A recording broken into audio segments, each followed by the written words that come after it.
Wait. Live. 124 to 123. The Sacramento Kings go into We the North, and they actually came out with the victory tonight.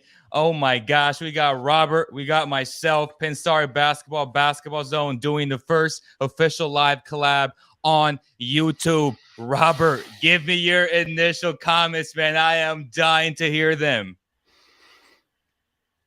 No comment. Hey, no comment.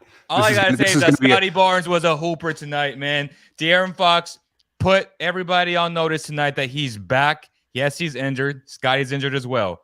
But De'Aaron Fox is very, very good, man. I loved what I saw from him. His spirit, he was bleeding, little guns blazing on his face. He didn't care. He kept on playing. That's toughness, man. That's toughness. Okay, I got something to say now. Leo, what you got? What you got for me, bro? We were texting throughout the game, right? Yep. What did I text you in the second quarter? What did I text you? We text a lot. I forget what you tell me what you said. Did I say guess who I just bet on to win?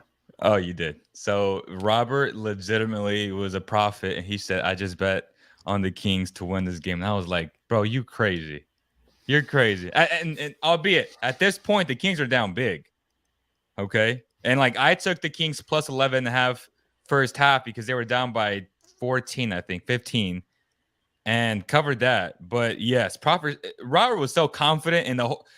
That's ballsy. And for people who don't understand it, for a team to be down, say anywhere from 10 to 20 points in the first half, and take them money line like Robert did, that is, hey, respect, bro. Tip my hat off to you, man. So here's the details of the bet. I promise this is going to be a 1 minute little bit. By the way, guys, we're going to do call-ins, okay? We're going to do call-ins from Sacramento. We're going to do call-ins from Toronto. We're going to dissect this game. But I need a moment to just explain my theory and why I did what I did. I want to explain this so that next time this happens, you can cash in on it too. So here's what happened. The Raptors came out. Scottie Barnes was aggressive. The Kings looked pretty lax. Right. So I was like, you know what? I didn't want to bet on this game because betting on the Raptors right now with this unpredictable team is pretty much like it's dicey, right? Right. So I made a mistake. I bet like $20 on the Raptors, right? Initially. And then I saw Fred VanVleet hit a few shots. And I was like, you did say this, by the way. Hey, he's not lying, y'all. He said Fred's good. He's playing well, but in the second, I mean, you're right, bro. So this is my theory. If Fred VanVleet starts a first quarter out even reasonably well, and by his standards, reasonably well is like 3 for 6. Okay. If he starts out the game that way, he will absolutely shoot you out of the game, dominate the ball, and kill you. So at the moment that I saw him starting to dominate possessions, there was a stretch right around, and the Kings, by the way, at this point were 5-1. Like the Raptors were 5-1 favorites to win this game at that point. And Scottie Barnes is like making these incredible assists. He makes that baseline, dive to Delano Banton. And I'm like, oh my God, this team has to see how well this is working. They're not going to go away from this. And what do? Fred iso ball, Pascal iso ball. The minute I saw that happen, I was like, you know what? This game is over right now. It's Kings win. I parked $300 on the Kings to win. And it was the ballsiest bet I've ever made. And you know what? It worked out. The Kings haven't won. People have to understand that the Kings have gone blown out by the Raptors consecutively for a while now. And I think you said the last one was in that Tampa, which again, that doesn't count to me. So that was ballsy. No Kevin Huerter, obviously no OG as well. But Terrence Davis, gave him some life early. He shot a lot, but he also made a lot of threes. And I thought he was composed and he was excited to be back. Absolutely. And, I really think that the Kings missed what do you call him? Red Velvet? Red Velvet. Or Kavon's the other one. Kavon. He's been incredible for you guys this season. And I think the Raptors would have had all sorts of trouble with him tonight. I think OG Anunoby definitely would have helped the Raptors to contain at least Domas. I think Domantas Sabonis was a really tough matchup for Scottie Barnes. Look, we're going to talk about a few things. Let's start this out with a positive for the Raptor fans. There's a lot of you in here. I'm positive. So let's start with a few positives for the Raptors. I think that today you saw all three of what I would call your main guys who were in the rotation played their game. All three of them played their game. Unfortunately, those games don't really mesh right now, but all three of them were who they are. Fred VanVleet, bet on yourself. He took every shot he could. He went for it, and you know what? He made a lot of tough shots. I don't think his shot diet was great tonight, but congrats to him. He made a ton of shots. I don't have a lot to say about him in terms of this is a negative performance because let's be honest, if it wasn't Fred VanVleet, if this was Dame Lillard, I would be like, great game, Dame. So I'm not going to exert some double standard. I do, however, want to say as an individual, it's a great game, but how you as an individual play impacts your team. And I saw at least 15 times. And guys, by the way, for you Pinsar basketball fans out there, you better bet there's going to be a low light film of this game. You can damn well bet it. So like there's hundreds of mistakes here to break down. So in terms of like a plus performance, hey, Fred VanVleet scored over 35 points. I think that's a plus given where he was trending, right? Yeah. Scottie Barnes. This is about as Scottie Barnes a game as Scottie Barnes gets, okay? Everything that he was doing inefficiently up till this point, he did efficiently tonight. We saw more in the paint. Yeah, he missed a couple of those hook shots late. Sure. There were a couple of turnovers. One very costly turnover. We're not going to duck that. That was a costly turnover. But the playmaking, my God, when the offense is running through him, the way that he's able to survey the floor, the way absolutely, he is seeing this game at a completely different speed than the other guys on the court. And I don't even think that, even to those of you who are his detractors, whether you're his fans, tonight has to be a humbling moment to say, if he can do this, this is what the Raptors saw in him when they took him off the table for Kevin Durant, because this type of player is the type of player you build around. 27, 10, and 7. That's a damn near triple-double. That's what he's going to be for the rest of his career. Always flirting with that triple-double. In my opinion, he's that good. He can get you 10 rebounds. He can get you just 3 offensive rebounds a game just on pure hustle, right? And then if you just think about his efficiency, productivity, if he learns how to just play within the flow of the offense and take the shots that he's comfortable with, and I'm not saying forcing shots because a lot of the times the defense will force you to take shots that you don't want. I thought tonight, 2 of 3 from beyond the arc. He took the right shots. He was patient, and you got to love it because he was playing at his own speed. The Kings didn't speed him up. He was playing at his own speed, which is super, super critical. And for a second-year player, that's pretty damn impressive. I agree. So, Leo, tell me what your positives were for the Kings.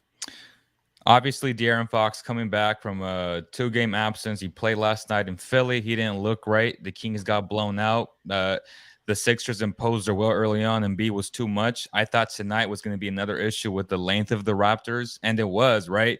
They came out kind of like a daisical a little bit towards the middle of the first quarter, but then De'Aaron Fox, Sabonis was an issue in the paint for them, 20 and 20 tonight. I mean, the guy's been he leads the NBA in double-doubles. The guy gets out of bed and he gets 10 and 10 automatically. Like, this guy plays the right way. I know you loved his father. And tonight, Raptor fans got to see a point center. The amount of times that Sabonis grabbed the rebound, pushed the ball in transition, which makes him so unique in the NBA. And that's what I kept telling y'all last year when I saw him on film. I'm like, okay, if this guy can do this more consistently, he's going to be just a force to be reckoned with. He's been doing it all season long, which is no secret why the Kings are actually a decent team this year, right? And he did it all game today. Like, it was super impressive. You know what's interesting? When you're watching basketball, you have a bird's eye view that players do not have. Players, as they're on the court. And by the way, guys, call in. The link is in the description. I already see a couple of people. Larry, hey, how are you? We see you. Kenyon, see you guys. So we're gonna get to some calls here. There is a really interesting question here by we're gonna get to that too. But I just want to say that in the previous stream, someone asked me Domantas Sabonis or Pascal Siakam as a passer, and unequivocally I said Domas, and people thought I was absolutely insane. I want to point out something.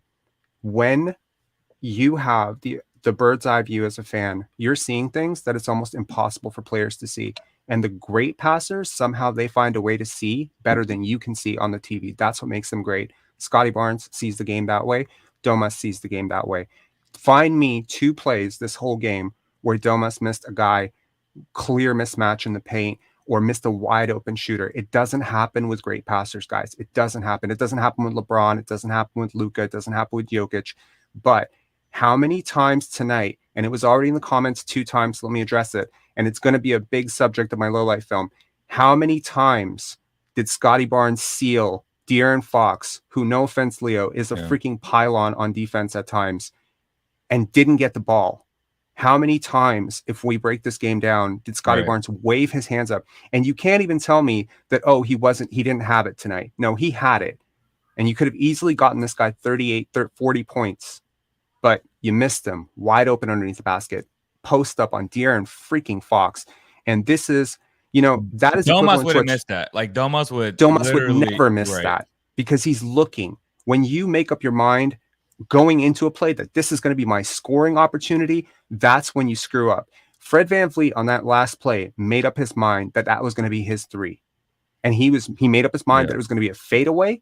And I tell you right now, I had no concern that he was going to hit that shot, because yes, I did have a bit of money lying. You know how I knew?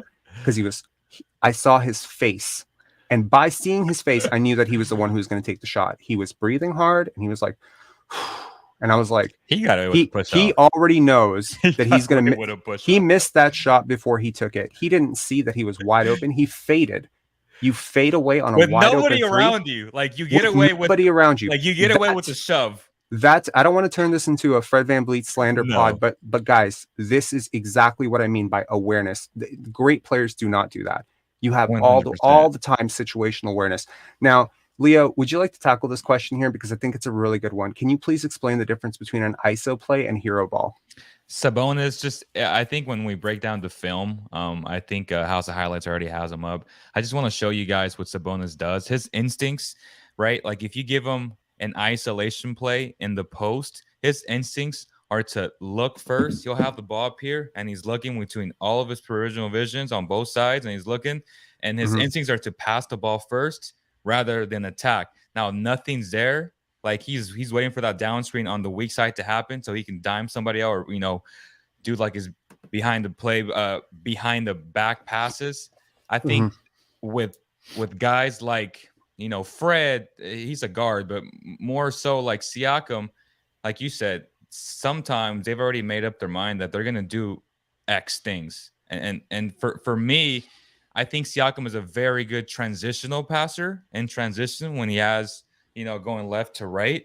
But in the half court, I think there's levels to this, and he doesn't process the game as fast as Sabonis does, which is I think the difference between hero ball and ISO ball. Like if Marvin Bagley has also the difference between picking up basketball at a really early age and having a father who's a generational passer watching him, and etc.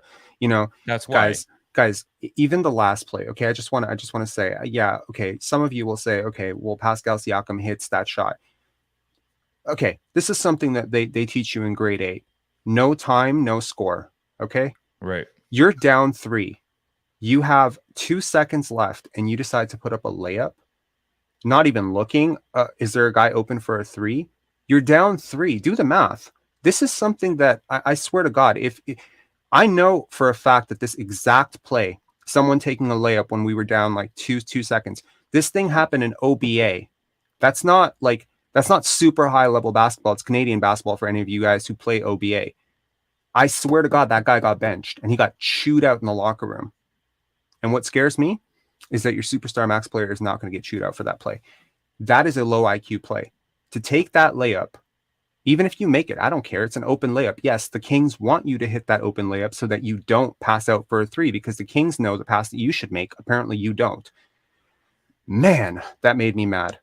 But hey, like this is what happens when you run your offense through players who just honestly consistently make low IQ plays. You were texting me, oh my God, they got to give the ball back to Barnes. And that's when the Raptors were at their best, was when Scottie was making all the decisions. He was looking off Fox, right? Like Fox was kind of shocked. He's like, damn, like this guy has high IQ. And he was always a step ahead of the Kings. And it was just so obvious to me. And to me, as a guy who not only loves Scottie, but I'm a guy that just loves high basketball IQ. And for me to just see Nick Nurse not continually go back to Scottie in that situation is infuriating. And I think we have to start looking at Nick Nurse, his offensive scheme. Obviously, he's not the offensive coordinator, but we have to hold him accountable because he hasn't adapted in my mind. Like, I feel like he still thinks he's in the glory days when he had Marc Gasol and he had, the Kawhis of the world. Like, this team is different. So you have to adapt with your current personnel. And I feel like he hasn't done a great job of that. Yeah, this is one of those games that really kills you, right? Because you drop 2 to Orlando, right? And granted, Orlando came out like gangbusters today in the first quarter against Atlanta, but you drop those 2 games. I think Raptor fans should agree that at least one of those should have been a win. At least one. And then you drop a game tonight where the opposing coach gets kicked out. You have a very favorable whistle. I'm not going to be a Raptor homer here and tell you that this was an even whistle. This was not an even whistle. I think the Kings got robbed in terms of the whistle tonight.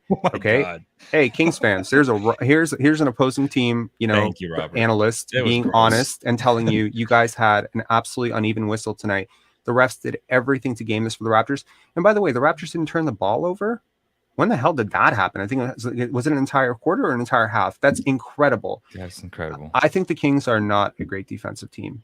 They're not, but they're a team that's working towards that. And we all know it's a whole new team.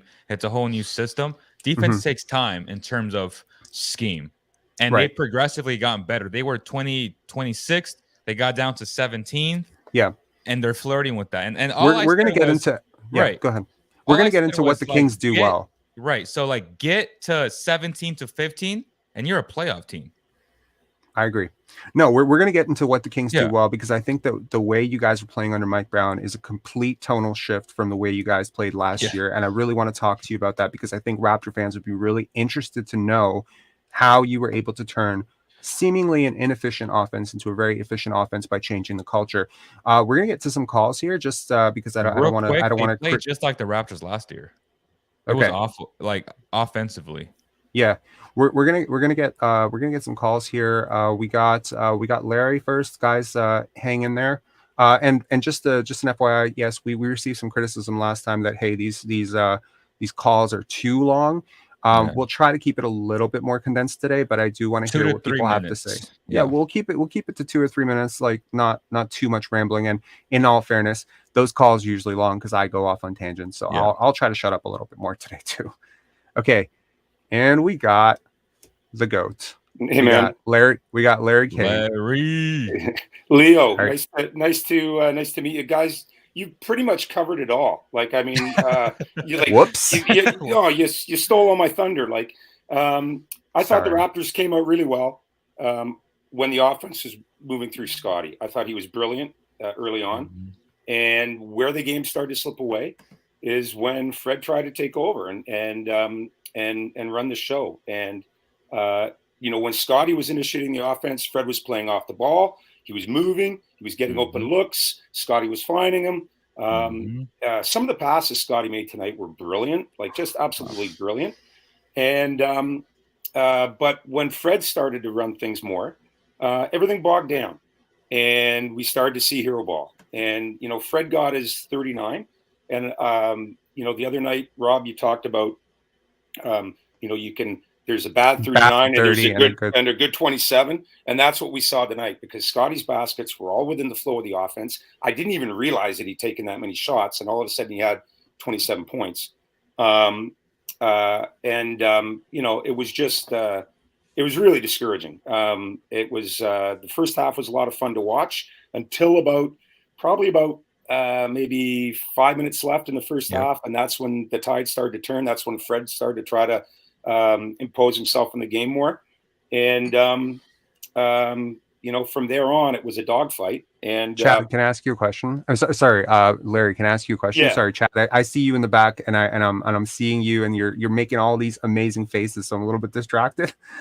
Can I ask you a question? Okay, let's say you were a soon to be 29-year-old point guard, undersized a little bit. He's exactly your size, actually. Yeah. He doesn't have an Olympic gold medal, so you got him beat there.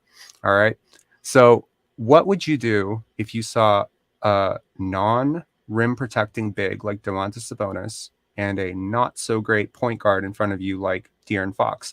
and you saw that and you're like, I'm having a really bad season, would you kind of plan this game on your calendar like, this is the game I'm going to go for 50?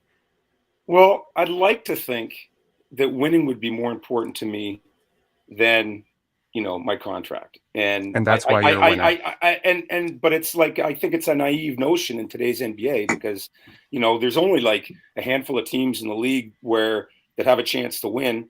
And the other 25 or so are, guys start the season knowing they're not going to win, and they're playing for their contract. That's part of the culture of the league, unfortunately. I'm longing for the days of guys that wanted to play the right way and put winning first, like Kyle Lowry. And Scottie's that type of guy. Today, he gives up the ball so freely within the context of the offense, and he rarely gets it back. There was a point with about 4 minutes and 30 seconds left in the fourth quarter tonight when Fred was bringing the ball up the left side of the court and Scottie was wide open on the right. And he had a lane to the basket. He was around midcourt, and he had a lane to the basket if Fred would get him the ball. Fred looked at him and tried to throw it into the left corner, and I think it was deflected out of bounds. And Scottie was hopping up and down, waving his arms. He was so upset he didn't get that ball. It's just like the decision making is just like diabolically bad. And I agree. And it's like I agree with you when you said it all season. He's playing for his contract. And guys, let me know in the comments. Play to win, and there's a difference, unfortunately. I absolutely agree. Thanks a lot, Larry. I really appreciate it. Appreciate keep up you, the Larry. Good work, guys. Yeah, Leo, Thank you. Keep up the great work. And the last thing I'll just say quickly is, hey, Kings fans, this is a Kings team that we in Toronto aren't used to seeing. The offense is really exciting. You got some exciting players, and I'd like to see them play more. So, I love this comment. Guys. I love this comment. No time limit on Olympians. Okay, I'm out. True. Okay, cheers, I completely concur. There's a little bit of favoritism going on here. Okay. Sorry. I'm out. Yes. Let me know in the comments below, guys. Can you please let me know if watching those low light films where I slow everything down, is it changing how you view the game? Just give me a yes or a no. I'm not trying to toot my own horn. I'm just trying to see if what I'm doing is working before I keep doing it. Okay. To Larry's point, as he said, VanVleet really did impose his will and, made his stats great at the expense of quality offense, the way they were getting that offense when Scottie was running the show. So I think that's what the Kings wanted, because going into the game, they understood that he was struggling. And it was more of like, okay, we'll live and die with Fred beating us. Like, that was the game plan. He got his, and damn near he almost beat them tonight. Was scoring 39 points, but he was struggling shooting just abysmally from everywhere, I feel like. And tonight he was hitting the mid-range shot off of great screens. And that's how he got his shots. And if we're being objective, like if you're a Kings fan, Raptor fans, he got away with like at least 5 push-offs today that created the space for him to actually hit those shots. He also airballed a floater in the first quarter. I don't know if you guys remember that too. And to give some context to what Robert said earlier, he might have circled this game. I don't know if he did or not, but just to give some context to what De'Aaron has done this year defensively, and knowing that he came into this game still in, and he legit has a huge injury on his foot. Like, it's not easy to just bounce back, and he's been grimacing just like Scottie has all year long, since November 4th. So his on-ball perimeter defense is in the 86th percentile, which is an A-. And when I tell you guys he's a hawk on defense on the ball, he truly is. Tonight, I didn't feel like he was, which is why Fred got a lot of advantages. And then his loose ball rec rate is also an A. That's loose ball recovery rate, guys. So it's basically like how active are you getting 50-50 balls.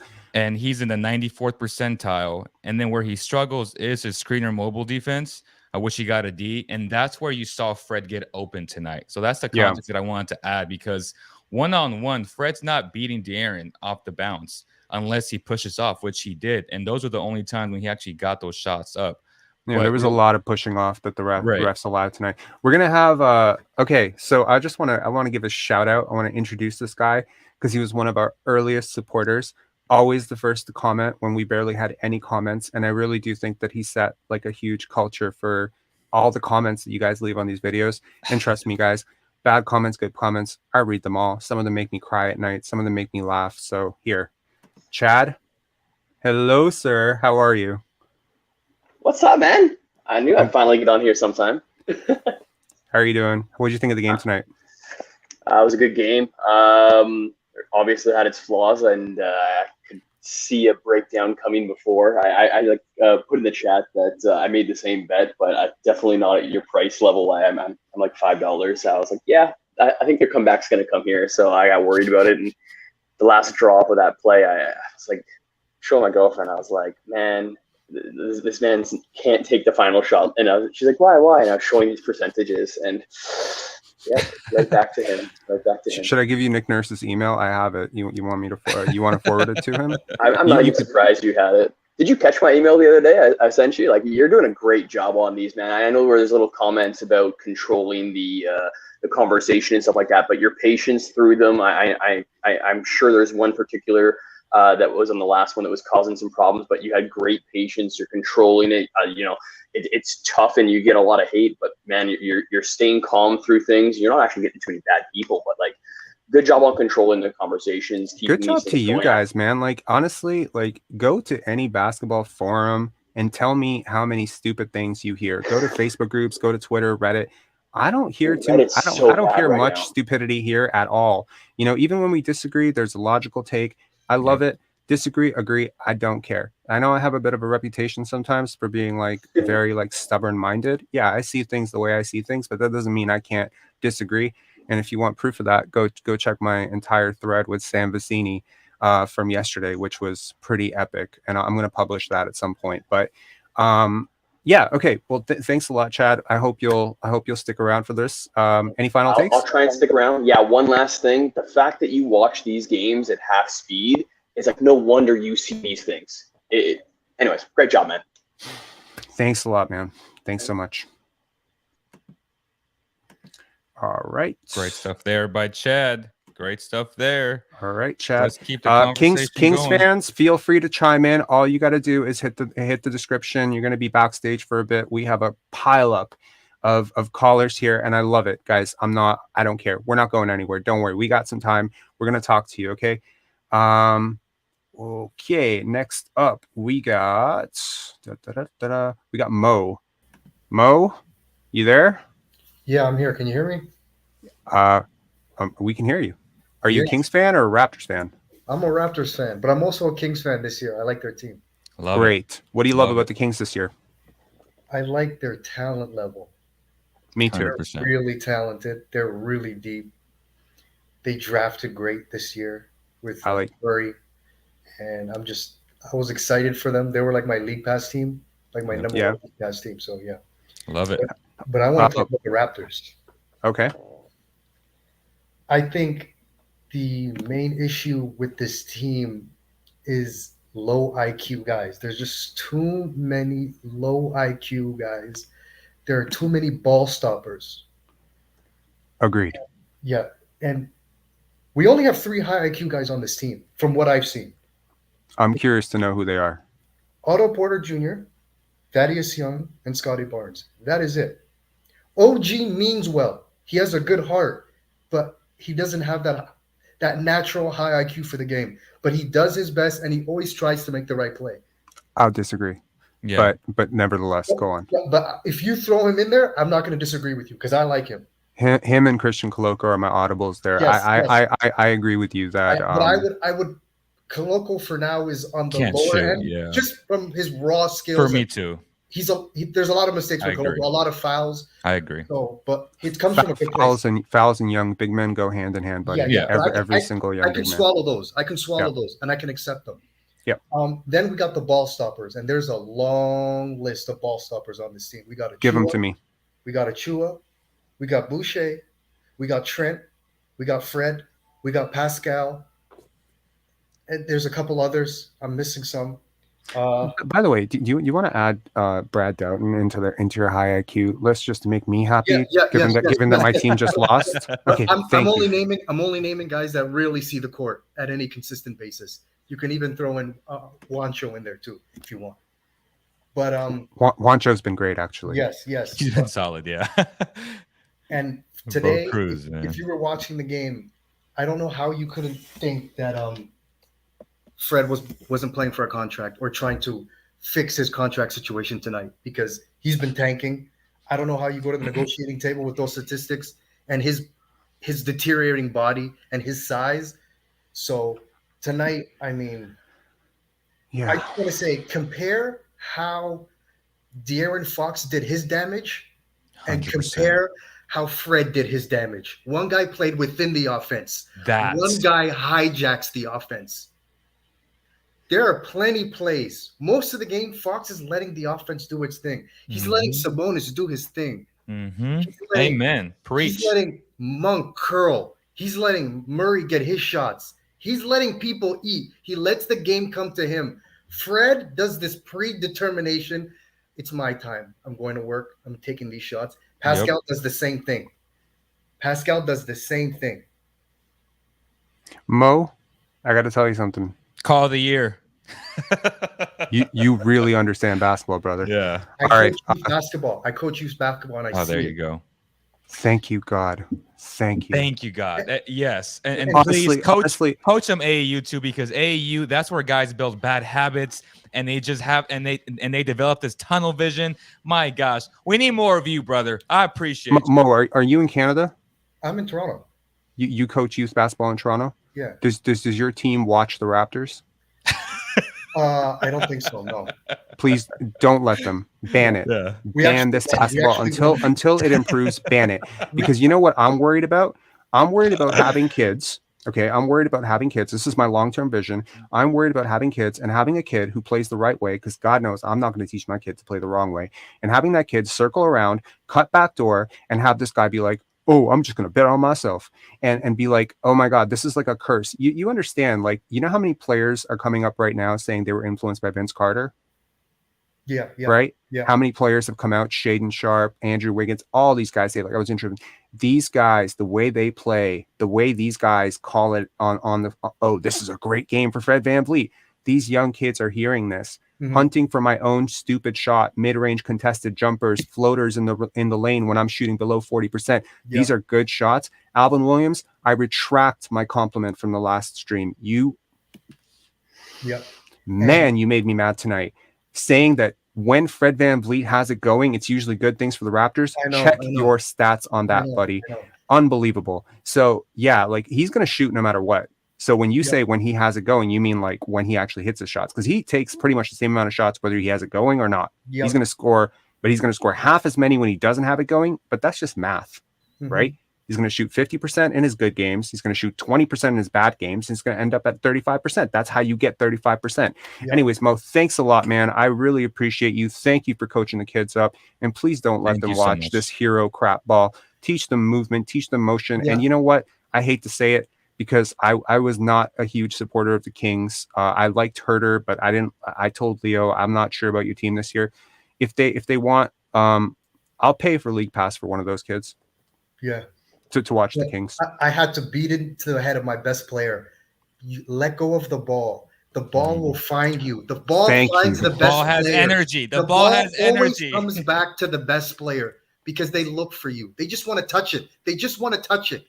Amen. But Mo, tingles.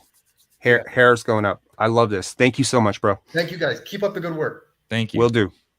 Wow. All right. Love it. And just real quick, man, to his point. Have you ever seen callers like this on a show? God damn, no. I mean, this guy was high. Obviously, he's a coach. So that's where, like, that mind and that way of seeing the game comes in. When he said De'Aaron played within the constraints of the offense, I'm like, this guy gets it. Because I was telling James Welch on Facebook, right? Huge supporter, also big hater.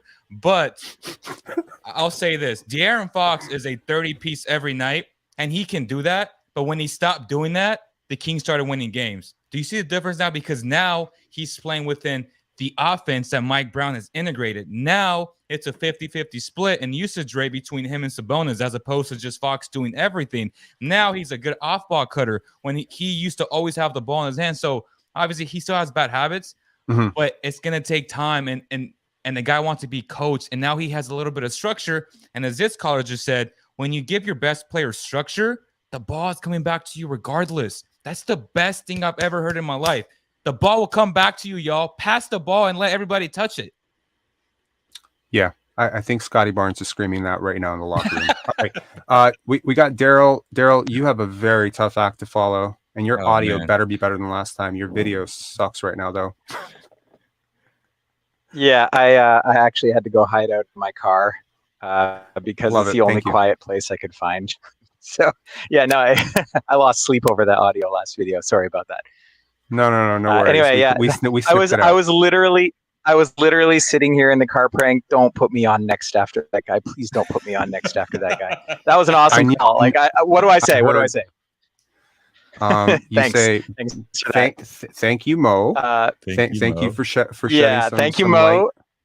light. Larry also stole a bit of my thunder because I specifically marked the time down in the fourth quarter when Scottie threw up his hands in frustration after the low IQ play. He did it 3-4 times. Don't worry, you're gonna get the low light film. Yeah, that's a great call, by the way. Oh no, I'm looking forward to it. I'm looking forward to it.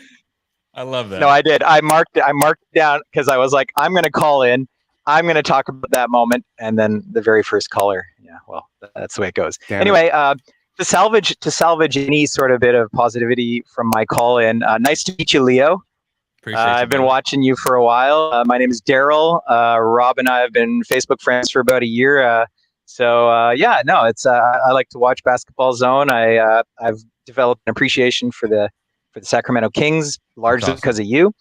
Quick question. For Leo, both of you guys, what do you make of DeMarcus Cousins' comments about Chris Paul saying he's not a top 5 guard of all time? I saw that today, and I was highly disappointed in him. Obviously, DeMarcus, till this day, doesn't like me.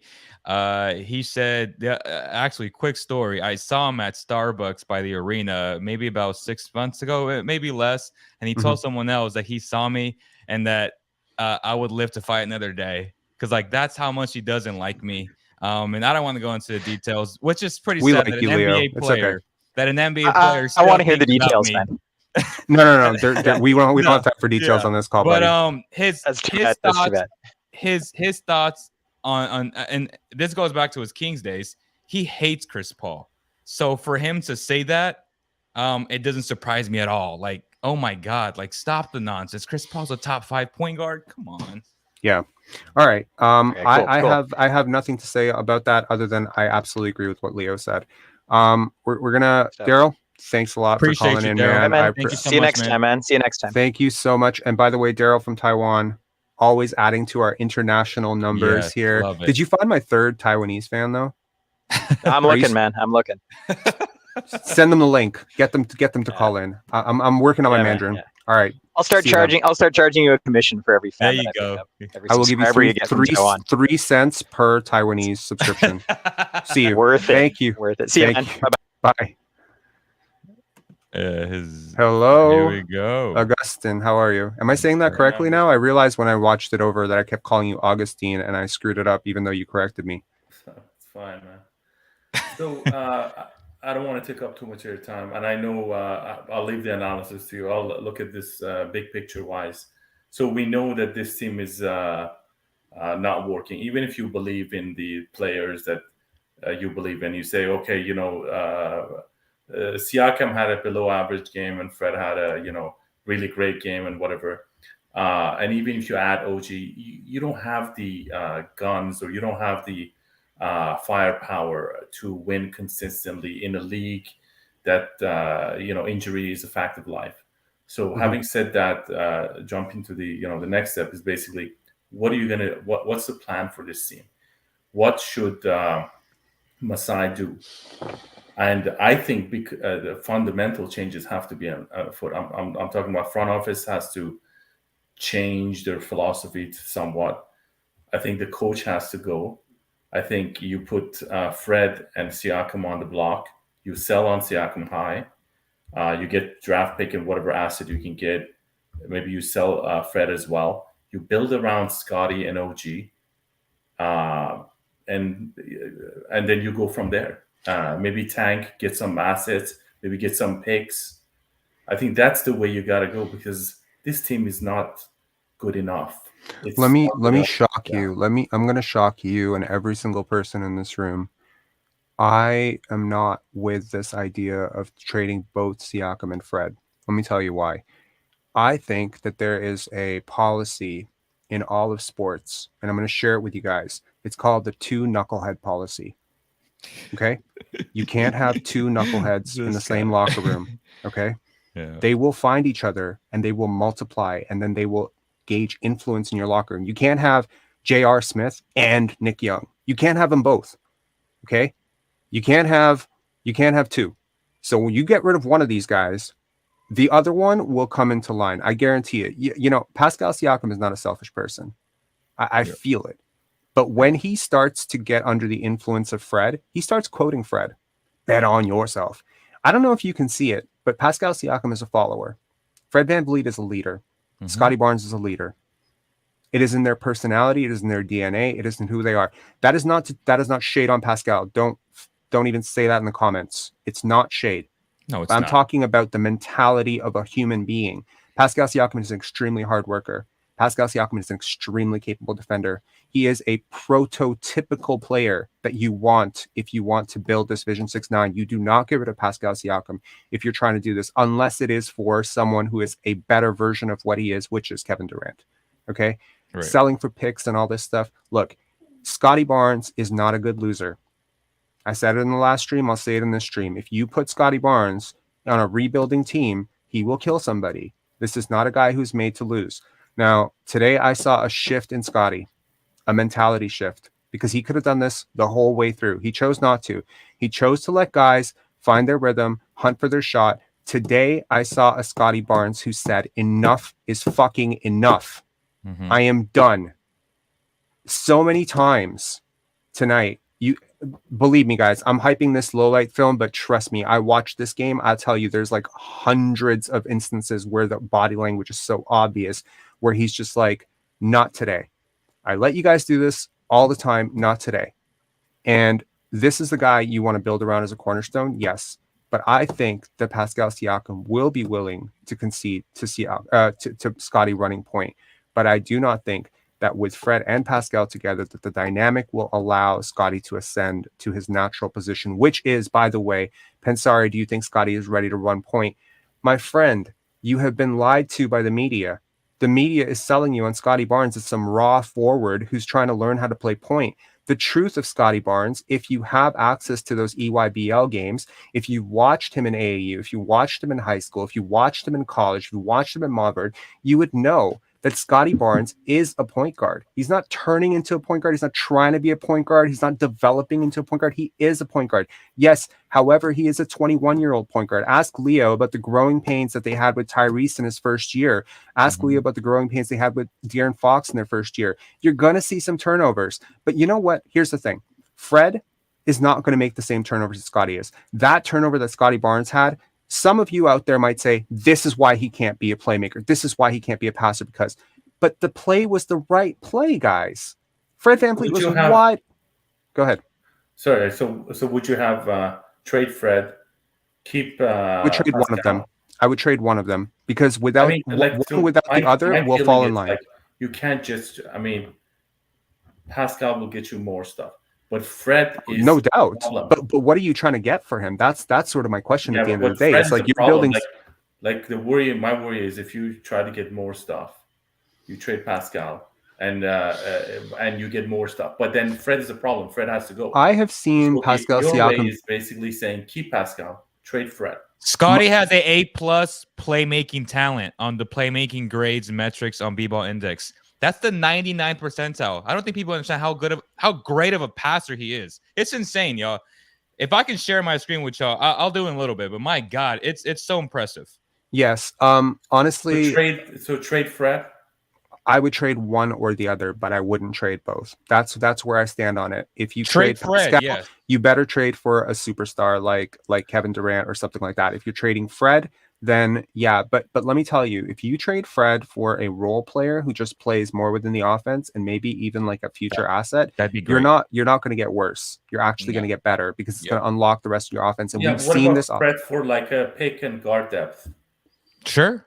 It would make you Something better. like the, At this point, it would make you better because you know what? like There the aren't a Rudy lot. Gay trade back in 2013.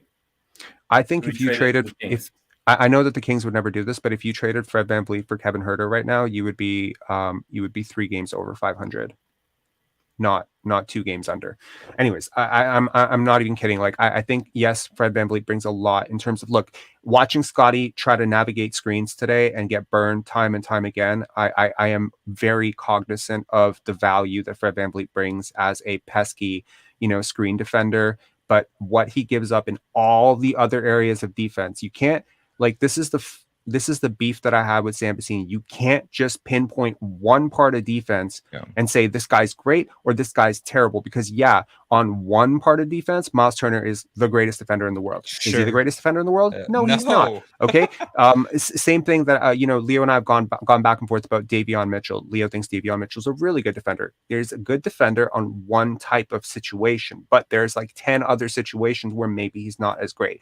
So I think that this is where defense needs to be contextualized. Anyways, Augustin, thank you so much. I hope this was informative. Always great talking to you, man. Yeah, take care, man. Cheers. Next up, we got we're about to get very American in here. American 1, meet American 2, meet American 3. NY4 Raps, how are you? Where is he? NY4 Raps, are you there? We're going to come back to you. Not going to get very American. All right. Next up, we got Josh. Josh, how are you? Good. How are you guys? We're good. What'd you think of the game tonight? I thought it was pretty. I mean, listen, I love Fred. He fought tonight, but it's hard for me to watch his team at points. I'm not gonna lie to you. Listen, Siakam didn't play great tonight. He was okay. Nothing bad. He wasn't bad last game either against Orlando, but I do expect a little more from him. But Fred, You lost him? Disappointed in him. Listen, I love him. I love him as a guy. He's a great teammate. But I think what makes him a great teammate? I need to understand this. What makes him a great teammate? I feel like in interviews he's the leader of the team. I feel like Okay, here's the thing. Let me just I don't want to cut you off, and I certainly want to give you a chance to explain why you think he's a great leader. But I do want to say one thing to anyone out there. Mm-hmm. When you are a great leader, you do not have to tell people 15 times in every interview that you are the leader. Let me tell you that right now. 100%. And this is coming from somebody who has worked at a hedge fund in various degrees. I've worked in sports. I tell you, I've been around really great leaders that I have learned from. Never once have I heard one of them say, I'm the leader. This is no. Okay. Mm-hmm. So for me, Fred is a great quote. That is it. There was a point today where I legitimately wanted to smash my TV screen watching this guy hunt his shot and leaving his teammates out to dry. That is not a great leader. When you have a teammate who is going the way Scottie is going, if you have a teammate who is struggling the way Siakam is struggling, and you are the point guard because you insist on bringing the ball up the court at your crawl space, at your crawling pace against a team that is just, gunning you the other end, and is a bad defensive team, in my opinion. And you can exploit those early opportunities if you look for them, and you don't get Siakam going because you don't generate anything good for him. Okay, that I can't argue with there because listen, you are right in that perspective. And the other thing is, I will say, I agree with you on is, it just feels like he's always trying, he's right. He's playing for a contract. You can tell it there, right? Like Siakam is this year, and it sucks. It's part of the NBA, but these guys are trying to get paid, right? And do you really think that Steph Curry would do this? You think Steph Curry would? Do you think Kevin Durant would hijack an offense to gun for a contract? No chance. Who is another player that is not on the Raptors who you would associate with this type of behavior? Do you think LeBron would do it? No, I really don't. And I'll tell you what, Fred, I mean, honestly, people love him and I get it. But why? I've been a guy who's wanted him to be traded since he started the season. He looks like he's not mentally, physically, looks like he's physically he's taken a toll on him all the minutes he's played. He's so inconsistent. He's so inconsistent, and I am not going to extend a guy if I'm Masai Ujiri and pay him a shit ton of money. I'm not going to do it. And I'll tell you what, I'd rather pay Siakam that money. And people are talking about if he makes All NBA, which he will, is he going to get a super max? But I'm not going to pay Fred. Some people may disagree with this. Some people may disagree with this. but Mm-hmm. when a guy's entire game is predicated on burst, like Siakam's is, and getting calls while flailing and running into 3 defenders, God damn, that he is did that a not lot tonight. that is not a player that ages well. Let me tell you, players who age well are players who are extremely smart and extremely good shooters, and or extremely generational athletes. And I don't mean quick twitch big I mean big, like big athletes. To be fair, Siakam can't be your best player, and we've gone over this 1,000 times over and over. Like, he can't be your number one. The Ringer option. just named him the 14th best player in the league, and I get that the analytics say that, and I get that. But his numbers are amazing this year, right? Like, right, they are. But he how can't be your best how player. can we ignore? Look, De'Aaron Fox's numbers were amazing last year. What did I say to Leo? Until you make other people better, before, I don't fucking care if you put up 26 points per game. If you are the author, if you are the engine that is behind the worst half-court offense in the league, I'm sorry, you're not a superstar to me. If every other player is struggling as you get your own, well, that means that the offense is designed for you to succeed and for others to fail. But do you think? You do not think Siakam improves other players around him this year? I mean, how many assists is he averaging a game? Like almost a 9? So here is the fundamental disagreement that I have, and this is why Siakam averages more assists than Domantas Sabonis. Okay. Yeah. Does he really? But yes, he does. But Siakam is not a better passer than Domantas Sabonis. No, I'm not. That I agree with. So we can agree that assists per 75 is not entirely going to be a be-all function of how great a passer you are. Okay, he does average 4 assists. Let me tell you, there are great passers who have averaged 5 or 6 assists for their entire career. I'll give you one: Tracy McGrady. Yeah. Great passer. Okay, Draymond's a great passer. At some point, you have to realize that there is a consequence for dominating the ball. I'm not going to get into this every single stream. If you're more interested in hearing about my rant on dominance, about basketball dominance, please go watch any of the last 3 streams. I promise I have waxed poetic on this 12 times, okay, already. But I will say that to use assists, look, I don't care if he missed shots today. Mm-hmm. I don't care. Okay, he missed a ton of what people would call easy shots. I don't consider any of those easy shots. Diving away from the basket over 2 defenders, no, those are not easy shots. Those are not easy shots for anybody. And just because you consistently make a good deal of bad shots every single game, this is what I say. Last year, when Fred VanVleet was on his tear, I told you his shot diet is too bad for this to continue. It's always been bad. It's always been bad. Exactly. So when you are a career, when you on your career, like Fred VanVleet has shot above 50% in 5 playoff games, I believe, if I'm not mistaken. He's never been great in the playoffs when I watched him, besides when he was on. And why do you think that is? Is it possible because when you play a team 6 or 7 times that they kind of figure out your tendencies, and if you don't have counters, then maybe they and is it possible that maybe defenders try a little bit harder, and maybe teams realize that, hey, this guy's going to take 20 shots no matter what, so why don't we just stick some lengthy defender on him? Tyrese Maxey is not a good defender at all. I don't care what people say. He is an awful defender. He's awful defensively. James Harden is an awful defender. That means the Philadelphia 76ers backcourt last year, now everyone is going to say Fred VanVleet was injured, but look at the regular season. I don't want to hear that crap. He did not play well. Yeah, he did not play well, and you know what? That was it. He didn't play well. The last thing continue to take shots. Go ahead. Last thing I want to ask you is, honestly, so what do you really think this team should do? Because I've rooted for Fred to be traded, because I really do believe that if you're going to keep Siakam, like you said, one of them needs to go, and I picked that to be VanVleet. I can't watch Fred anymore. I can't. It's torturous for me to watch him. It's brutal, and this is coming from a guy who thinks he's a good leader and a great guy.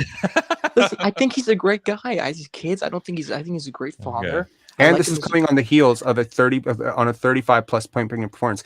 Masai Ujiri, if you're listening, if any of you are listening, because by the way, guys, just an FYI, I don't know who here knows Sam Vecini, but I called him out in the beginning of the last podcast, and I didn't realize that he actually commented on the stream. So apparently some pretty crazy influential people are actually watching these streams right now. So if anybody in MLSC is watching this is how your fan base currently is expressing their frustration with Fred VanVleet's ball dominance.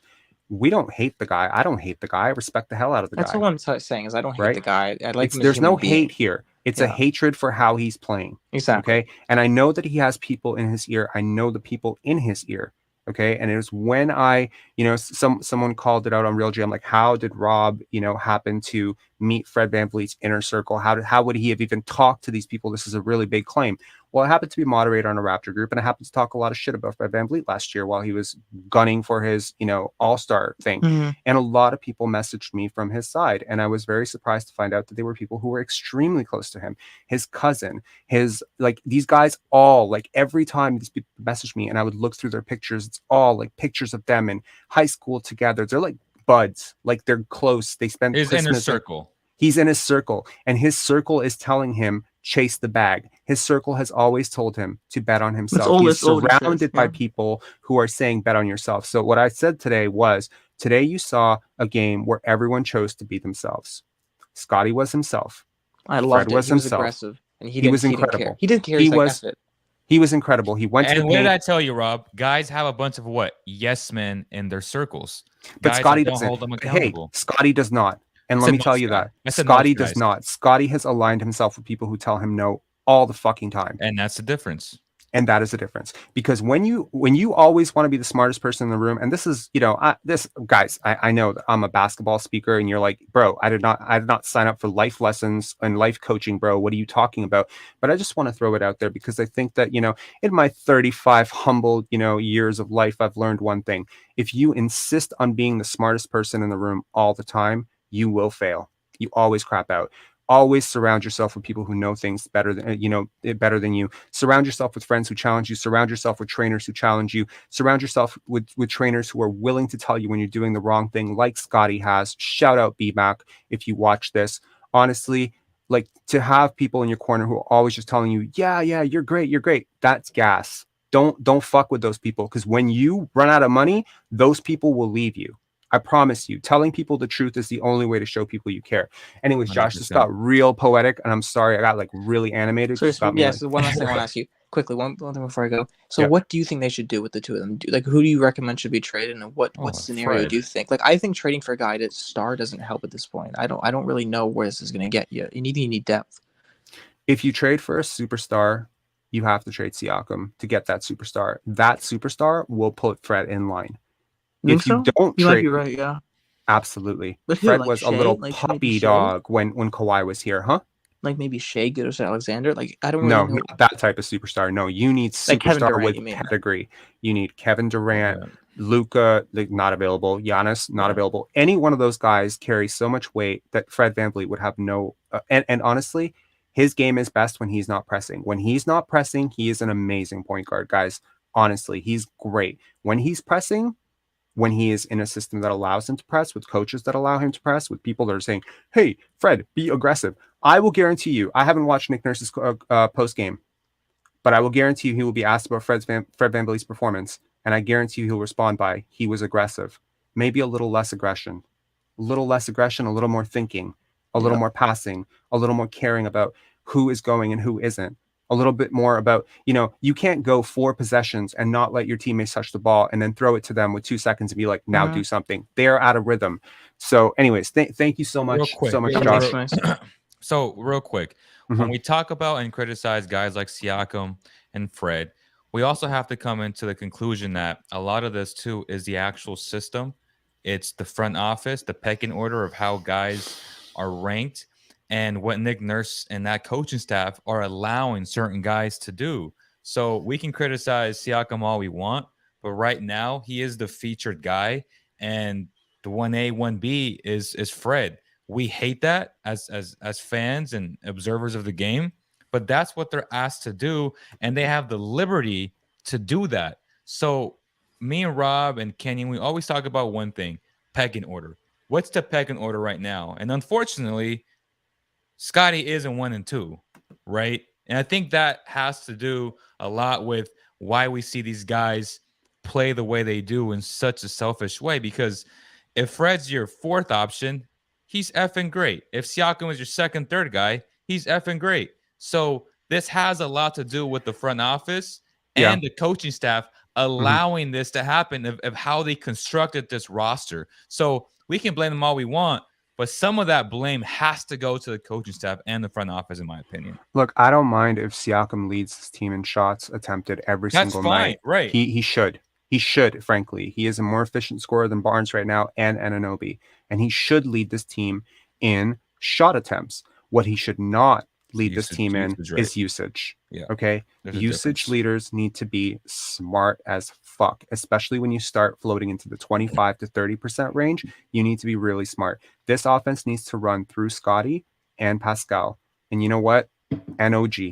Those three guys need to be your 1, 2, 3. And I don't care which order you put them in, but if Fred VanVleet is not willing to move to 4, and I don't care what Nick Nurse thinks and 100%. What vision of, little man brings up the ball like that he's married to, but that's not the way the league is going. Ball handlers getting bigger and bigger. Look around the league. Okay. So when you have a guy who consistently cannot see over the defense, look, watch his eyes, bro. Next time you watch a game, here's a free tip. Watch his eyes.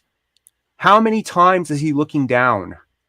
He's not athletic enough, like a Garland, like a De'Aaron Fox, to actually, for a coach to be like, he weaves into the paint, goes at Domantas Sabonis, and as he pulls out, that 4 seconds where he's pulling out, he sees nothing. He sees nothing. He's predictable. Put your, they teach you, put your head on a swivel. You got to be able to see it, because in those 4 seconds, you might see a pocket, an opening, an open shooter. A defense might make a mistake. It's so predictable. It's one guy goes at the paint, the other guy goes at the paint. Look, honestly, you're not going to get these calls in the playoffs, guys. Why do you think the Raptors are struggling so hard on the road? You want a clear indication? Usually they say young teams struggle on the road. We're not that young. We're not that young a team, guys. We're not that young. We're not the Orlando Magic. They also say that bad defensive teams tend to struggle on the road. Well, last I checked, we are a top 10 defense. So what else is there that isn't carrying on the road? The favorable whistle. That's what's not carrying on the road. Go look it up. Okay. Home team usually has the advantageous whistle, usually, unless you are the Sacramento Kings in 2002. I'm sorry. But that typically tends to happen, and teams get really aggressive. And you know what? The Raptors get a shit ton of calls because Fred VanVleet or Pascal Siakam, Gary Trent Jr., these guys foul bait all the time. But the reality of the situation is, in the playoffs, you don't get those same calls. And frankly, if you are going up against Giannis Antetokounmpo, Jason Tatum, Luka, any Kevin Durant, these guys are going to live at the line. And I'm telling you right now, at that point, the league, the refs, everybody, they're not going to favor Pascal Siakam to get whistles over those guys. Or Fred VanVleet. Like that shit he got away with today, pushing off like crazy. Unbelievable. That's going to be called when he's going up against a guy like a Tatum, like a Jaylen Brown on a switch. Even a James Harden will get that call and the benefit of the doubt. So tonight, he went up against the right guy that gets no love by refs, and his name is De'Aaron Fox. So good for Fred, almost 40 points. But I was just astounded by how methodically slow and predictable his game was. And the refs really allowed him to play like that today. So to his advantage, good for him. Sad. We're going to have Jonathan on now. Jonathan, how are you doing, man? Hey, really good. Thanks. Rob, Leo, very nice to meet you. What's up, brother? I hope my voice is coming through okay on these headphones. It's a little bit boomy, to be honest. I apologize. Is that better if I talk quieter? Just go with it. Yeah. Just go with it. Okay. So, Leo, you made a great point as far as going a little bit further up past the player level. There's something going on. The fact that Scottie gets like this chat from Masai. Yep. Where's that chat with Fred? Where's that chat with? No, I can't really say anything, Pascal. He's a good 2-3. That's all I have to say. I'm not going to take up much of your time. Love you. Thanks a lot, Jonathan. I really appreciate it. Like, why wasn't that leaked, Robert? The fact that Messiah had this amazing conversation with Scottie, but not with a guy like Fred, who is, let's be honest, a ball hog. I'm an extremely outspoken person, and these live streams, sometimes I get really heated, and sometimes I'll say something, and then later on I'll be like, oh my God, I can't believe I let that slip, because I am trusted with certain information that I'm not supposed to say out loud. But let me say this as delicately as possible. I'm going to say it very delicate for us, bro. I'm going to say two things, and hold on. Let me put on my Fred VanVleet hat on and get really political about this. Okay? You have to. I have to, right? I don't want to get sued. Okay. No. Let me put this way. Yeah. Number one, conversations between Masai and players happen all the fucking time. Number All the one. time. Number two, the conversation that Masai had with Scottie Barnes, which was presented as a scolding, hard truths, Michael Grange. I know that you were supposed to offer more details on that. I realize after watching Will Lose pod that you didn't have more information on that. Let me tell you, that was not the nature of that conversation. And I want you to report on that. So that's as politically correct as I'm going to be about it. So people who are wondering, did Masai go to Brooklyn to yell at Scottie? No, he did not. Okay? Hard truths is an interesting way to put it, but that is not the way that I would put it. I don't think that's the way a lot of people will put it. But you know what? Hard truths could be, we're struggling right now. We need you to be more assertive. I don't think, hard truths could be. And that's not how you even go about things today. Let me explore this. Let me explore this. Leo, hard truth, right? Let's pretend you're Scottie Barnes on Masai Ujiri, right? Hard truth. The NBA is a business, young man, and you have a bunch of teammates who are chasing their contract, and you're going to have to wait your turn. Is that a hard truth for you at 21 to learn that? Is that a hard truth? Okay. Hard truth, young man. The media is going to roast you right now. Every young player goes through it at some point. Is that a hard truth? I think that's a hard truth. Young man, I know that the sentiment around you is extremely bearish right now, but Kobe Bryant missed air balls in the playoffs. Michael Jordan was considered a selfish player who would never win. Every great player has to go through the fire where everyone doubts their greatness. It will make you greater. Is that a hard truth, Leo?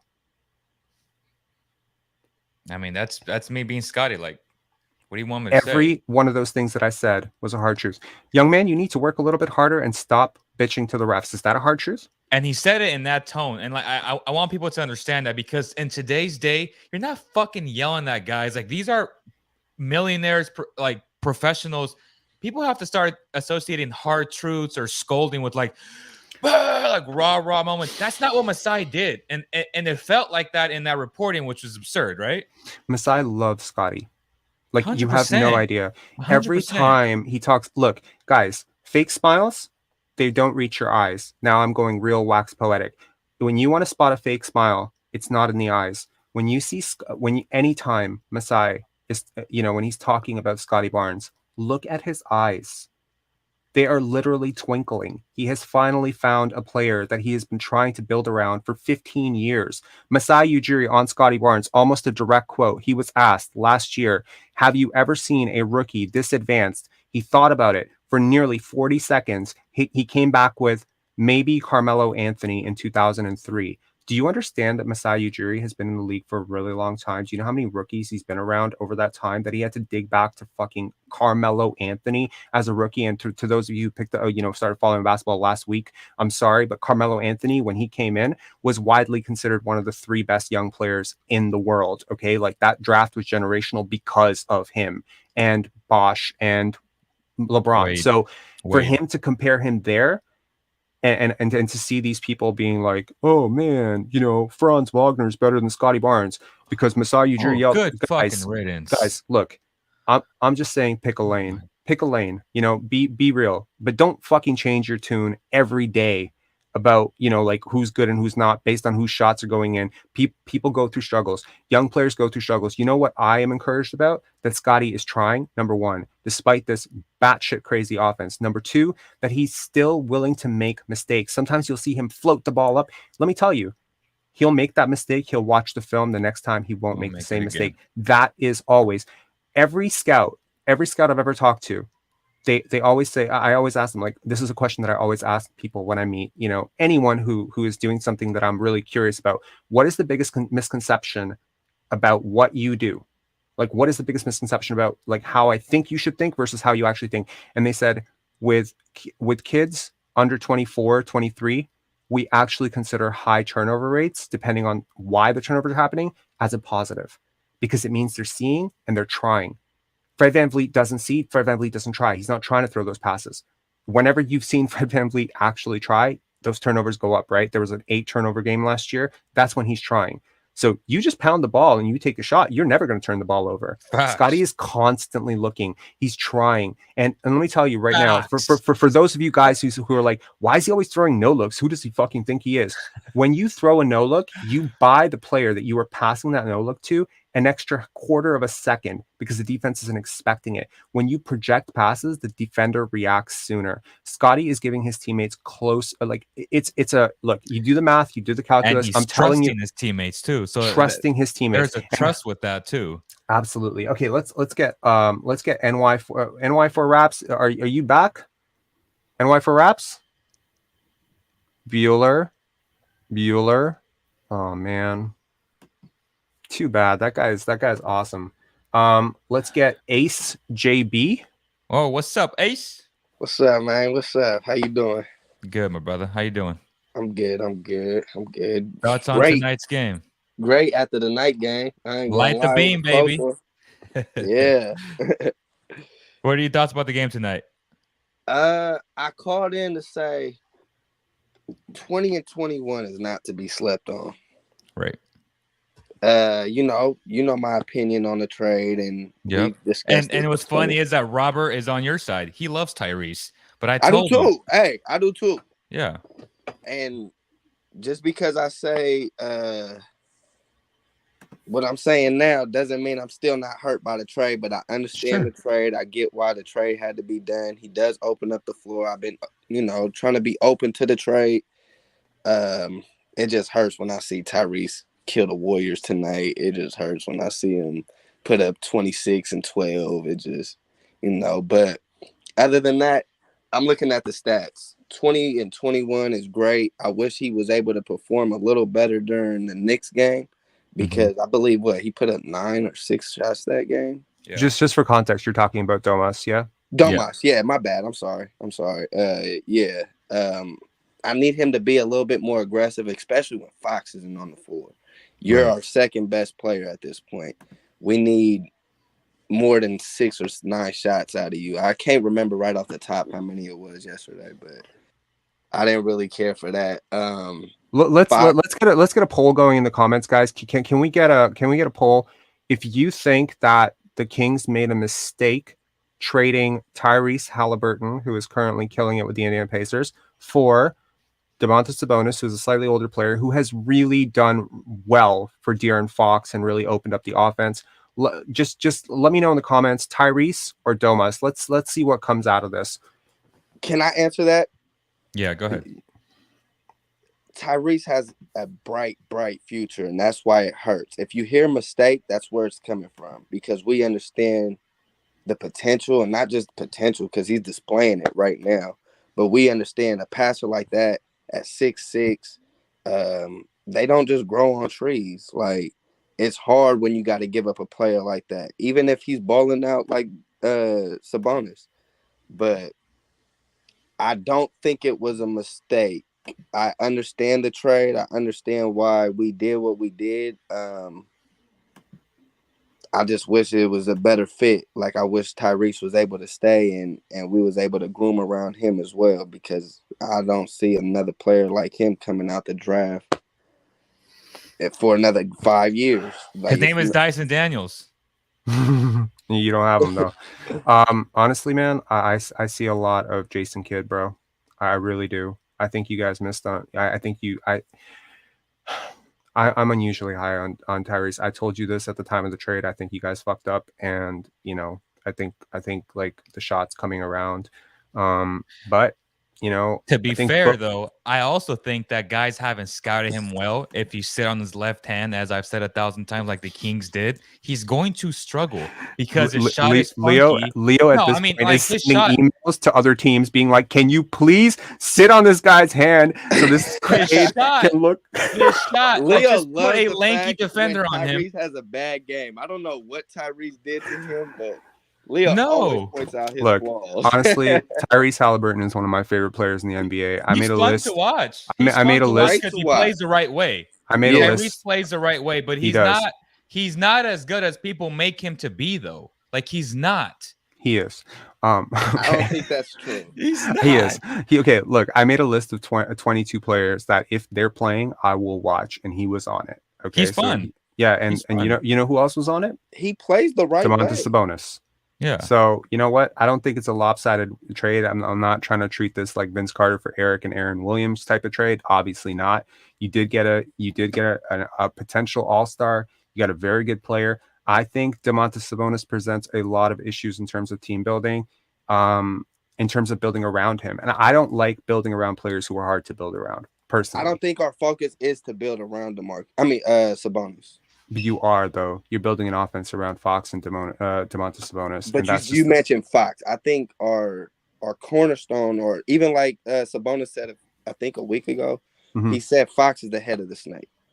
Oh, he can be the head, but he is but Sabonis is the tail. And, to me, it's like these two play off of each other the way, I think that what they're trying to create, to be honest, is like with Herter, especially. I think Herter is the one who unlocks all of this for you guys, to be honest.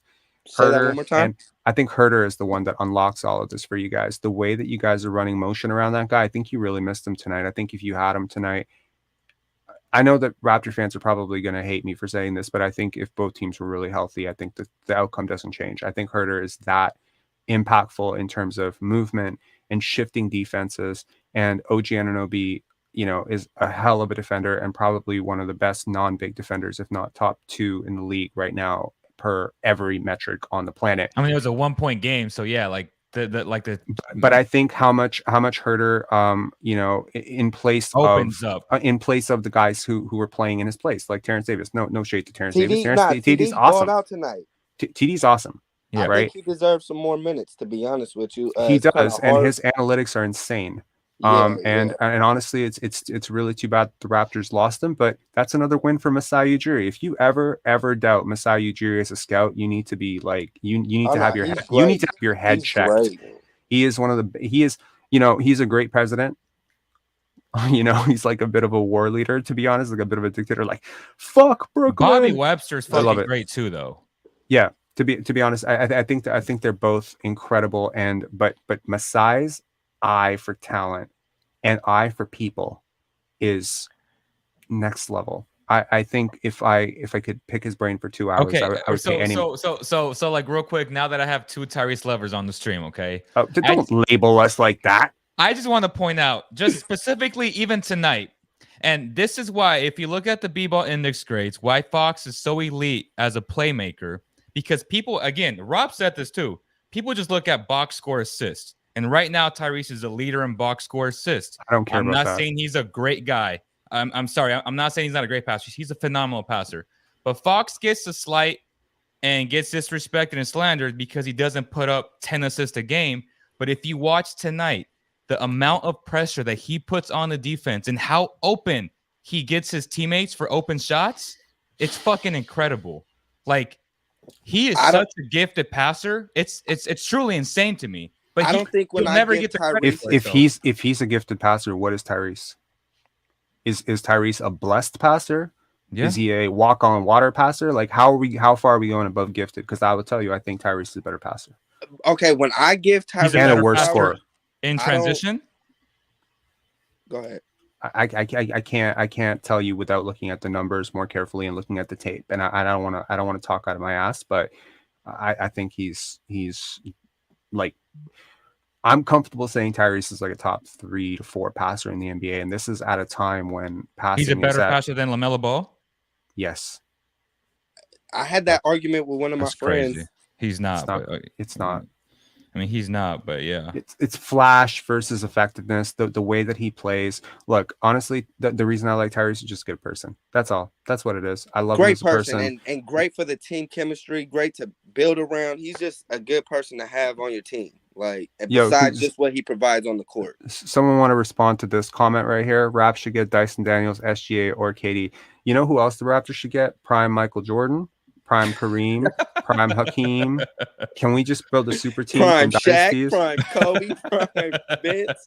Oh my God, Jesus, guys! I wish that we would have moved off these guys before they tanked their values some more. But thanks a lot, Ace, man. It was really nice. Real quick, Fox's assists per 75 possessions, 89 percentile, A minus. Can I say passing playmaking talent, A plus. I mean, this shit. Can I say one thing? when I give Tyrese his flowers, I'm not knocking Fox. When I'm saying Tyrese is the best passer or Tyrese has great just presence, I'm not sliding Fox because Fox I'm looking at it, 27 and 10 tonight. I like what Fox does too. Last year was kind of hard to watch Fox on the court because I don't know. It seemed like he didn't want to make it work, and that's where we had our conversations off the podcast. That's fair. Yeah. When I give flowers to Tyrese, I'm not taking them away from Fox. Fox is a hell of a player. Like that's a good point. Can't it's win not without zero him. sum. I agree it's not zero sum. Both teams can win in this situation. Both teams will have a bright future, and both teams are winning right now. So let's just call it a wash. But I'm just telling you, just as a because I got to get the final word in. Sorry. This trade is going to look worse by the year. Right now, it's going to look great. It's going to look worse by the year, and I think Ace agrees with that. Leo doesn't, but Leo, let's table this conversation. I'm gonna appreciate y'all having me on. Thanks, Ace, man. We're gonna have this conversation in 5 years. I'm gonna tell Leo, see, I told you so. Leo, how many times have I told you to bet on somebody? How many times have I been wrong? You gotta trust me at this point. Okay. FA, how are you? Wake Forest, North Carolina, how are you, brother? Hey guys, I'm doing good. Sorry, I'm not going to turn my camera on tonight. I'm laying in bed, just waiting for you guys to call me before I go to bed. So I appreciate you waiting. For the conversations that you guys were having just now, I think is a win-win trade for both teams because if you look at Sacramento, right, they've not made the playoffs for 16 years. Mm-hmm. So if Sabonis is going to take them to the playoff, that's going to change the franchise for a long time, right? So I know everybody likes Tyrese. I love him too, but sometimes you gotta look at how to get a winning culture back and not be rebuilding over and over again. So yeah. So what do you think of the Raptors tonight? Because FA here, as we found out the first time he called, is a Raptor fan who used to live in Edmonton, who is in Wake Forest, North Carolina. Did I get that correct? Do I remember you perfectly? Oh my God, you got everything 100% correct. Yeah. So you left quite an impression on me, sir. Thank you, sir. So I listened to all your videos and stuff like that. But with the game tonight, right, I'm in line with a lot of the things that a lot of folks have said. I think there has to be a decision that needs to be made. The ball needs to move. The ball sticks too much. And regards to the high IQ players that you said, I think you guys are spot on, right? We have about 4 high IQ players on the team. They have so many low IQ players. At today's game, right? A lot of times when Scottie is like raising his hands and getting really frustrated, right? Because Scottie doesn't hide his emotions, and it's so. Why do you think I love him so much? Yeah, he's not a diplomat. I don't think he'll do well with politics. But VanVleet is like the ultimate politician, right? So, but I think it gets to a point where you have to start calling out Nick Nurse, right? What is he coaching? Before Nick Nurse got in the Raptors, I thought Nick Nurse was one of the best offensive coach, but it's all about pounding the ball, which is what we hated about Dwayne Casey. Pound the rock, pound the rock, pound the rock. But they started this game with Scottie being engaged, right? When everybody touches the ball, even the center that maybe Koloko and everything, let everybody touch the freaking ball. I was watching one interview, but I was saying Charles Barkley or Shaquille O'Neal say, even if you have a center that can score, just let the center. No, it was Isaiah Thomas, sorry, on NBA TV. Let the center touch the ball, and they will give you back to you, right? He's not going to hold on to the ball. But VanVleet, maybe because he wears number 23, he's trying to play like Michael Jordan, trying to shoot over 3 people like in the paint. Yeah. He was lucky today that a lot of the shots were entering, and Sacramento Kings, they don't have long players like Orlando Magic. So obviously he could drive and get foul and score. But that really changed the whole game, and that got into his head. So I think something has to happen, and I know you don't want them to trade Pascal and VanVleet, but I think sometimes you just have to cut your loss and trade when Pascal is hot. Trade both of them and get some young players and build around Scottie. Everybody's saying that Scottie had these turnovers and everything. He had those turnovers today because a lot of people, they're not used to getting the ball anymore because the ball doesn't move. There was a pass that he tried to make to Cambridge, and Cambridge wasn't expecting the ball. It's because these guys don't even expect the ball anymore because Pascal, VanVleet, or Gary Trent Jr. pounding the ball, and finding their own shot, and Scottie standing in the corner. And everybody talks about Scottie taking the trees, right? You know that Scottie is one of our best shooter when he's doing spot up shooting. He shoots like Yes, he is. 42% right now if you add to this game when he does spot up shooting. Well, VanVleet just like his catch and shoot. Honestly, like his catch and shoot numbers caught me off guard, and I'm one of his biggest fans. But when I was talking like to whoever I was talking to yesterday about this, like that was something that really popped off the page to me. Like this needs to be a bigger part of. He needs to get away from the mid range as much as possible because he's kind of like. I was as critical as I could be of Scottie yesterday in the Sam Vecini thread. If you want to check Sam's channel right now. Which was that I think that his shot diet hasn't been great so far this year. He's gotten into some trouble taking a couple of long twos a game, which the defense will happily live with. His touch around the paint hasn't been great. And over the last, 10, 12 games, he hasn't been great from three. So obviously you're going to have some pretty abysmal true shooting splits. However, we have seen in spurts where Scottie can be really efficient. Tonight he was really efficient, and he got the ball. Let me throw that back at you. Who has been great? Apart from Pascal. Who has been great? Yeah, and OG. Everybody has been shooting blanks, right? So if you want Scottie to develop, you want him to be the player. We're not going to win the championship this year. Let's take that off the table. So you have to start developing Scottie to be like the franchise player. I watched a pass today by Luka Doncic, right? Back pass to somebody in the corner, right? Luka makes a lot of turnover. But that was a great pass, right? Because the players, they were expecting it. Scottie made some great passes today. Fine, we understand the turnover he made late, right? But that was a good intention. That was supposed to be a good pass, if not for the player raising their hands. It's always the idea. It's the idea, right? We did not lose the game today because of that pass. Yeah, I would be much more frustrated if he was like trying to go ISO and he dribbled it off his foot or some stupid shit like that. But let me tell you, I know that one thing that analytics are really behind on, in my opinion, and I think as we get further into the analytics of tracking data, I think we're going to finally figure it out. How many times do you miss a pass that would generate a great opportunity? This gets very dicey, and I encourage somebody out there who has the analytic mind to take the ball and run with this, because this would unlock the crap out of selfish players, because there's so many times where if Scottie Barnes has De'Aaron Fox sealed 3 feet from the basket and there's no defender there because there's no paint protection for the Kings. They tried to throw in Rashawn Holmes late, but that didn't work out too well. Scottie Barnes, that's 2 points. So if you don't make that pass effectively, to me, that's a turnover. That's how I see the game. I see you not making an obvious pass. If you like for instance, Scottie Barnes tonight, he threw the ball up, and you remember Gary Trent streaking up the court, and Scottie just saw him. He had that awareness. If Scottie takes 2 dribbles and he takes that 2 points away from Gary, to me, in my book, that's a turnover. Exactly. That's what I mean. Exactly. 100. I agree with you 100%. So I think the long run, right? They need to have they need to make a decision, and it has to. And if you look at the next 7 games, we can go 0 of 10. Period. And honestly speaking, I had fun today because. Are we about to get swept by Brooklyn? I had fun today because Scottie played well. Yeah. If you ask me, right, I've only enjoyed 2 games this year. One is the game against Atlanta where Scottie made 5 3-pointers, and today's game. There's something very remarkable about that, because in both games, let me tell you, F.A., in both games, he came out with exactly the same energy.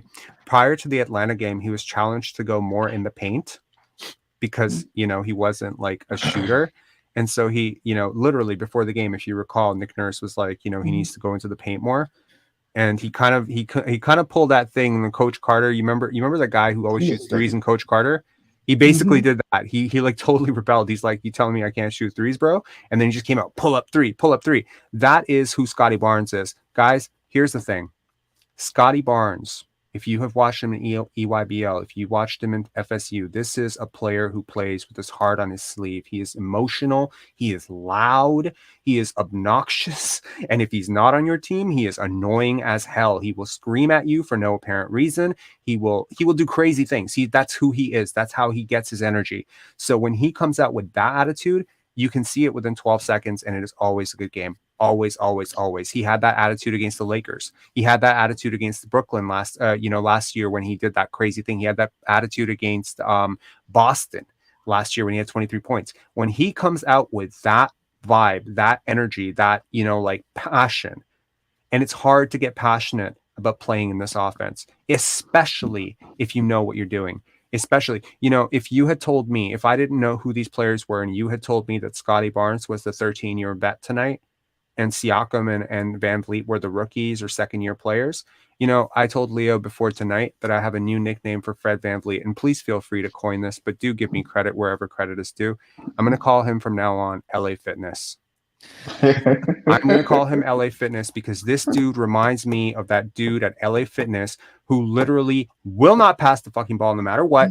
And it's every time he touches it, he shoots it, corner three. And you're like, God damn it, get this guy off my team. But he was on my team because he jumped on my run. That is LA Fitness. So Fred VanVleet, you are LA Fitness. Last year, somebody told me that they call Precious Achua LA Fitness. This year, I give the LA Fitness award to Fred VanVleet, because this dude is going to be playing at LA Fitness in 3 years if he keeps playing this way. He plays that way. And let me wrap up quickly, right? Yeah. 2 things. Apart from the prize, we did not lose the game because of Scottie Barnes. Pascal missed 2 layups. I'm not going to blame Pascal because Pascal is giving up his all. He has tunnel vision sometimes. But during the game at halftime, Michael Grinch tweeted something about Scottie Barnes, saying that they had like 3 blow-bys on Scottie Barnes, right? It got me really, really pissed. You can go look at the tweet, and I think I responded twice on the tweet. I was like, stop this hit job, right? They're blown by, even Fred VanVleet, they're blown by Thaddeus Young today. They've even blown by Gary Trent Jr. Why are you picking on the young guy? That you guys are destroying your own young players. Yeah. So I'll get off now for other folks to join. So you guys continue. Great Thanks job, a lot. guys. I love this. Thank you. Guys, just a reminder, hit like on this, share this, get this out there. We got about 290 people in here. Let's get some more. Let's get some more people into this conversation. I know it's running late here, and dial in if you want to talk. The link is in the description. Leo and I are here to talk to you. We're here to discuss Raptors, Kings, whatever you want to talk about. You want to talk about the league. Let's talk about the league. And as we get into, let's call it the second hour of this, we'll do a video breakdown. So, if you just I got had the enough highlights of us. ready. Do you want me to share my screen? Not yet. We're gonna talk to a few more people first. Let's get into that, into the second hour of the into the third hour of the stream, if you don't mind. Yeah. So like we have Mo back here. Mo, is this the same Mo? Mo, you back? Yes, I'm back. You got more to say? I do have more to say. Let me a quick rant, if you don't mind. Go ahead. So, Raptor fans, hero ball by a guy under 6 feet is not the answer. Fred getting calls like James Harden is not sustainable. Yeah. Fred having a Kyrie Irving layup package for a night is not sustainable. Fred playing like he's 2001 Allen Iverson and Nick Nurse doing his best Larry Brown impression is not the answer. But Barnes' performance is easily sustainable. I want us to play the way we can play to win playoff games. This can get us a win on a random Tuesday or Wednesday against the Kings. We almost did it, but it's not the answer. And when Fred has the ball, he rarely creates an advantage for his teammates. When was the last time Fred was double teamed? He takes too long to do whatever it is he decides to do. Mm-hmm. And also when he has the ball, that is one less shooter on the court to spread the floor on a team that severely lacks shooting, because Fred can't pass to Fred. So is Pascal and Scottie spreading the floor for him? A guy who can't consistently break down the defense? Our half-court offense. Exactly. Our half-court offense should run through 4 guys in the half-court. Mm-hmm. 4 guys to me. Pascal, Scottie, OG, and Thad. And everybody else play off them. And also when Pascal... You're getting a lot of support in the comments, brother.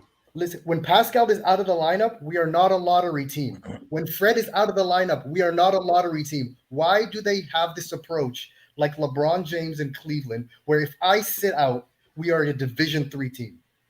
I feel like Masai and Bobby need to get rid of Fred simply because Nurse's bias is over 3,000. The scouter has broke on his bias.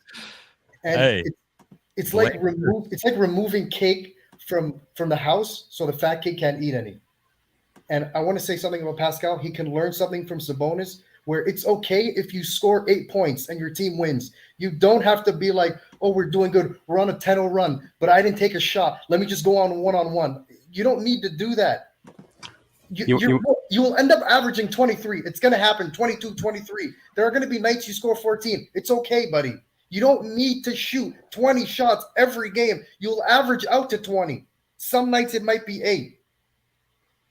Facts. Amen. Seriously. Damn. Amen. That's the best call of the night. First, second.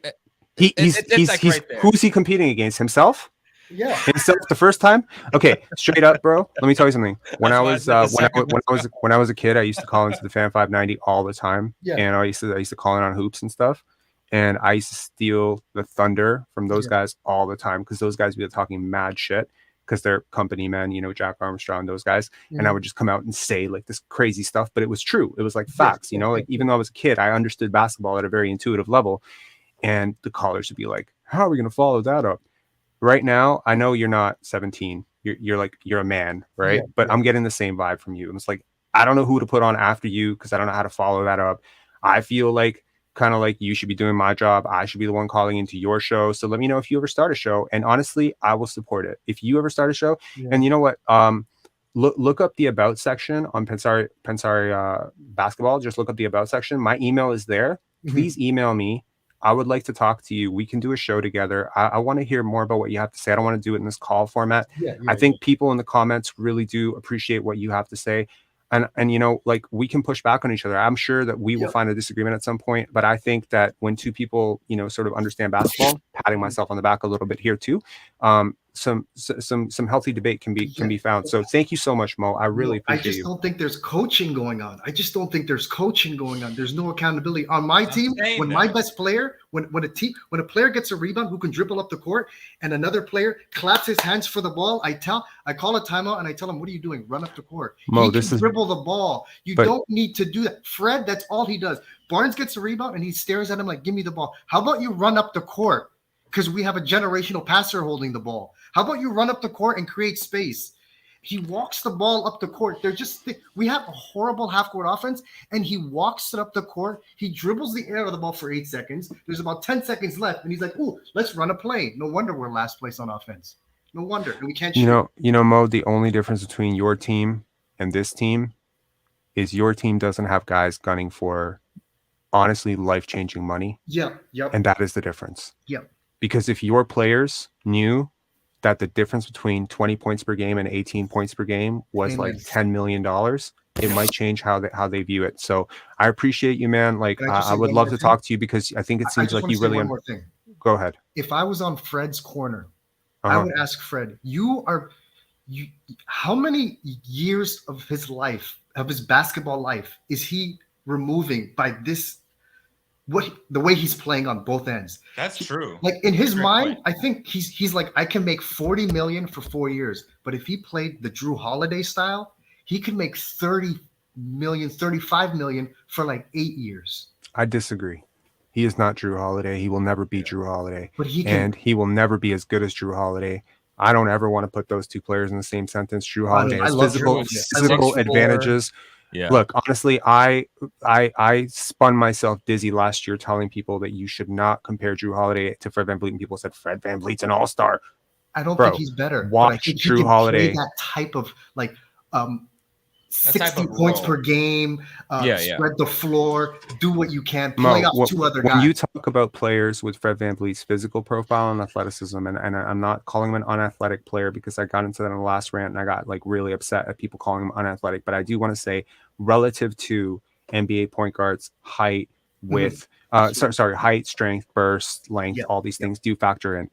If you take his physical profile, you map it out over the course of the league, you really do have very rare exceptions of players who are playing well at 32, especially when you start getting into Drew Holiday territory, because I will tell you right now, Drew Holiday in his peak, Fred VanVleet has never touched that. No, he hasn't. Ever. No, I agree. So to say like he could do what Drew Holiday's doing for 8 years, I disagree. Anyways, Mo, thank you so much. I really appreciate you coming on. Please do email me if you're interested in having like this chat, because obviously you are extremely well spoken, and I think love the show. I love the show. Only place to get objective truths. And Matt Devlin is the biggest Fred VanVleet hype machine you will ever see in your entire life. I heard he bribed him with like a cake or something. Yes. Yeah, and he might have a sex tape on Nick Nurse. I don't know. Jesus. Mo. All right. Mo, thanks. I love you, Mo. Appreciate you calling in, man. Yeah. I just Thanks, love guys. your Thanks, insight, guys. man. I just really like you a lot. We're not in love yet, but I appreciate you, man. Thank you so much. So Okay. Mo, that was great. And again, he brought up what I've said, which is hold Nick Nurse accountable. Absolutely. Nick and Kenyon, we see you. We're going to get to you right after this.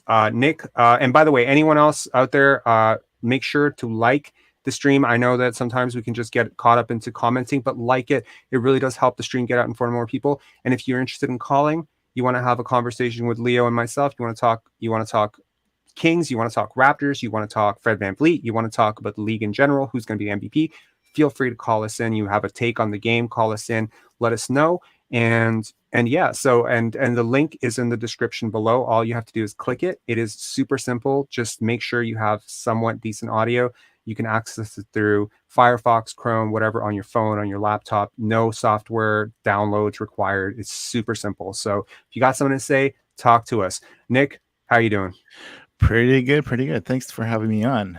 I can tell by your accent that you're not from America. What are you talking about, man? I'm from Hamilton. That's what I said. That I can tell from your accent that you're not from America. I was trying to figure out if you were a Kings fan or a Raptors fan, but I'm a Raptors fan. All right. Yeah, Talk thanks to me. for having me on. Okay, so I was super hyped watching the off season. You know, we got Christian Coloco, and I was an avid watcher of the Rico Hines runs. Me too. And like, call me crazy, but like, I just had a sense of like Siakam not improving as far as his only like go-to move is like the spinneroonie, right? And it wasn't automatic. I'm like, why is this guy not like I don't know. It just seemed to me like it wasn't automatic. 50% of the time he'd go. You saw that move that Domas pulled on Scottie, right? Where he kind of spun him around a little bit. That's advanced footwork, right? So Siakam has a competitive advantage over any player he plays, which is that his feet are like ballerina feet. Okay. This guy can do things in the paint, and it does throw defenders off. But when it gets scouted, the third time a defender plays him in a 7-game series, that is exactly why, guys, if you go back to the bubble, I don't want to bring up that period in Raptor history because it will make me mad and I will smash this computer and probably end this stream prematurely. But if you go back to the bubble, you go back to the playoffs last year where he was virtually invisible for those first 3 games. If you really look at it, that's what teams know what Nick knows. Nick. Yeah. So just watching that whole run throughout the weeks, I'm like, this Raptors team is in trouble because if this guy's not hitting, like if his spin move is not automatic and all his moves were just from the years before, he hasn't added anything. Maybe a fadeaway, but still, it didn't give me confidence going into the season. And then when I called him out on like Twitter or whatever, people were saying, "Oh, you're crazy! You don't know ball, blah blah blah." Because welcome to the club. Yeah, it's just predictable of where this Raptors season was going, and like, what do you think about these workouts during the summer? Because I feel like Siakam's do them all the time. Yeah, like Siakam's approach to the game is like he's in a Rico's right hand, Rico Hines run. I literally brought this up in the last stream. Yeah. He does, it's like he goes right into the paint, dribble, right? And if it gets absolutely trapped, right? Here's the thing, guys. When you go into the paint and then you wait for the defense to kind of like trap you and then you pass out, you get desperate because he usually picks up the ball. And if you really like start to fundamentally break down the game, I want you to like play money ball with this.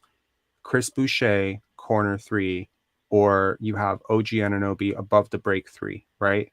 Like seriously, which of those two is a higher quality shot? I mean, with all of OG's struggles, it's obvious to me that OG is the better option there, especially when you factor in other algorithms like Scottie. When I made a video breaking down Scottie's generational passing last year, where I showed that Scottie Barnes is a supercomputer. Basically, he's doing math calculus. Like every time Scottie makes a pass, I'm like, if I had 5 minutes to calculate what was the right pass based on the percentages, on how that player shoots in that situation, based on how that player is shooting on that game, he makes the correct pass. Like, I think I did the math. It was like 87% of the time. It is absurd to have a player that smart and to be able to make those calculations that fast. Siakam is like wielding. He's spitballing. He's freestyling. This is pickup basketball.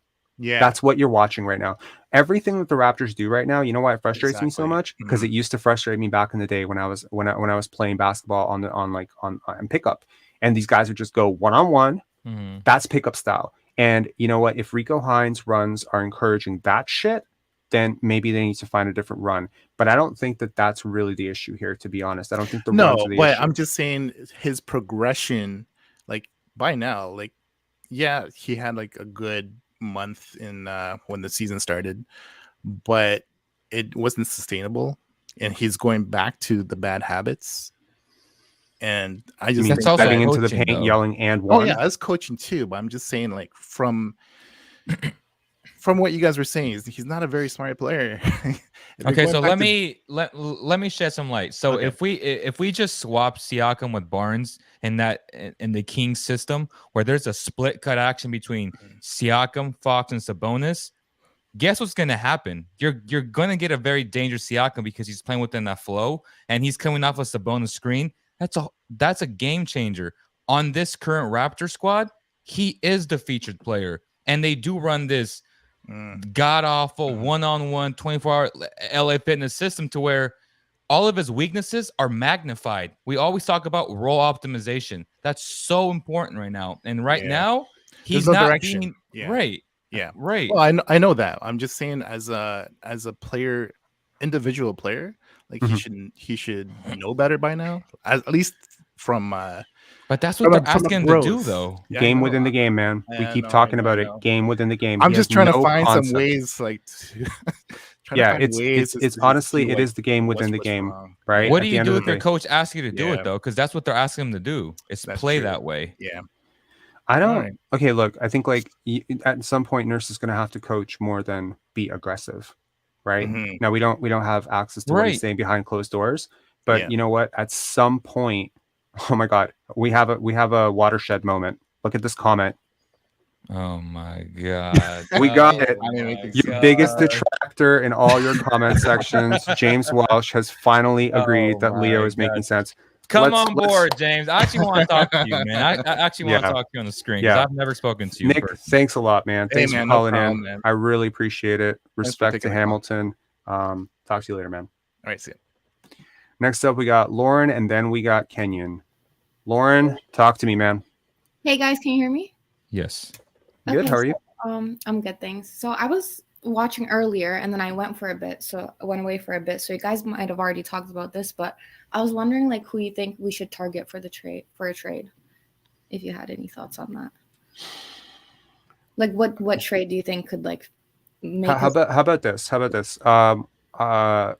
You tell me who you want, and I'll tell you if it's gettable. I want Kyrie, but I don't want all the baggage that comes with Kyrie. You know. That's fair. We're not going to get Kyrie. The part of it is because MLSE is a notorious. I mean, Leo should know this because they have Terrence Davis, and we got rid of Terrence Davis.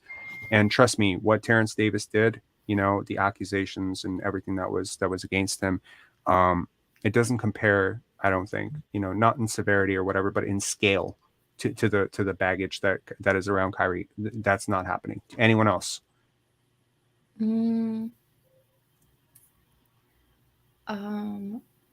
It was Kyrie or bust. Ayton? Ayton? Yeah. That's interesting. That's interesting. That is a very interesting thing. I think the Phoenix Suns are playing a little too well for them to shuffle up a piece that big. But who would you want to trade for Ayton? Because I'll almost guarantee you it's going to cost a lot.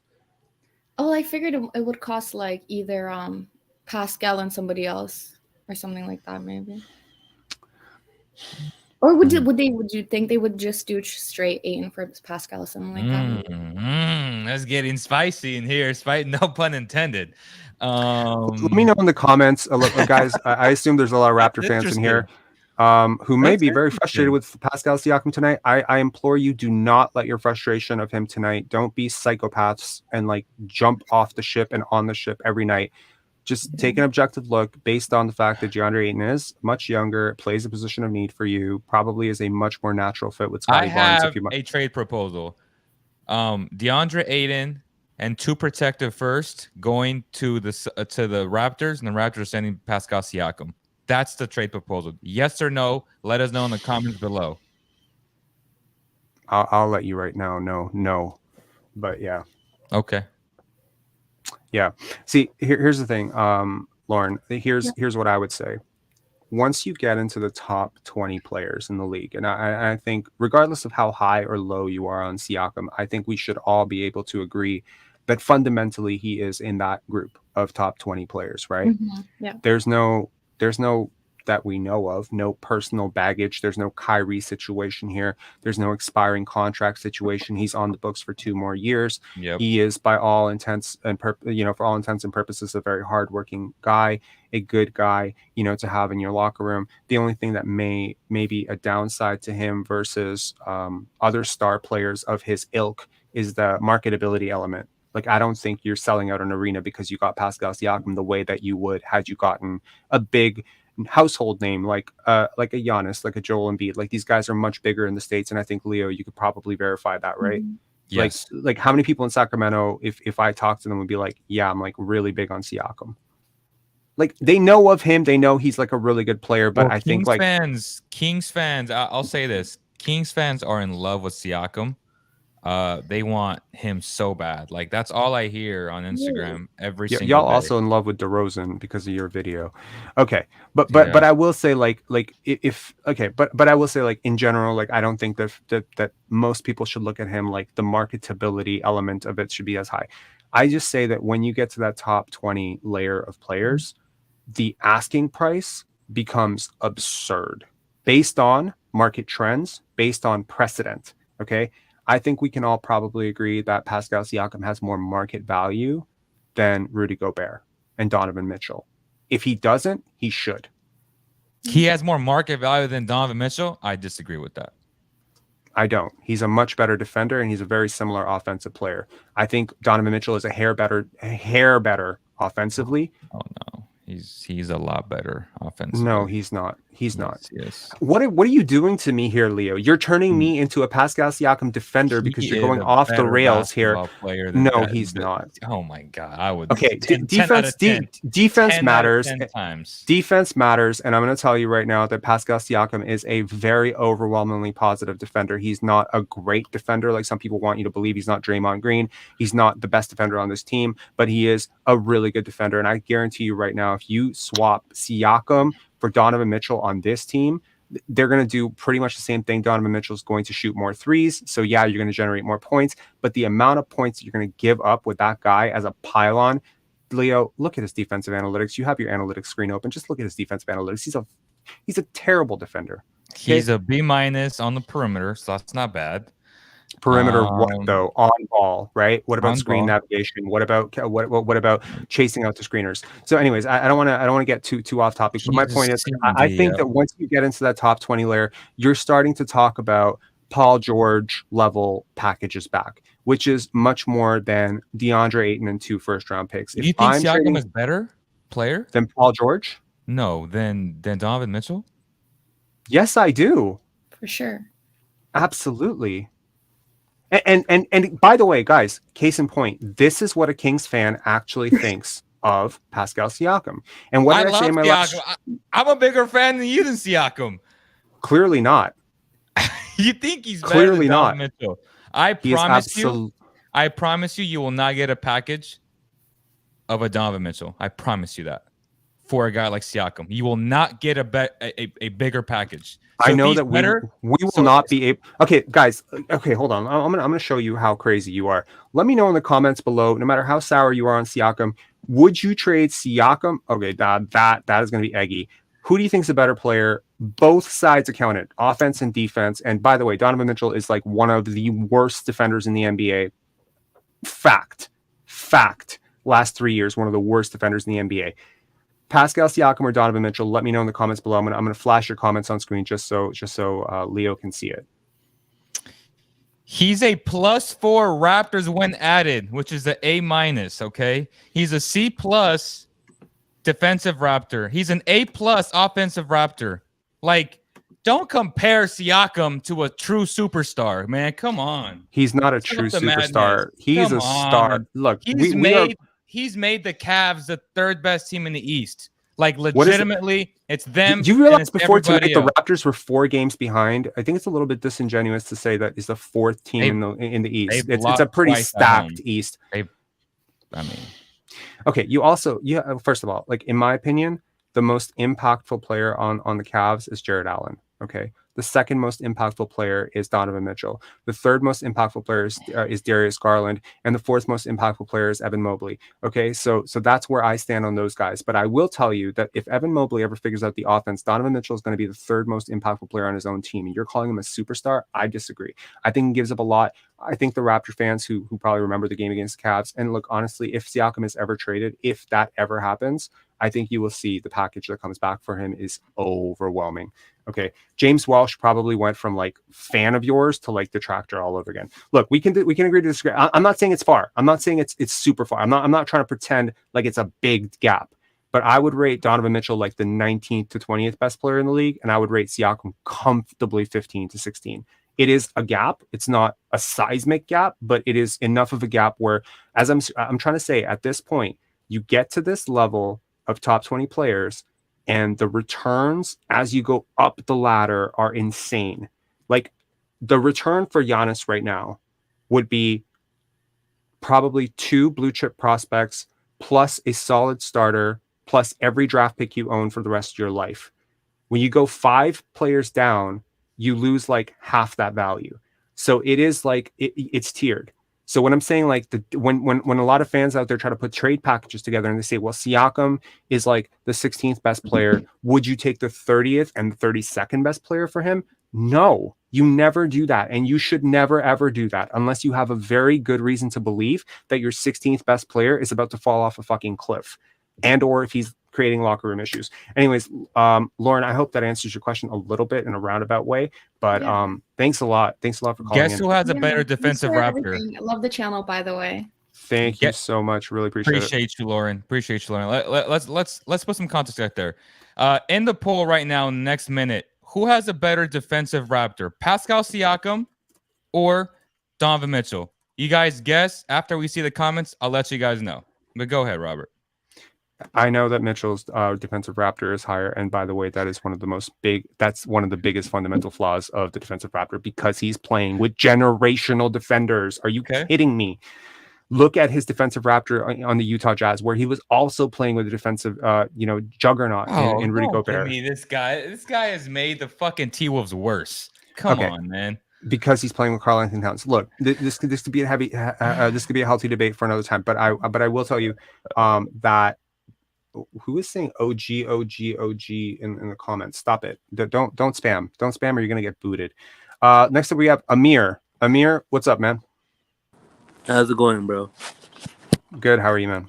Good. I missed the beginning of the show, so I'm not sure what you guys talked about. But we're gonna bring on Kenyon as well because he's making gestures. Kenyon, sorry, we know that the conversation with you is going to go a little bit long, so we wanted to keep you for the end. But obviously you're getting impatient here, so you can just talk to all three of us. What's your comment, Amir?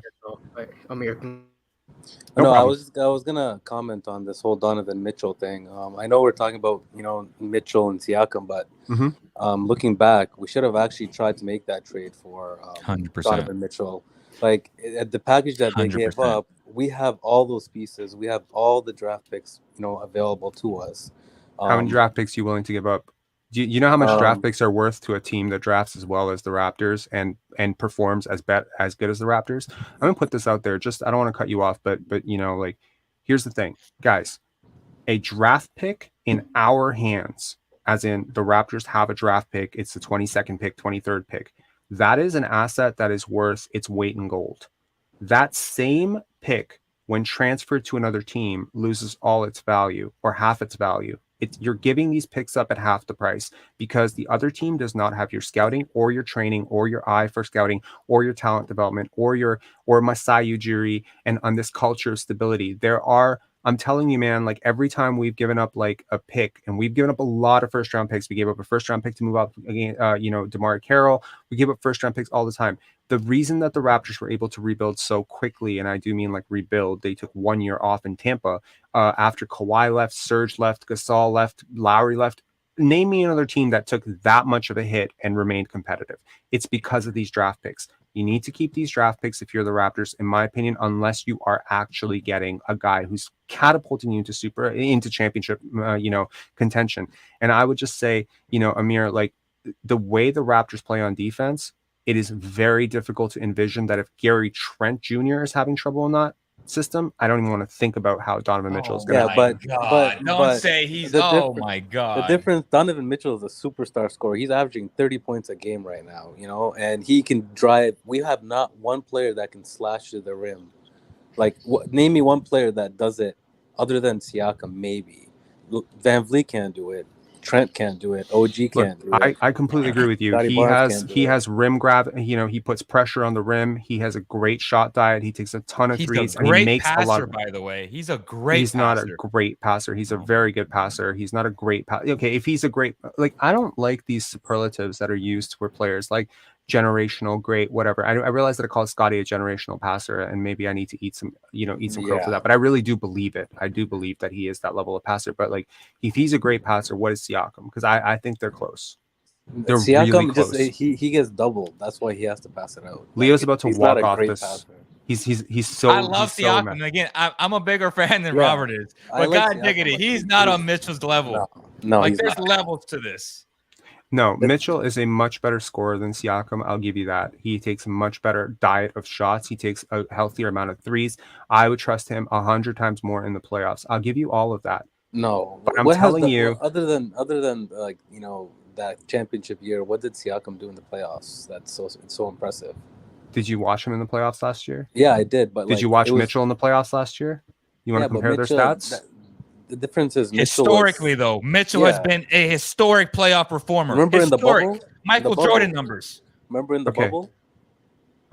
Yes, I remember the bubble. He was going off in the bubble. I remember that team without Bojan. And Siakam hadn't touched the ball in 4 months, so I don't think that's necessarily a fair comparison. Yeah, I'm not. We can argue all day, and Kenyon's going to snap if I start going into why he didn't touch the ball for 4 months and how much I resent that he didn't. Hey, I'm just keeping quiet here. Yeah, but look, honestly, like we can debate Siakam and Mitchell all day. I think Siakam. I'm shocked that Robert's saying this. I'm perplexed, honestly. I'm not debating the two. I'm just saying we should have paired him with Siakam, and I think we had the pieces to do it. And I know you want one ball dominant guy with another ball dominant guy. Do you see what's happening to Evan Mobley in that offense right now? He's scoring, like his scoring is like so low, and he doesn't need to be that low. He has a lot of talent. I don't want two of those guys, and now Scottie has an even harder time grabbing the ball, because I'll tell you, whatever you want to say about Mitchell's passing or Pascal's passing, Scottie's a better passer than both of those guys. That's true. Yeah. So I want to not put more hurdles in the way for Scottie's ascension. Now, I know that this might be a very Scottie-focused team-building philosophy, but let me tell you, I'm gonna give you an anecdote here, okay? The Toronto media has been on their soapbox about Scottie's struggles. There was a beautiful call-in with Will Liu where he was talking to someone from The Ringer, and he mentioned that he didn't think that the Scottie to Brooklyn package for Ben would work for KD because they have a similar player in Ben Simmons. And Leo and I discussed how that's not exactly a terrible problem to have two extremely versatile defenders who can switch and play 1 through 5. But what's really funny is, Will Liu said this as a well, I don't think the Brooklyn Nets would want Scottie Barnes. And do you know what the Ringer the Ringer writer said? What? He said, if I get Scottie Barnes, I would waive Ben Mitchell. I would waive Ben Simmons and drive him to the airport. That is how the rest of the league feels about Scottie Barnes. That's why the Raptors need to I'd keep both. No, you would keep both, but the obstacle that Will Liu presented, and I don't mean to like shout this guy out every single night. I feel like I'm driving traffic towards his podcast at this point. But what he said was that he thinks that the Nets would have a problem pairing those two together. And the Ringer the Ringer writer was so confident that Scottie was such a get for the Nets that he said, if that was your problem, I'll waive Ben Simmons, who's, by the way, a max player who makes $35 million a year. He'd waive him. Now, I know that was somewhat said, like, haha, but that's the sentiment. And every single person you talk to around the league who's not named Sam, sorry, I had to do that. I'm so low, right? Any serious writer that you talk to, any serious analysts, coaches, scouts, talk to the players, the real ones get it, Who is the guy that you see on this team that is the future? Let me ask you a question. Let me ask you a real question, okay? You see like sometimes you have like a superstar like Giannis, right? And you'll see like a young player come up next to them. Like, can we think of an example just off the top of the head of like a superstar who had a young player come in who had like a lot of potential? Can you think of someone like that? Leo, Kenyon, Amir? Not really. Wait, what's the question again? So, can you think of a superstar, a guy who's considered a superstar around the NBA? Think Pascal Siakam level, who had a young player come into his team through whatever reason, and everyone just started anointing that young player as the future within half a year. Can you think of another like situation where that has happened? I can think of one, which was LeBron? David Robinson, Tim Duncan. That was the only situation where I can think of where a rookie just came in and immediately it was obvious that the team had to shift who they were building around. Can you think like of another? Curry. Oh, When, they had Monte Ellis. Okay, let us know in the comments. Oh my God, we have so many comments here. We have so many people. Could be like the Curry Monte Ellis days. Curry Monte Ellis. Yeah. Well, actually, Curry and Monte Ellis was a very serious debate. VC and Bosch, except Elton. Chris Bosh was never seen as the franchise player while Vince was here. It was only after that they shifted the narrative of this is Vince's team now, in my opinion, and as someone who watched that team. Magic and Kareem. That's an interesting. Okay, I'm dead. I'm DeRozan, dead. I'm dead. DeRozan and Chris I'm dead. Bosh. I'm dead, bro. Anthony Bennett. I love it. Could be What was the DeRozan. question? What was the question? Okay, can you think of a player on Siakam's level who had a rookie come into his team in the first year and lost the tag of guy worth building around within the first year around the league? Kareem and Magic? Okay. Zion Ingram? No. No, that's not even. No, you said the perceived narrative. That's not. It don't have to be true. But the perceived narrative is... Well, the reason that I'm saying is because there are players around this league who say, well, this is the guy that they're building around. And I don't think that you would say that if you replace Siakam right now with Giannis. Or if you replace Siakam with Durant. Like, you could say this guy's a future. But if Scottie Barnes had been drafted to Brooklyn, do you think that people would be like, oh my God, trade Kevin Durant or get the ball out of Kevin Durant's hand. We need Scottie Barnes to get touches. I don't think anyone would be saying that at all. Okay? No, because they would understand and Scottie would understand. You wouldn't see Scottie all frustrated because he would understand. There's no chance that I'm better than this guy. When they asked Lonzo Ball about the trade, right, for AD, he said, yeah, I got traded for AD. Like perfect example. Understand Bert West, God bless. Yes. That's a good one. Anthony Edwards and Towns. Example. Yes. Thank you. That is correct.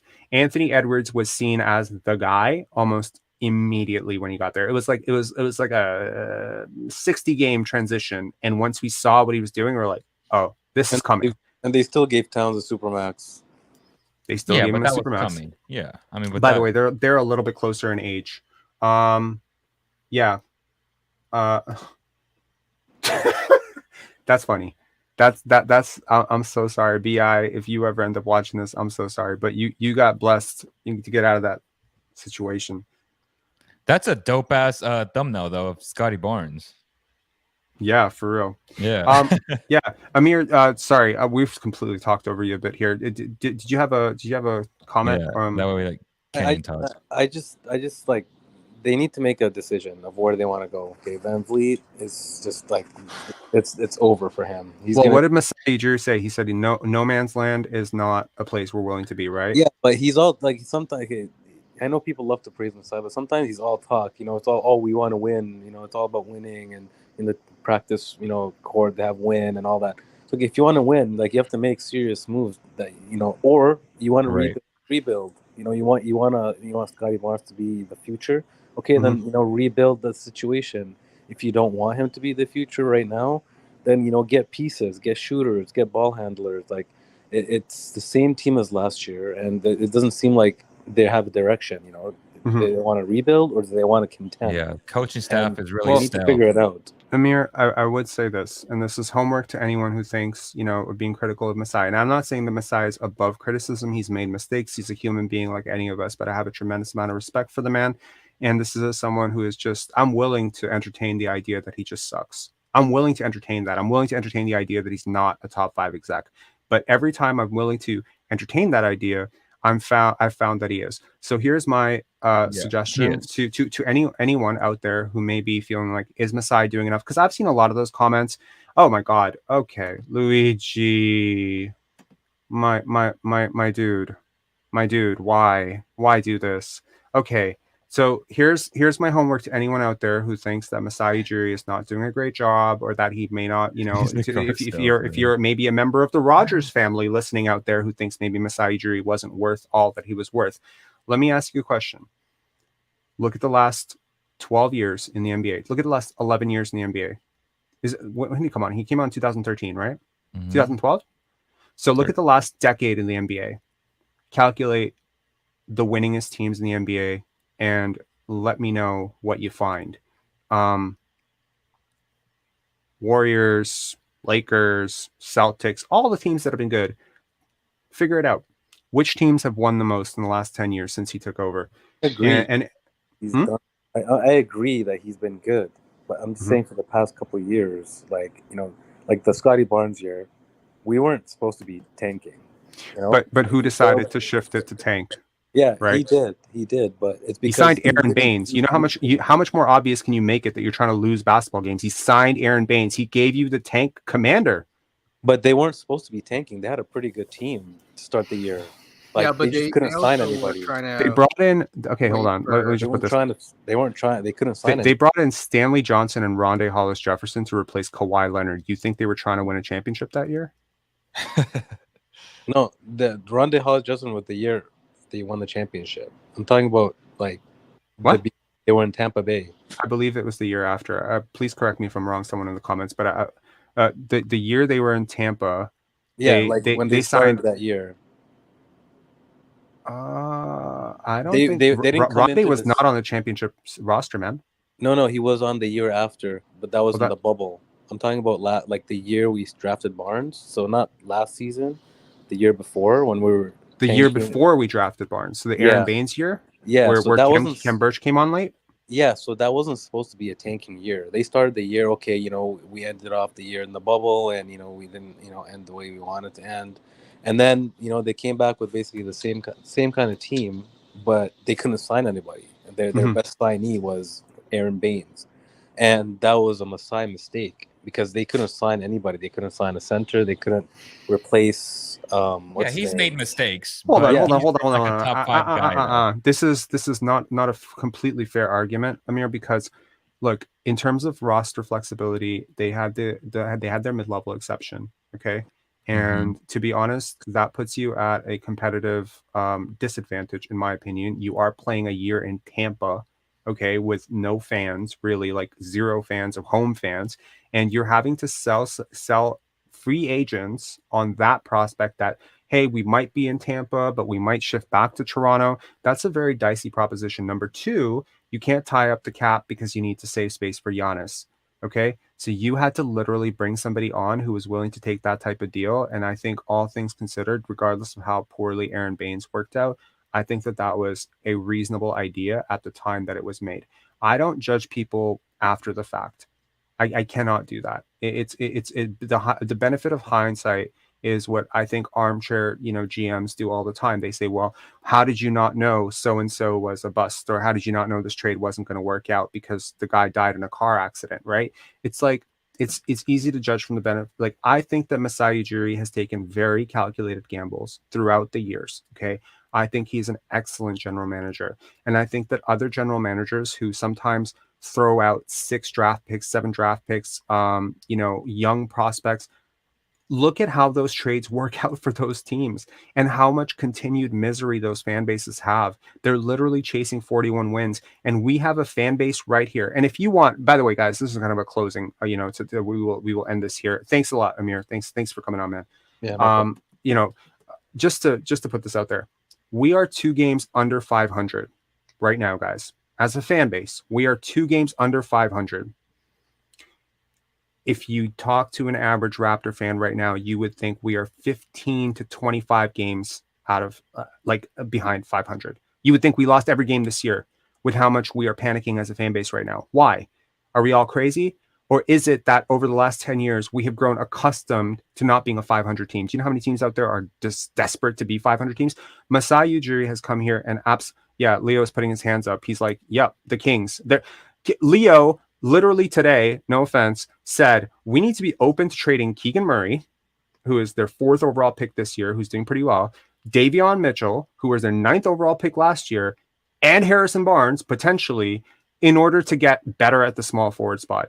This is what 16 years of losing does to you guys. I said we need to trade anyone to be improve open to the trade. roster. I'm with you. To improve the roster. I don't believe in, they're 4 games above 500. You're going to mess with the chemistry. I'm like, bro, it hasn't even been 30 games. Like, if you can get better today, get better today. Is this a sentiment you would have if your team had basically been the top 3 team in the league for the last 10 years? Do you feel like you would be this impatient? Exactly. And this is my point. I said, we're acting like this team has had. Oh, we've lost Leo. Can you hear me, by the way? I can hear you. Go ahead. We've lost Leo for a moment. Guys, anyone else wants to call in? The link is in the description below. I'm going to post it again in the comments. While we wait for Leo, first of all, I want to say, yes, that is what happens when you haven't been in the playoffs since Bush was the president. That's George Bush reference? No. No. By the way, guys, honestly, look up, while Leo is not here, and I can just say this, without him, snapping, I looked it up earlier today. Look at the win history for the Sacramento Kings. Don't do for that the last 35 years. 35 years.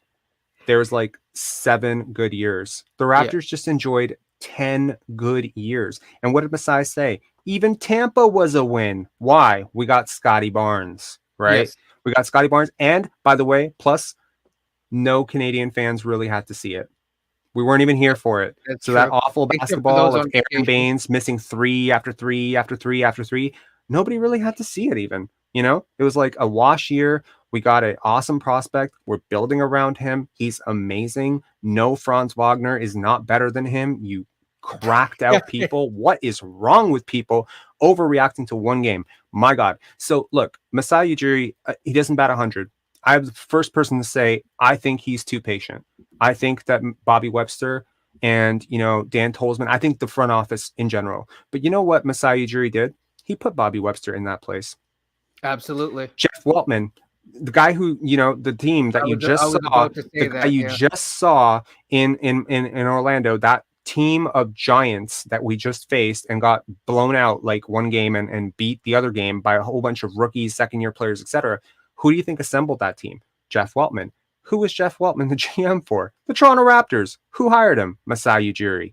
Guys, Masai Ujiri has one thing I will tell you that is fundamentally missing from most top executives.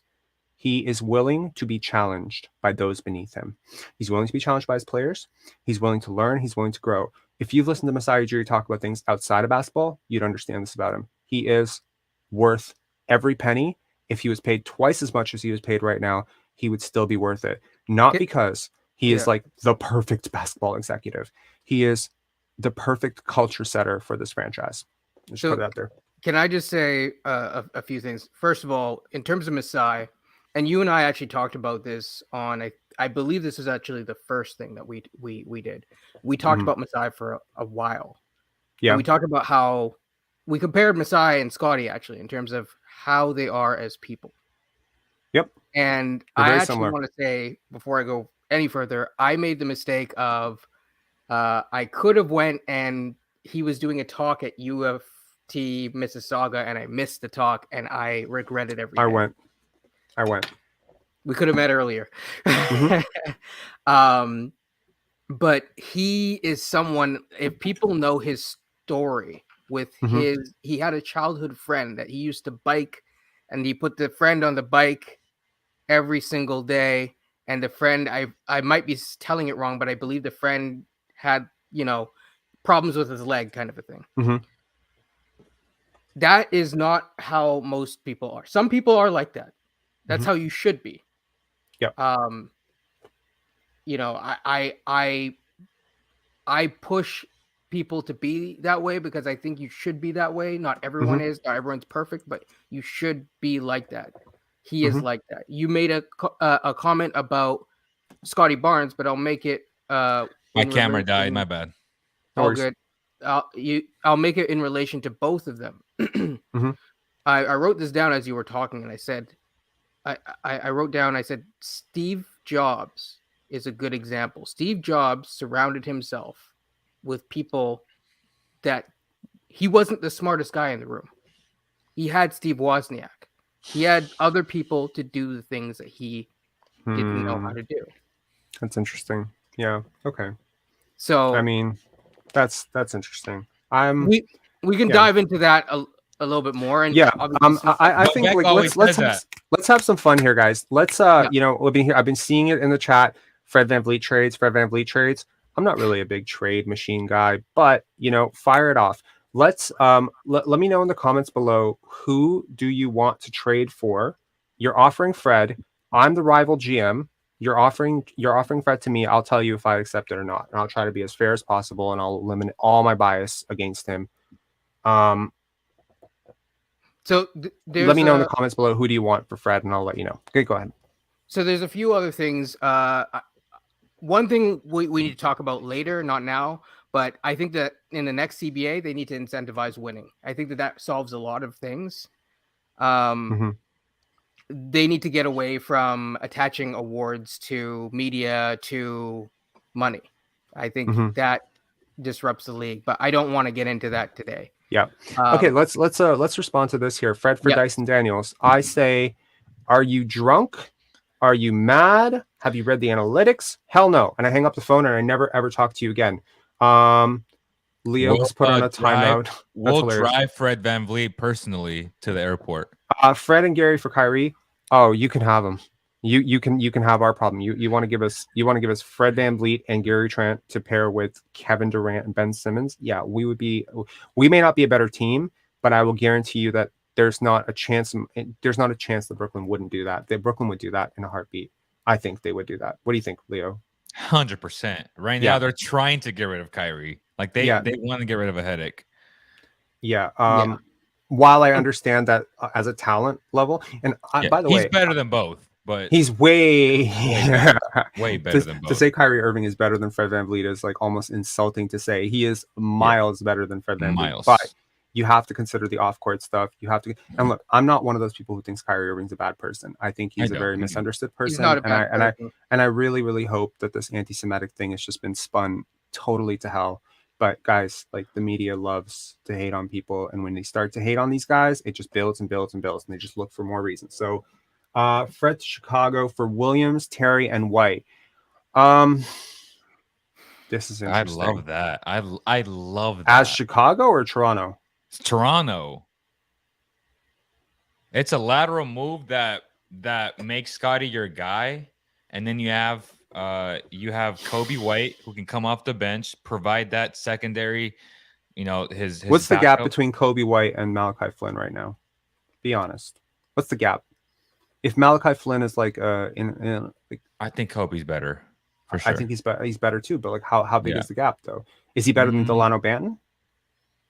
You think Kobe White's way better than Delano Banton? I don't think he's way better. No. I think he's better. When than you both factor guys. in for defense, are you factoring in defense? I'm not. Yeah, that's I'm why I said factoring way in. better. No. I'm factoring in the fact that he's going to be Scottie's backup. I think I think the Bulls get better because Fred VanVleet next to DeMar DeRozan will work 100%. I think the problem here is that when healthy, the Bulls have a better point guard already. I would argue they have two better point guards already in Alex I don't know Caruso if and Lonzo's Lonzo ever going Ball. to be healthy again, though. Lonzo may not play this whole year. Yeah. News just came out. Well, if that is the case, then I think this deal is a good deal. If I was Chicago, I would tell you, let me hang up and get drunk and call you back later. I'll have to think about this. Okay, guys. Sorry, we're gonna try to get to all of these. Okay. Yeah, I'll let you guys get to the comments. My goodness. A couple other things. We're gonna get to that, but we want to get into these. Jakob Poodle, which I assume means Jakob Poeltl for Freddie. If I'm San Antonio, I say no. Right. Wait, hold on. The Raptors, you say yes. But San Antonio's trying to lose. Like they're trading one winning player for another winning player. I think they're getting the better winning player. No, I would rather have Jakob, but I think that's a lot of my own personal bias. Fred and Precious for Ingram. I once again tell you, how did you get my number? You already called me about Dyson Daniels, and I told you to never ever call me again. And now you want an even better player in Brandon Ingram, and I tell you to at this point I'm leaking nudes. Okay. Draft picks, young players. Let's get more specific, guys. Fred VanVleet for Caruso and Williams.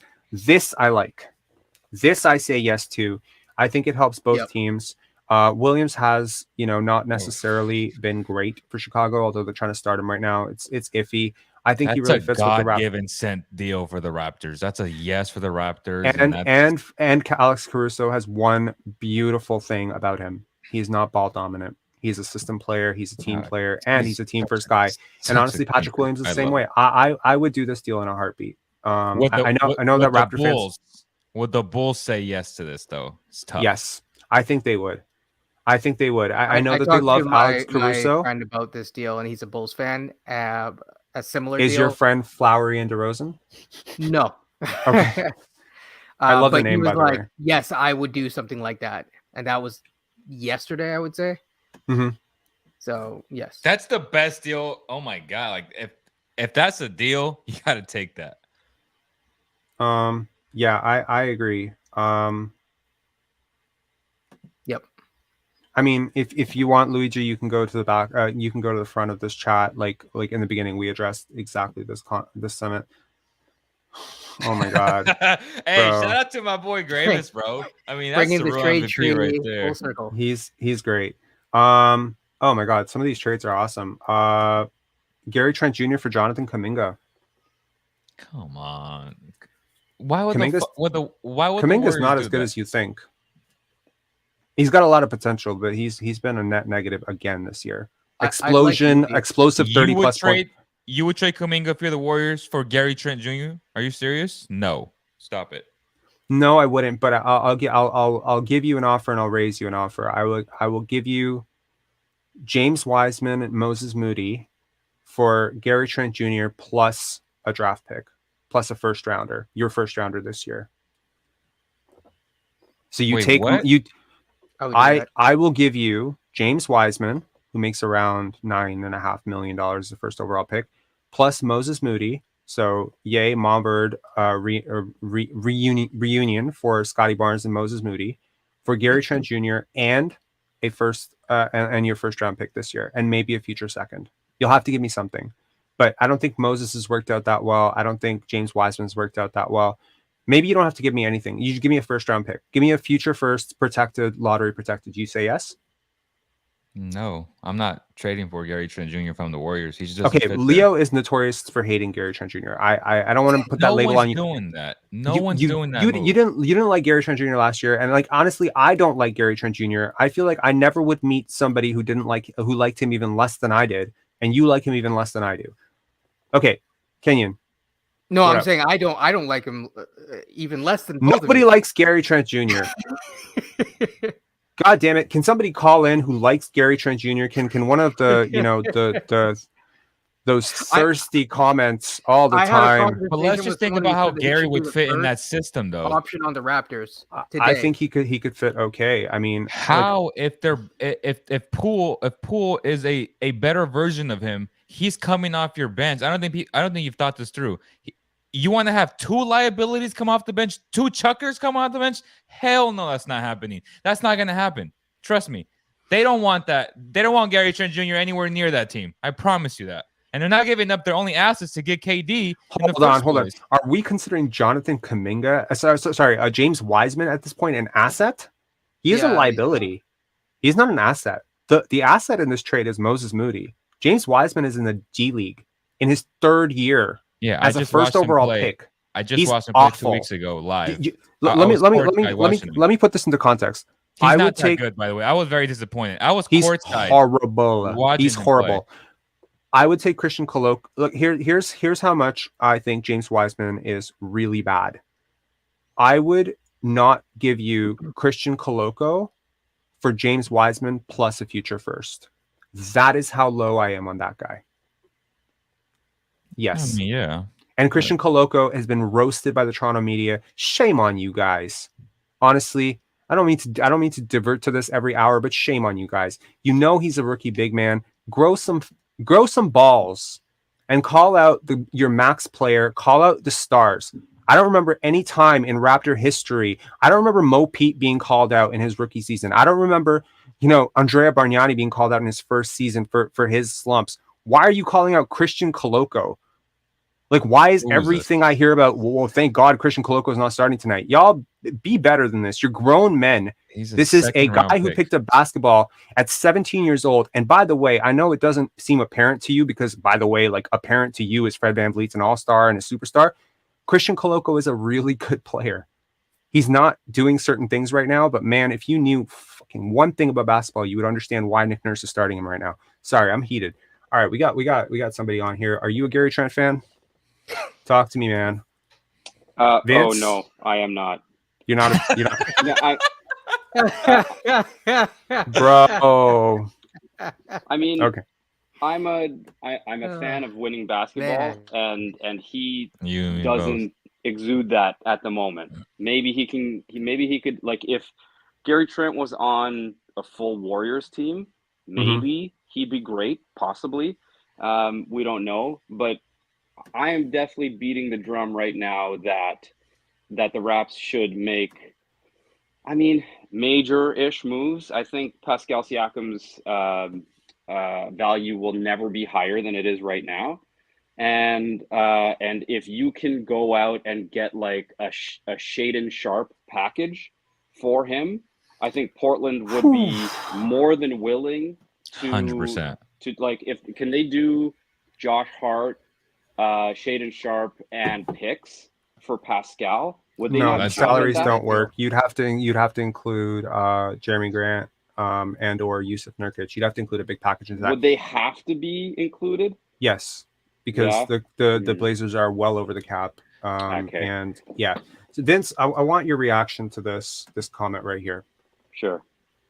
LOL at people thinking Scottie is ready to be the starting point guard. Yeah, it's his second year. What? Of course, let him take his lumps. Yeah, if he was the starting point guard on the team team probably wouldn't be very good. And guess what? He would like his improvement would be leaps and bounds beyond that of what it is right now with Fred running the show. I think the team would play better. I think offense starts with your point guard. I think your point guard is your tone setter. right? Like when we saw Kyle, right? Like passing is infectious. Chucking is also infectious, by the way. If you ever play pickup ball, you know that, right? One guy starts hunting his, then suddenly everyone's like, okay, well, this guy's going to never pass me the ball back. I better take mine too. It becomes infectious. I think Scottie is a natural giver. Kyle Lowry said when he saw Scottie in grade 7, he's like, this guy's a point guard. He was huge. Scottie in grade 7, grade 8 was 6'4". Right. He was the biggest kid on the court, but he insisted on playing point. I think they'd be better with Scottie playing point. I think they would have more turnovers, but as you say, the experience that it would develop, yeah, you may lose more games. You might, because turnovers kill your offense, but not passing to guys who are wide open also kills your offense. So it's a trade-off. Right. And also, guys, like, honestly, as low as you are on Gary Trent Jr. for whatever reason, he is a hell of an isolation scorer, and guys who can get off there, you know, like Jordan Poole is a hell of an isolation scorer. I think the difference between Jordan Poole and Gary Trent Jr. right now is mainly, and please don't tell me it's shooting, because Gary Trent Jr. is a better shooter than Jordan Poole right now. Right. Okay. He is. The difference is Jordan Poole can get to the basket. That's the big difference. He can slash, and that completely changes who you are. Siakam for Cat. No. I say yes. As the Minnesota Timberwolves, I say hell yes. But if you're the Raptors, you should have absolutely say no. Siakam's way more of a winning player than Cat. Can I just say that a year ago, you and Leo both said that you would do Siakam and Fred for Cat and Russell. We both said Russell, you have the tape? We're talking about. Do you have the tape? Can I buy it from you? D'Angelo? I'll buy that tape from you for $5 if you just D'Angelo? It's one of Leo's lives, so D'Angelo Russell? Whatever, yeah. Who? Fred? Fred, you guys were talking about a swap between basically Cat, Siakam, Fred, and D'Angelo Russell. This is back. I'll find it later. But yeah, so I'm just happy to see things. Where do you rank Cat then? Because I mean, y'all acting like Cat's some type of a bum or something. I'm not saying he's a bum. I am not saying he's a bum at all. I say he's a top 40 player, top 35 player. Yeah. I'm not even going to get into the ranking of stuff. I'm sorry, but I think he's the type of player where you need to. I think he's the type of player where you need to prioritize defense at every single other position on the court, and even then, which the Raptors have. He actually fits perfectly well into the system. But he's theoretically, also, at least, the system works on a string. So technically, you can say that, oh my God, the system can compensate, but that's not the way systems work. If you put the worst defender in the league on like the Detroit Pistons 2004, they're not the Detroit Pistons 2004. There's a break in the chain, so everything has to funnel. But everything has to work for elite offense, though. I think the top 10 defense. Look, when you want to win a championship, okay, top 10 defense is non-negotiable. Non-negotiable. It's never been done. Go in the league history. There's no team that has ever won without a top 10 defense. Now find me a team that won a championship. This is a thought exercise for everyone in the comments section. Can you think of a team that won a championship starting a player who played at least 40 minutes? I don't mean fringe starters who play like 25 minutes and then, they're there for their offense or whatever. Find me a team that won a championship in the last 25 years with a defensive player as consistently lazy as Cat. Now, Cat is an okay defender close to the basket. I just want to throw that out there. He's a good post defender. He's okay in certain situations. But in a league that is transitioning increasingly every year more and more towards switching, I don't want him anywhere near my team. And he got played off the floor in the playoffs. Yeah. There's a reason why they thought this Rudy Gobert thing would work. I thought it would work. I can't believe I did. And that's that. You asked Leo. You asked me in one of my streams, what is the stupidest thing I've said? That Rudy Gobert and Carlton Towns had a good chance of working. That's the stupidest thing I've ever said. Fred for Lonzo. Sorry. Go ahead. I thought the Rudy Gobert thing might have been a bit of a hedge to say, okay, Cat doesn't seem like a winning player. He takes really stupid fouls in really big games and takes really stupid shots and does all this dumb shit in crunch time. Let's bring in Rudy. And if the shit doesn't work, then we'll flip Cat for players that are more complementary around Rudy and oh my God, Anthony Edwards. Yeah. Well, the problem is that I think most of what's going on in Minnesota right now is that Anthony Edwards and Kat and D'Lo just hate playing with Rudy Gobert. Like the body language is incredible. And they don't play defense. And they don't play defense. And you know what? Look, honestly, this is where clicks have to be considered. Okay. You have to consider the fact that Rudy Gobert made a lot of enemies when he did that COVID thing. There are a lot of people that still haven't gotten over that. He's also foreign born. And I don't need to tell you that xenophobia is a thing in the United States. I was an immigrant to the United States. I can tell you that there is a, feeling of like foreign versus American born. And Rudy Gobert is just a weird dude. Right. He's just a different dude. He's a different type of dude in the locker room and stuff. And there's a lot of teammates who haven't like necessarily loved or vibed with him. So I think you get a young, immature team with a 21-year-old perceived franchise player leader and another max guy who, frankly, does not strike me as very mature. I've never met Karl-Anthony Towns. I've never talked to him. I don't think I've listened to 5 interviews of him. But on the court, his demeanor, how he acts, doesn't seem very mature to me at all. So maturity is lacking in that locker room. And, if you do end up, as you say, Vince, trading away Karl-Anthony Towns as a hedge, then you still have the problem that you have Rudy Gobert on the wrong side of 30 as a largely one-sided player, for the most part, clogging the paint while your other players can't shoot and need the paint open. It is a really weird fit. I mean, how does I know how Golden State makes it work. They have 2 of the greatest shooters of all time on their team and the greatest shooter of all time on their team. But they roll with 2 non-shooters on the team at all times, like not at all times, but when Kevon Looney and Draymond are on, those are 2 non-shooters right there. They're high basketball IQ players, though. They're very high basketball IQ players. So this is the thing, right? Like being able to get out of the way is such an important thing. What Draymond can do is he can put pressure on the rim. He's not an elite finisher or anything, but he can take his man off the bounce, and he can often get into that. He can also he can do something that Pascal Siakam has not even scratched the surface, which is he can get off the ball and create havoc, right? He can be a short roller, right? He doesn't need to dominate possessions. And in transition, he's an absolute beast. As a hub, he sees everything. So I think that, Draymond has never really morphed into a great shooter, but, I think he doesn't really need to. It would help if he could shoot some threes. For sure. It doesn't hurt, but how many? Any more comments?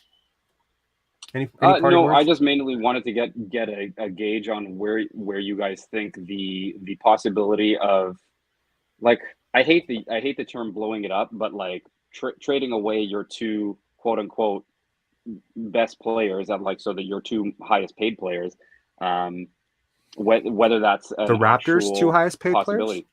Yeah, so Pascal and Fred, right? Well, they like, is that, there is a line in the sand, right, where they are your 2 oldest players in terms of core pieces.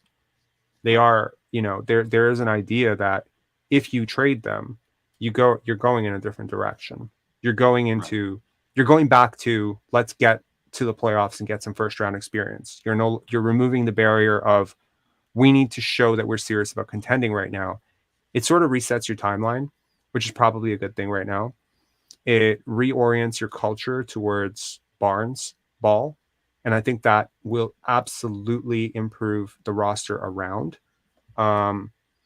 Larry, if he's still watching, perchance, brought up this very fascinating point, and he's brought it up a few times, where would Siakam have become most improved player if Marc Gasol, Kyle Lowry, Kawhi Leonard, Danny Green had not so graciously moved the ball in order to facilitate that type of improvement from him? And is he willing to do that? Are he and Fred, who benefited from those guys, graciously bringing them up? And it was obvious. It was obvious in their interviews when they talked about those guys. Is he willing to pay it forward for Barnes? Is he willing to pay it forward for OG? Is he willing to pay it forward for Delano Banton? Are they willing to give what they received? And I haven't seen it so far. I don't think you would. I don't think you can convince those guys to do that, because when Kawhi was on the team, it was like, this guy is just so much more of an alpha over us that like we have no choice but to concede the basketball to them if they whenever they want it. You know, you pointed this out in one of your videos, like Fred coming out and saying Scottie is one of my biggest projects, which pissed me off like just as much as it did you, just speaks to the fact that he doesn't like Scottie doesn't have that respect from him as of yet to keep moving the ball. He's like, just pass it along. Obviously, this guy's a better. That is such a great point. And, you know, it's not just about Kawhi, but I implore everybody to look at what Kyle Lowry said about that amazing play that he made in the bubble against Boston, which extended the series and won them the game, where he passed the ball over Taco Fall. It's a 6-foot guard. Right. Passed the ball over Taco Fall, 0.5 seconds. OG hits the three. And he's asked in the post game, Kyle, hell of a pass. And he said, guys, pass means nothing without the shot. Let OG have his flowers. That is a leader. You know how I know that's a leader? I'm a leader. It took me a really long time to get there. When I was 18, I was insecure. I wasn't a leader then. It's taken a lot of people burning out, a lot of people quitting, a lot of books read, a lot of hard talks, hard truths. Did Masai Ujiri sit me down for some hard truths too? Maybe he did at some point. Truth be told, it takes a long time to evolve as a human being to the point where you're comfortable enough in your own skin, where you are fit to lead other people. Kyle was not a leader at 22. He was not a leader at 25. He didn't talk to DeMar DeRozan his whole first year. It's fact. Proven. Yeah. They both have commented on it. It's the weirdest thing. But now, when guys came into the locker room, that was the godfather in the locker room. And him giving OG his flowers. Look, I think that fundamentally, maybe Fred will get there someday. Maybe he gets whatever this thing that he's looking for, validation, whatever. But I have never seen a team win with this many players who are not over themselves. And I find it fascinating that two of the guys who are so over themselves on this team, three of the guys who are so over themselves on this team are so young. In Scottie, Christian Coloco, and Jeff Doughton. Just so over themselves, so humbled out. And you know what? If there's any player on this team who deserves to have a really big head, it's probably Scottie Barnes. He's the top 5 pick. He was the top 5 recruit. He was recruited by every college in the country. He didn't have to grind it out and, beg for a contract or a 10-day. He didn't have to do that. He could have coasted like a lot of prospects do. Team USA, national spotlight, mixtape in grade 8. Everyone who knew hoops knew who Scottie Barnes was in grade 8. And they hated him. Yeah. I implore you guys, go back and look at Scottie Barnes' grade 8 mixtape by Hoop Diamonds. Look at the comments. This kid sucks, just bigger than everybody. He read all of that, all of it, and he kept grinding. He is a grown-up. He's a grown man. He's a kid too. Sometimes he's 12, 13. He's a petulant child. He whines and he cries, but man, he's mature beyond his years. Fred talks big, but maturity, leadership requires getting over yourself. I think it's fundamental to that. So I don't think that they can do that for these guys. And you know what? If they move both those guys, shift the direction of the team. OG Van Barnes says, I'd swap Siakam and Gary for KD. Duh. They're not giving KD away. KD is on that team. Yeah. They might do it in the summer, but I wouldn't do that. The Nets are playing well right now. They're winning. They're not. That's why I said that they might do it in the summer, because I don't think Kyrie's going to stay there. And if Kyrie goes, I don't know what happens to KD. I don't. To the commenter here, I don't think you can get Shai Gilgeous-Alexander without giving up Scottie Barnes. Unfortunately, the Thunder are on a very young timeline right now. All their players are young. There's no reason for them to ramp up the timeline by bringing in, anybody. Exactly. All right. I want to show Scottie's 10 assists tonight, which I already have it pulled up on. Yeah, I was gonna say I was watching that earlier. I'm looking forward to this. Okay, let's structure it out. Okay, Vince, thanks so much for coming on, man. Really appreciate it. No worries. Just wanted to say a quick shout out. You've got the best shit on Raptors, like by far, bro. Like your stuff is like insightful, intelligent. It's like not to. don't like to say, okay, you're really good at something, so everybody else sucks. They're fine. They do whatever they do, and like the Toronto media does their thing, and it's been shaped a certain way over a course of years, so that's why it's the way it is. But but your stuff is by far tops. It's the most insightful, and it's like the first when I'm not frustrated enough to make Raptors a part of my day, I click on your stuff first. You're really great at what you do, and yeah, keep going with it, bro. Are you like 100% solo? Do you do everything by yourself? You do? Damn, fuck! You must live and breathe this shit, man. I don't. Kudos, man. You're really good at it. Thank you so much. I really do appreciate it. And you know what? To anyone out there who maybe has a bit of withdrawal, I know there's a lot of people who are coming into this saying, "I like your videos, and now I don't like so and so's videos." But I will say that I just want to pay some of this praise forward. That there are content creators out there that I believe are doing great stuff that I've learned a lot from. And if you guys, are curious, I would say Thinking Basketball, I really appreciate. Athletic Alchemy, it's a Golden State podcast, but I really appreciate what he does and everything he's doing. I really like a couple of those guys. And you know what? It's hit or miss sometimes. Some of the stuff is okay, some of it's not. And I know some of the guys over there, so I want to be careful with what I say, but I think Raptors Republic has some good stuff too. I've listened to some stuff with Samson Folk, and I've found myself learning stuff, and when I can learn stuff, I really appreciate that. So, I appreciate all the love, Vince. I really do, sincerely from the heart. It means a lot to me. And I never thought, like, when I met all you people face to face, like everyone who's, calling in, that I'm just so humbled by how smart all of you are. Just blown away. I think everyone is. Everyone who comments is like, oh my God, I can't believe how great your guests are. So you guys are the ones who are making this community. I'm just making videos. You guys are the ones commenting, liking, sharing, defending me on Reddit threads when I don't have a Reddit account. So I appreciate you guys so much. Yeah, man. Thanks, well, Vince. I'm old, so I've been since '95 Raptors supporter for sure, and I've been a season ticket holder for a while. So yeah, I mean, I've seen my fair share of generations of Raptors, and yeah, and the content that you put out is top notch for sure. So keep the flow going, man. You're wicked. I appreciate it so much, Vince. Hey, all right, Leo, before you show the highlights, in terms of Scottie Barnes, you guys were talking about turnovers. There's a really important point that I want to say, that when you start making turnovers early on, obviously it depends on the kind of turnovers that you're making. I'm going to make a comparison point between Scottie Barnes and not the same age, but an earlier version of Lowry. Lowry was really good at making these pocket passes, these short roll passes, and he would do what I call thread the needle. He became really good at it because he tried it and he was willing to gamble early on with it. So all of these turnovers are reps.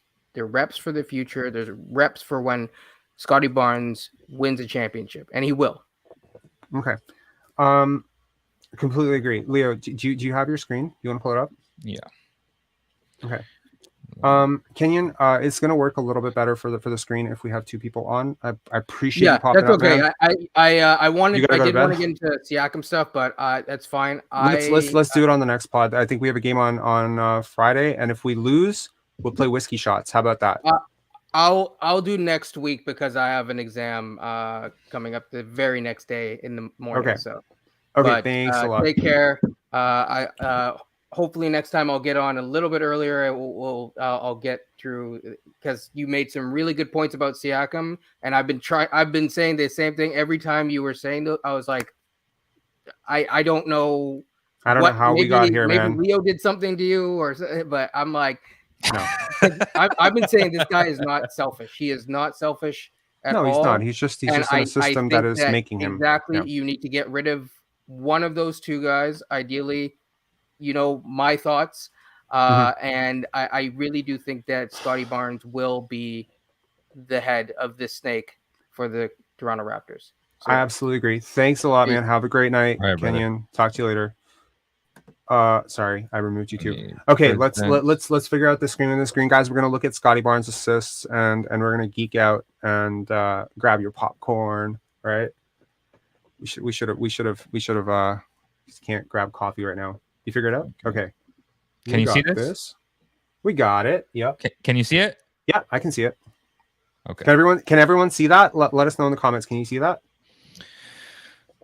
Okay, so right here, at the 10-minute mark, we see the ball. Can you possibly expand it to a full screen? Is it possible for you to do that? Yes. Let's see.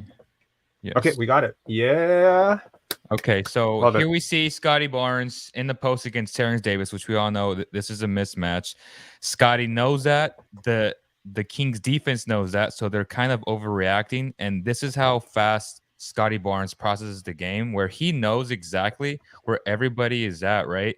And this is the moment where De'Aaron Fox is like, oh, fuck. I'm caught off position because his eyes was looking here at Fred for the pass. This was the obvious pass, right? Which most people would make. Scottie looked at him, tricked De'Aaron, and now the ball goes to a wide open Siakam, which is too late for Harrison Barnes pretty much to rotate.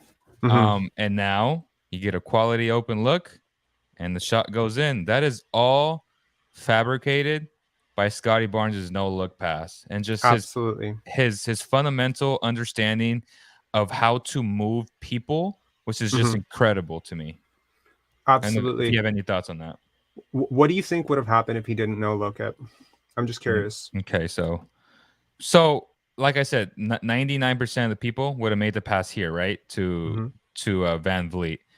Yep. But the fact that he has the ability to look over a defense, again, we always talk about 6'6", point guards or taller. He has that, that awareness to know where everybody is at. He knows that someone's open because there was a double in Siakam. So somebody has to be open. And that's the thing. If Harrison Barnes stays home, guess who's open? That is. And he would have found that as well. But he knows exactly where everybody's at on the court. And he uses VanVleet as his decoy to find this guy open. So now here's the thing. We all know that great players see the game at a speed that you and I and mere mortals like us, we could never fathom.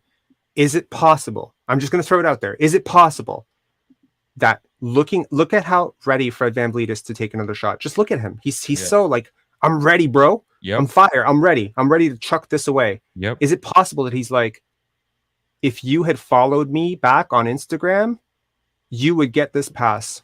No. No, bro. You didn't follow me on Instagram? No ball for you. Okay. So to your point about that, I think Fred is a fundamental part of this to work as well, because as you said, Fred's so ready to like chuck this shit that De'Aaron has to like be like, oh shit, if he gets the ball, I have to go and contest that. So Fred actually helps this entire thing happen because he's always ready to like shoot the ball. So just again, this is really on Scottie knowing the player's tendencies. So great job by Scottie. Let's move to the next play. Yes, move to the next play. Here we go. And guys, like you could go through an average player's entire season and not find 10 passes this good. This is from one game. Let's full screen it. Yeah. Here we go. You see De'Aaron Fox, turnover, in transition. It's the obvious pass, but the right pass. No and one called. Here we see at the point of the decision. And let's figure out like what else he could have done. So he had really nothing else, right? He's not nothing else. But important here, guys, he is actually so here's something that I want to break down. Okay. Look at where Scottie is, right? Mm-hmm.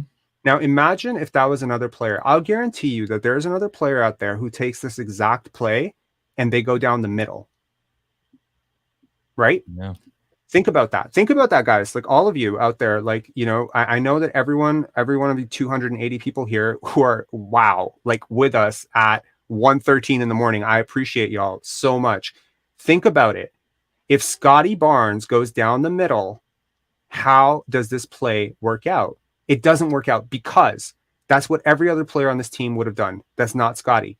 They would have gone down the middle, and the defender would have had far easier gap to close to the second player. Yep. However, by going on the opposite side, Scottie Barnes forces the defender to focus on the ball because he's not going to leave the ball, right?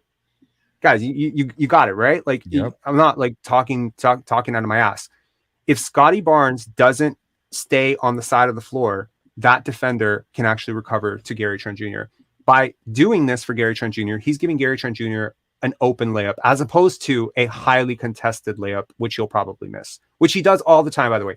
And guys, honestly, one of the worst things about the Raptors offense, they fuck transition so much. Mm-hmm. How many times tonight by the way, here's a thing. I know we're not going to get into the tape of it. How many times did Chris Boucher fall out of bounds, not make it up the court, and Fred VanVleet didn't even notice that he wasn't there? He didn't even look back. He didn't even notice that he was playing 4-on-5. That's the guy you want to run your offense through. The guy who doesn't realize his team is playing 4-on-5. My God. All right, move on to the next one. Here we go. Here we see a ghost screen by Fred VanVleet, which causes the defense to react, right? So we see that there happening, and that gives Scottie a lane to the middle. At this point, people are overreacting because he's such a mismatch for everybody, including De'Aaron Fox, just because of his size. So when that happens, Lyles doesn't play the ball right, and you just get... So this is what I hate about assists. And that's really not an assist. Right, like nothing against him, but this shit should not count as assist. And in Europe, league wide, and this is in like Europe, it wouldn't.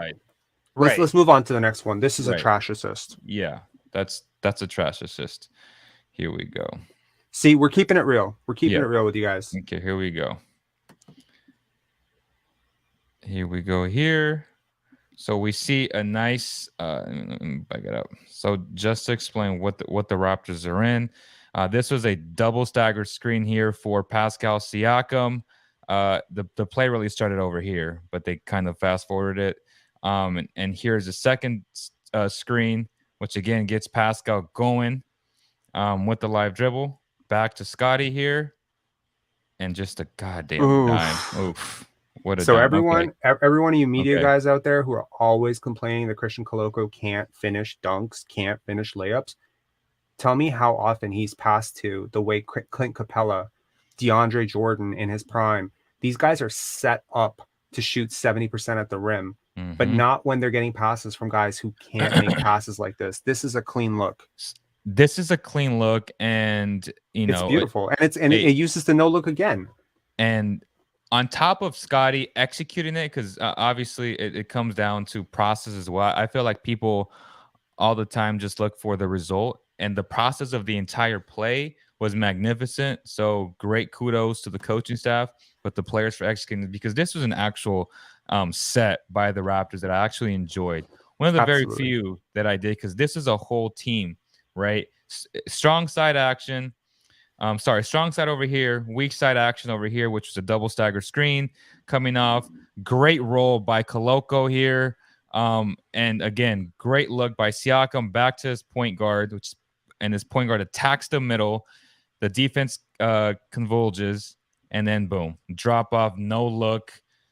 Just beautiful. And also think to note here that no look pass as well is what, caught Keegan Murray off guard, because Keegan could have easily thought that this was going for a 3-point shot, and it didn't. But Scottie's looking at the rim, so he doesn't even realize that he's going to make a pass. He doesn't even see Koloko sneaking behind him. And guys, Koloko's like in the dunker spot right now.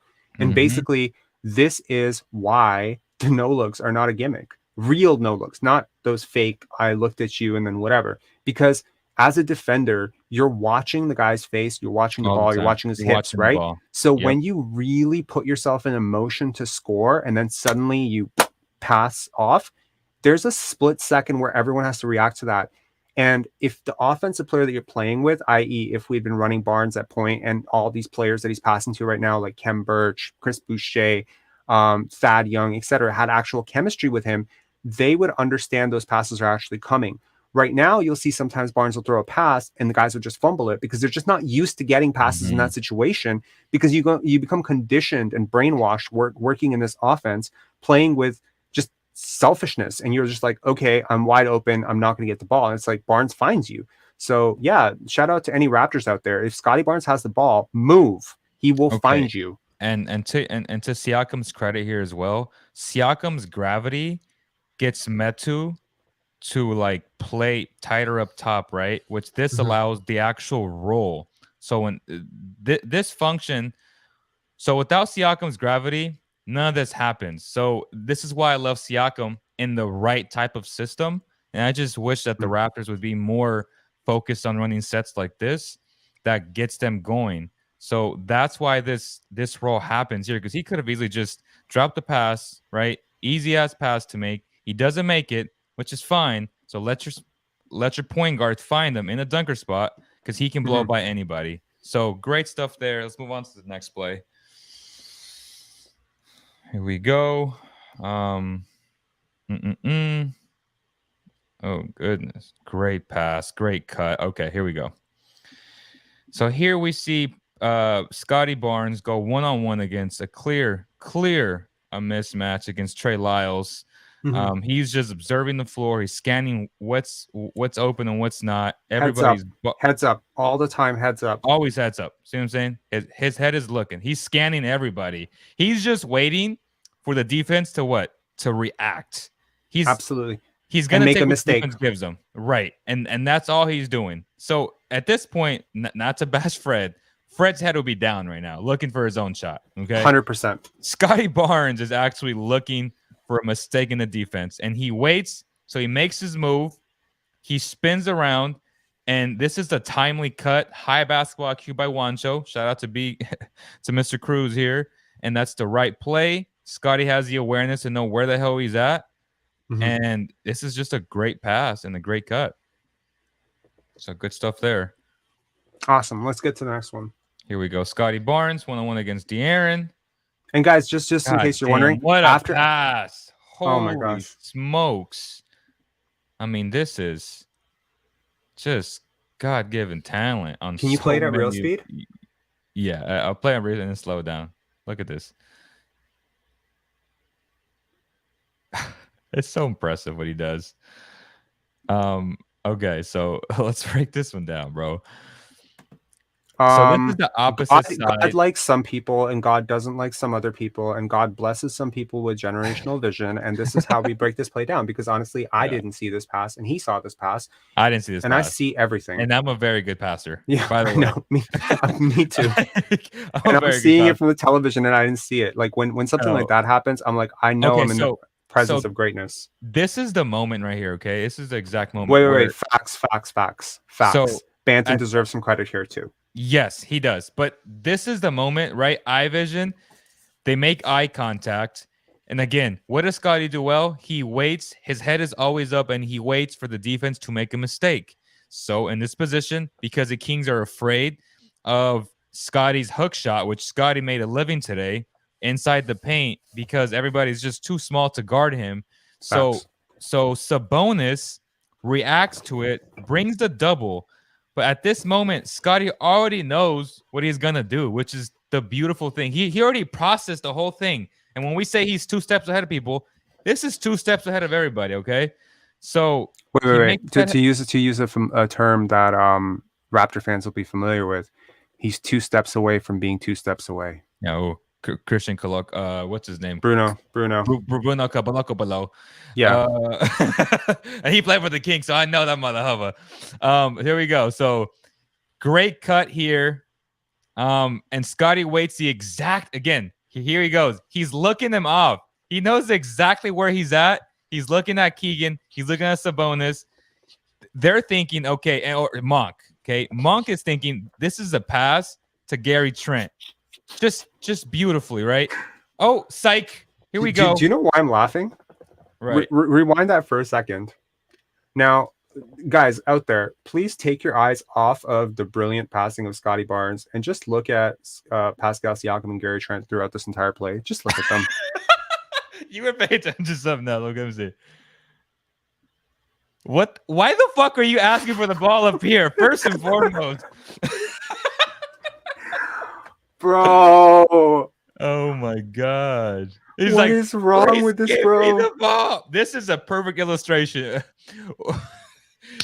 It's too much. You got like 3-on-5 This is Barnes basically taking 3-on-5. Okay, he's just like, okay, 2 of you guys are with me. These other 2 guys are just going to stand out there.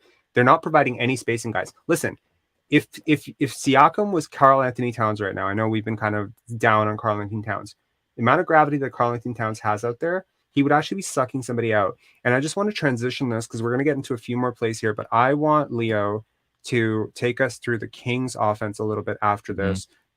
So we can get some Sacramento, because by the way, this is like we are at 124 on the East Coast, but we're just getting into nice sleepy time in Sacramento. So we're going to be transitioning over to something that's both Raptors and Kings related after this, where Leo's going to take us through the Kings offense, why it's working so smoothly. And we're going to look at some of the stuff that they do with Domas and Fox, right? We're going to do that. Yep. Okay, so let's go into this. Again, this is just hilarious. But yeah, so to your point, Monk. So Gary does provide spacing in the aspect that Monk is afraid of his shot here. But again, Scottie knows exactly what's going to happen, and just a great finish there. Let's move on to the next one. Here we go. Okay, let me see what he does here. Okay, so just a regular play here. This one will be quick. Nice down screen by Thad here. Just an easy assist, easy play. Boom, boom. Let's move on to the next one. Let me see, Scottie.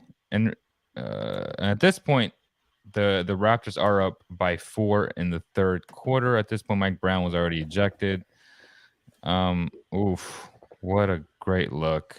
Okay, so this is actually a good one. Yo, Leo, you want to know where people are actually from in this chat? What are they saying? We got global, baby. Uh-oh. Here we go. Here we go. Saskatchewan. Shout out Saskatchewan. Shout out Toronto. Brampton. Winnipeg.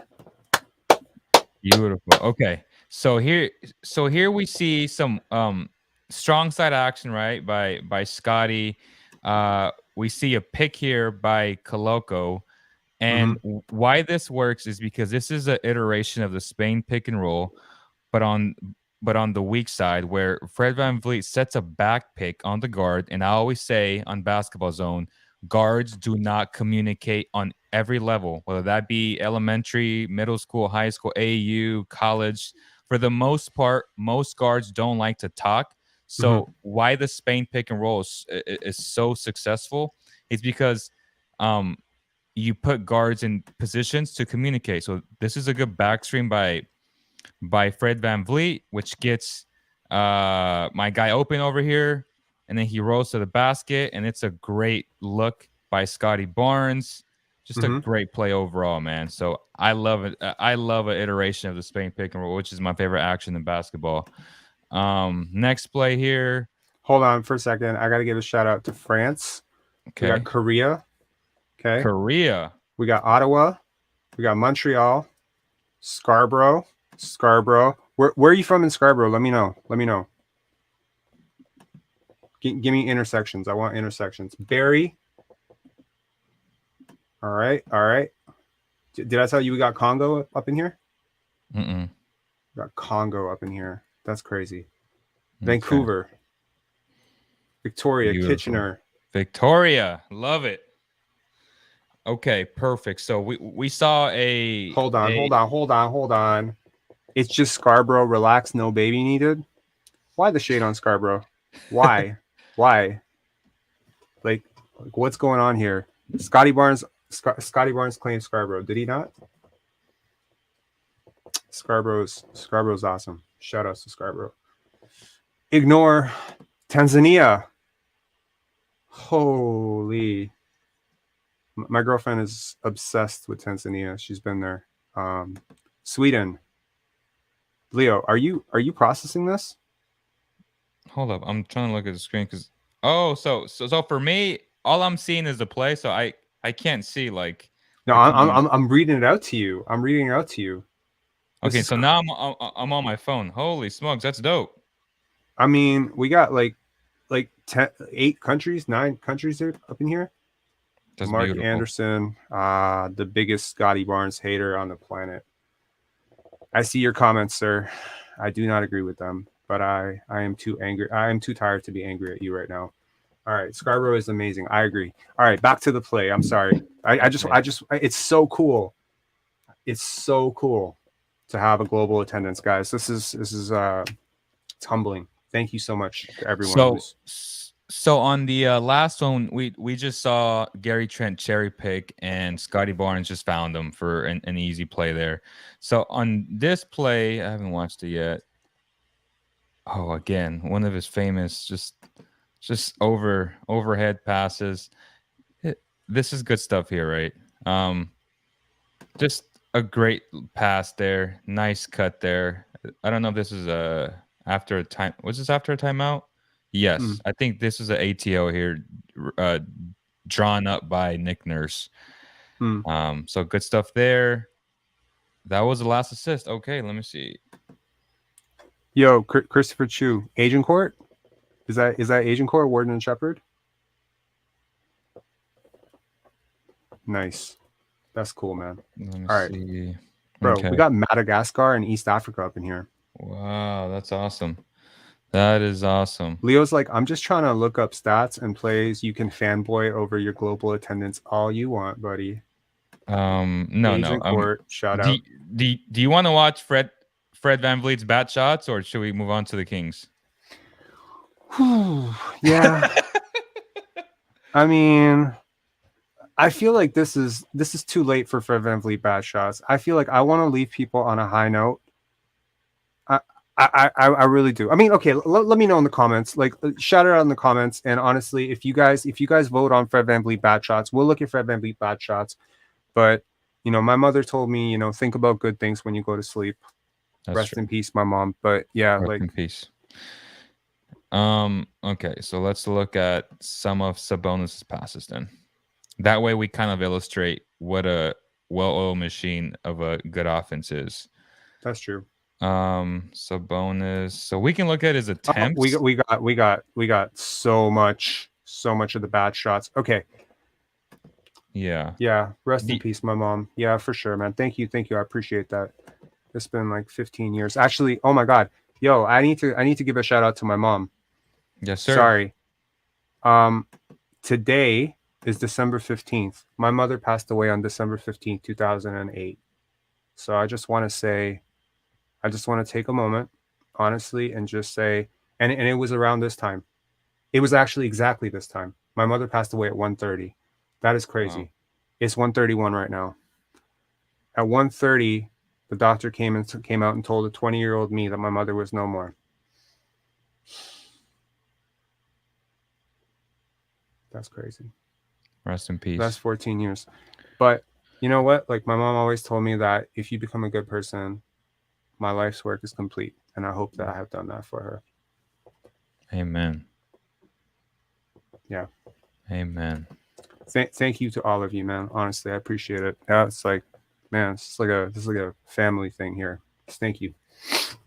Yeah. Amen. All right. Let's go into it. Okay. So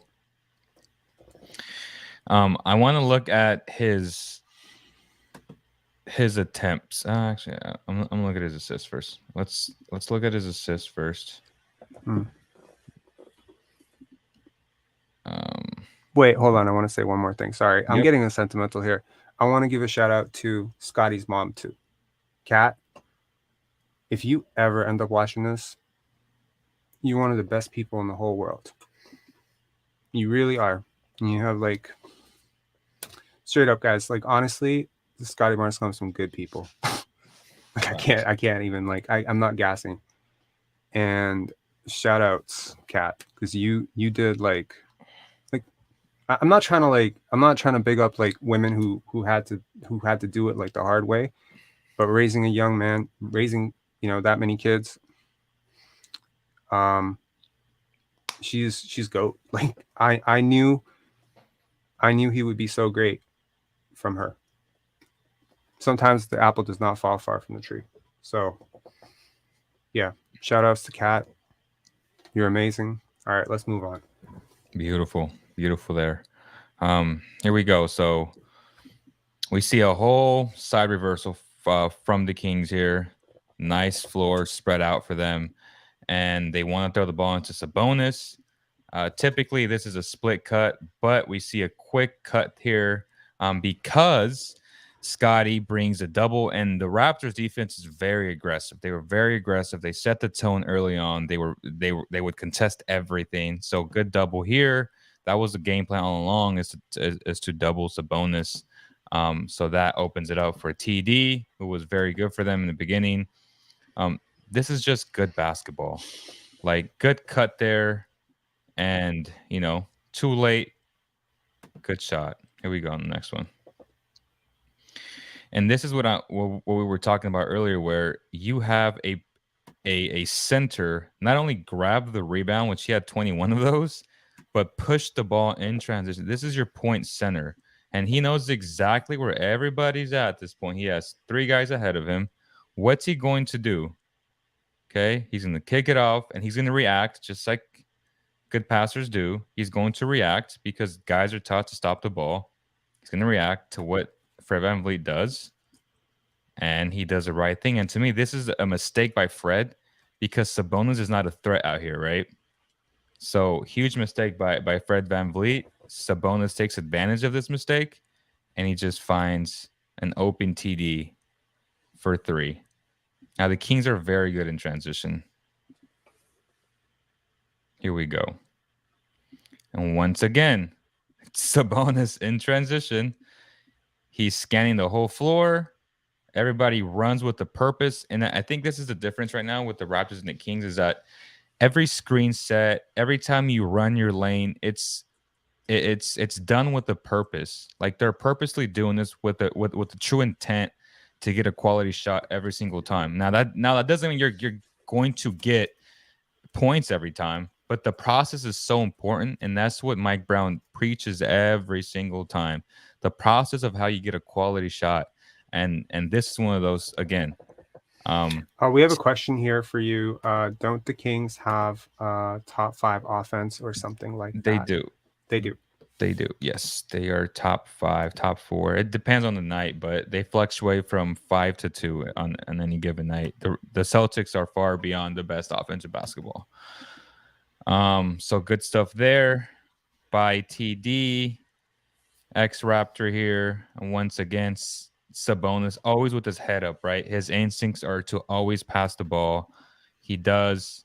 Open shot, bad defense by the Raptors. You can't see this. Sorry, Leo, to interrupt you. There's a question for you. Hey, Leo, you see how Holmes almost immediately was subbed in after Brown got ejected? I don't think Mike Brown is a fan of Holmes. Do you think that's true?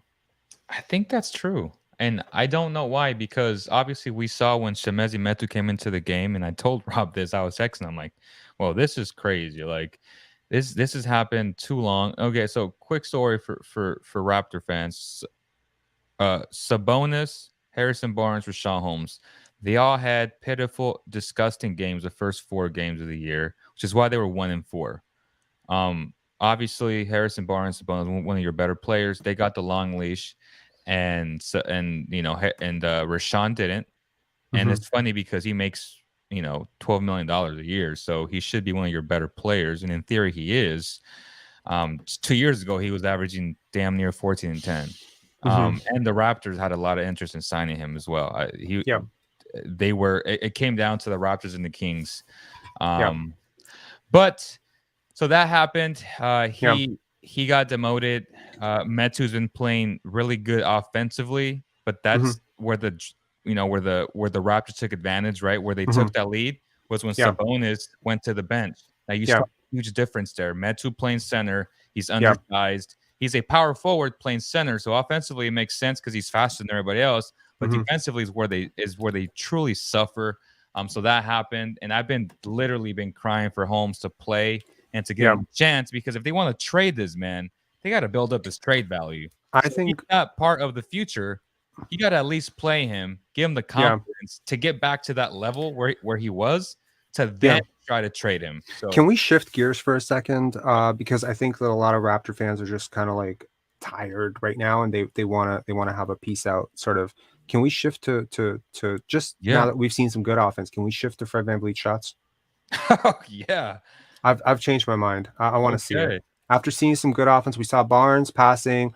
I want to see, and I think here's another thing I want to look at. It's not just Fred VanVleet shots. I want to see what the other guys are doing. Who else is open when he's shooting? I think because that's going to be a really central point of my low light mix.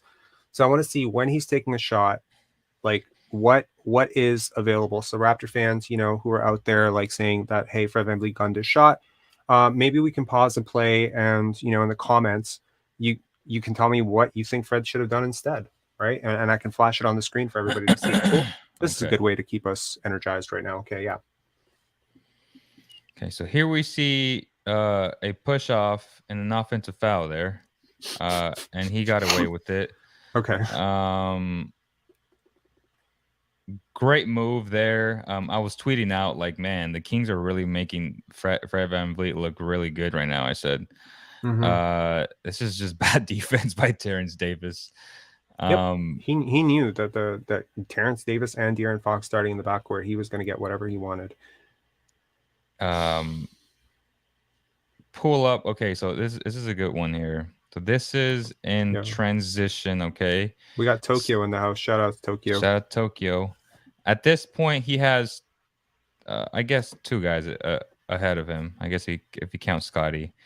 So quick shot. 21 seconds left, and I don't know. This is just a bad habit from Siakam. But why the fudge is he asking for the ball at the logo? I think he just does this just naturally. You know what I'm saying? Like, I don't know why. Let me ask you a question.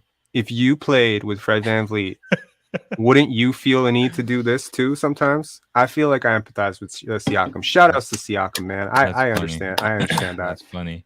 So this is a quick 3-point shot in transition here. And yes, that was a miss. How many seconds were on the clock there? 21. Holy shit. It takes him 5 seconds to get up the court. Bro. Jeez. That's what he took out of that. I love it. Okay. I don't want to turn this into the roast of Fred VanVleet. People are telling me that, people would be like, bro, if you want to be taken serious as an analyst, I actually want to be taken serious as a stand-up comedian. So let's go through this. Yes. Okay. So we actually see the Raptors run their offense here into the high post. So very similar to what the Kings do. Some split cut action here. Here's a little back screen by Fred, which allows him to pop up for a nice dribble handoff here. DHO. So now he's looking, he's probing, and he gets to a spot, which is good offense here. So hold on. Can we please look at the obvious play here? You've got Chris Boucher cutting to the basket behind a defender who's not aware of him, and you don't pass to him. Instead, you take a contested 2. That is contested, guys. Rear contests count as contests. Okay? Bro, I don't care if the shot goes in or not. I don't remember if it went in, but that's a shit shot. But this is what this action was designed to do, though. If this was Scottie, obviously, he passes to Chris. Yeah, he passes to Chris easily. But or he passes to like some player that I don't even know is on the court right now because Scottie Barnes is a genius and I'm just a mere mortal. But this is Fred, though. So this is actually a good play for Fred. Facts. Scottie Barnes would have thrown the alley-oop. No, I think Scottie would have just dropped it off right here. Like at this point, it's a pass. Right. Scottie is a showman. Okay, he would throw the alley-oop. Come on, let people have it. He would throw the alley-oop. Chris Boucher would throw down a thunderous jam. But honestly, with the way the Raptors offense goes, it would probably be like he would throw an alley-oop and Chris Boucher would get like stumped at the rim or something or fall underneath the basket. And then everyone would be like, oh my God, if that was Fred, he would have just done the secure play. So the alley-oop was to Koloko here on the roll. Oh my God. We're having a watershed moment. Phil Real says, Robert, you may have opened my eyes on Fred. Let's give Leo some credit. Shout out to Leo. Taking us through the game film here.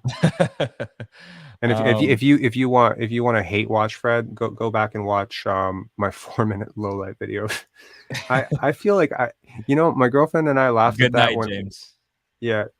Yeah, my girlfriend and I laughed at that, like when I first made it, and she's like, "Are you sure you want to post this?" And I was just like, "People need to know."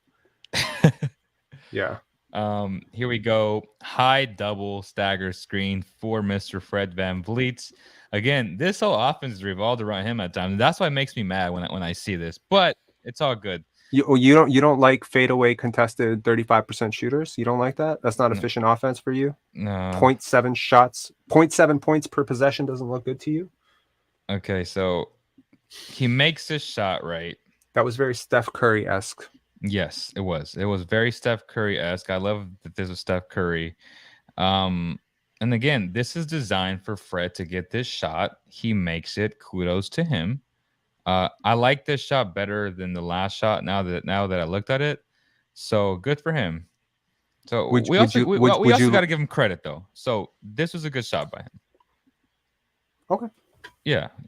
This was designed for him. This is a play called for him specifically. I would like more plays called for Scottie, not to necessarily score, but to allow him to make the right play. If that's him scoring, fine. If not, we know what he's going to do because he's a very unselfish guy. Here we see a pick and roll with Siakam and Koloko, which leads into a dribble handoff. So or never mind. It should have. I don't know what the hell Bo Cruz was doing. So he's not there. God damn! Don't tell me he shoots this. Okay. Oh, this is a play. Robert, this is a play where Robert was texting me. Okay. I think what I texted you.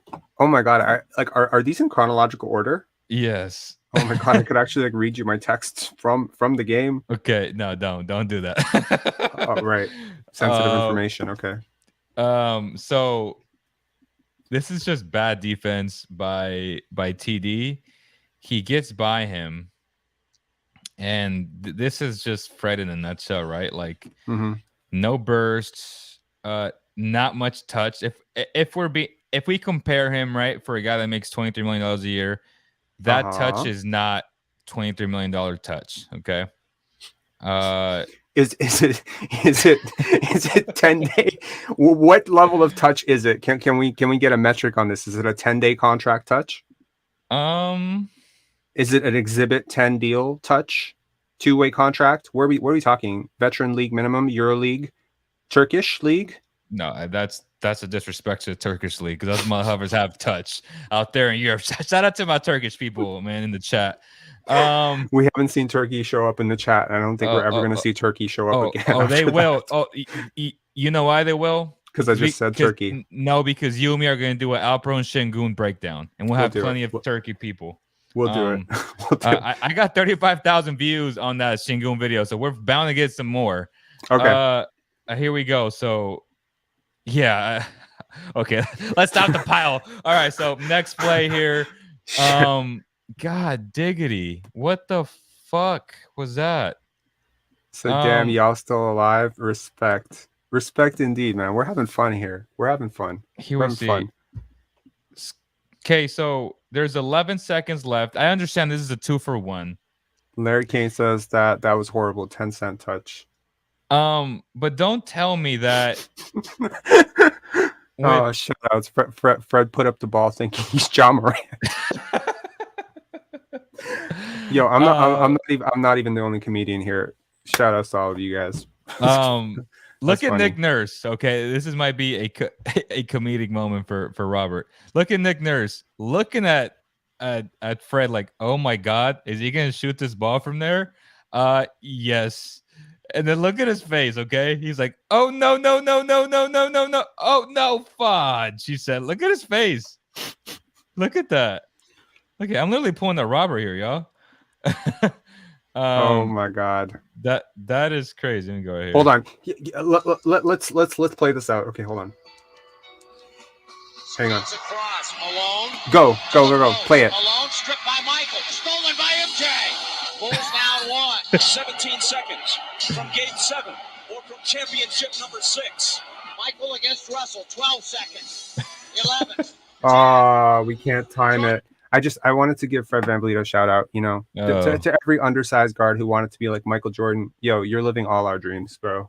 Okay, go on. Okay, so yeah, that wasn't a good shot there. Here we go again. Go screen here. This is the one we watched earlier. Look at this is probably the most burst we've seen all season, though. So shout out to Mr. Fred VanVleet. Yo, and this is on fellow Canadian Trey Lyles, right? Yeah. Inside scoop, his agent told him that he's playing for Maccabi Tel Aviv next year if he doesn't fix it.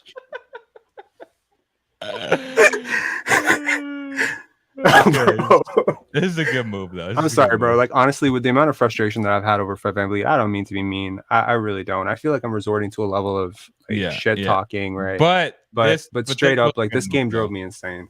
This was a good move, though. That was a good Trey Lyles, the pride of Saskatoon. Yeah. Shit. Oh my god. This shot, I'm okay with this shot, right? This is within the flow of the offense. He shoots it and he misses. So okay, I'm okay with that. Go back to it. Go back to the release. Let's focus on it. This is when he okay. Or he makes the extra pass over here to Thad, which is which would not be a great shot. And you know what, guys? Honestly, the correct play here, in my opinion, if I was the coach and I was doing a film session with these guys, I would say the right play is, Fred VanVleet takes the shot if the guy doesn't get out to him soon enough. But I think once he gets into his form, I think he gets out to him. Yeah, he does. Take us to the point of release. That's contested. Per the analytics, that would be a contested three for a guy who's shooting like what in the 20s for three over the last few games. Like, this is bad. I mean, I don't think this is a great shot. Also, like, I'm not sure that that's a high quality shot. What I would like to see him do is drive it, right, and pass it out to Delano Banton. Now, to those of you out there saying, Rob, you just lost all credibility saying Delano Banton should be shooting threes.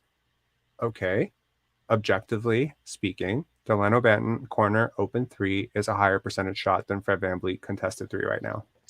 And you can look at the numbers on that. Delano Banton has improved a lot on those shots, and we saw him hit a few. So I'm not mad at the shot. I'll be honest. I'm not mad at everything right now. I'm just mad. I'm just hating on this guy right now. I'm not mad on the shot, but he could have easily pump faked and sidestep like a Kevin Huerter and then shot the ball as well. Bro, please do not put Kevin Huerter, one of the smartest players in the league, and Fred VanVleet, I'm just saying he could have sidestepped and then shot the ball.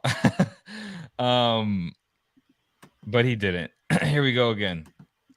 Fred is looking at everybody. He sees Siakam. He sees, who is that? That's Scottie? Can't tell. Yeah, that's Scottie. And he does this. God, this is all Robert here. I'm gonna let you just clown him on this one. Okay. So we got 20 seconds on the clock. Okay, so we got 20 seconds on the clock, right? He makes the move. Yep. Right. He cradles the ball, which is the right move here.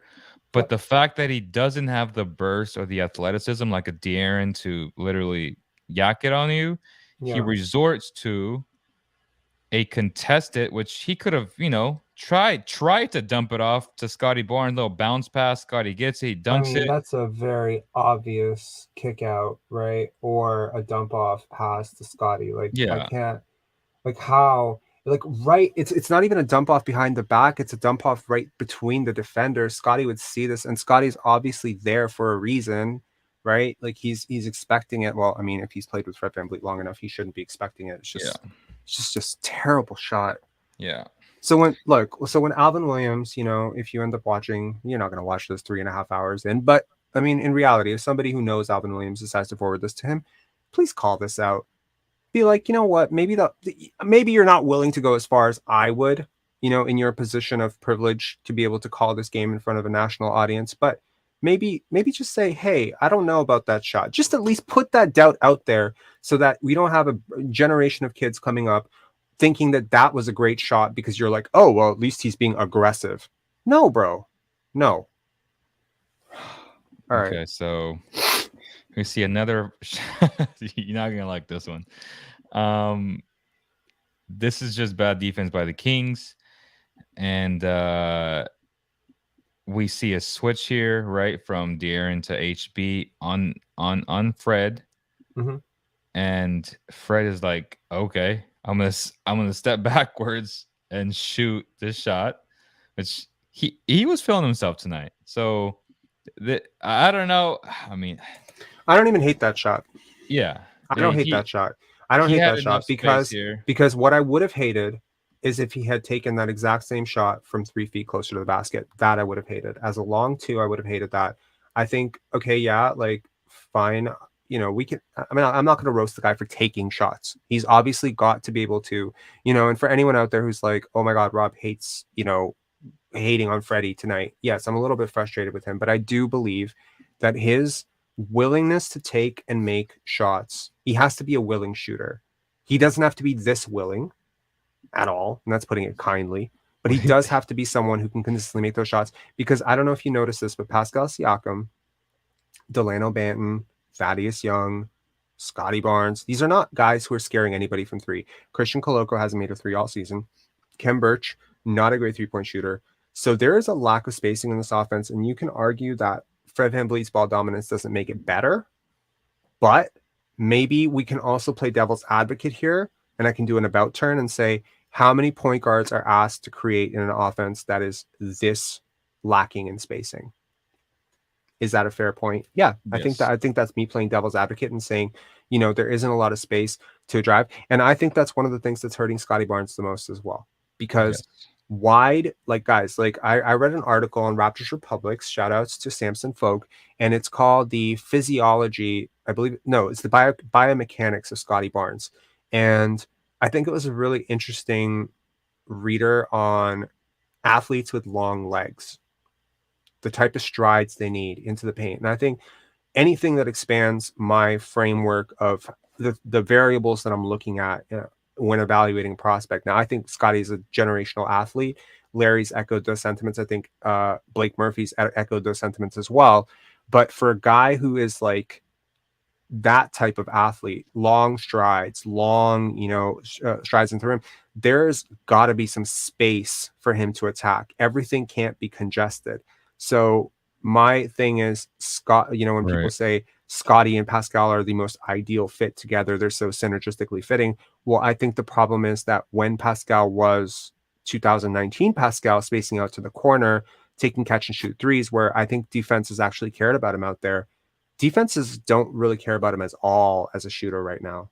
They are willing to live with him and Scottie taking those threes. And I don't think that an offense can necessarily function without that. And then to everyone saying, oh, well, trade Fred. Well, Fred right now still has a reputation as a shooter, right? So one thing, you know, that was brought up in the last chat was, you know, and I believe it was by Effie, and shout outs to Effie from North Carolina, you know, and you were like, hey, like, you know, Scottie's shooting 32%, Fred's shooting 32%. Why is it a bad shot for one, bad shot for the other?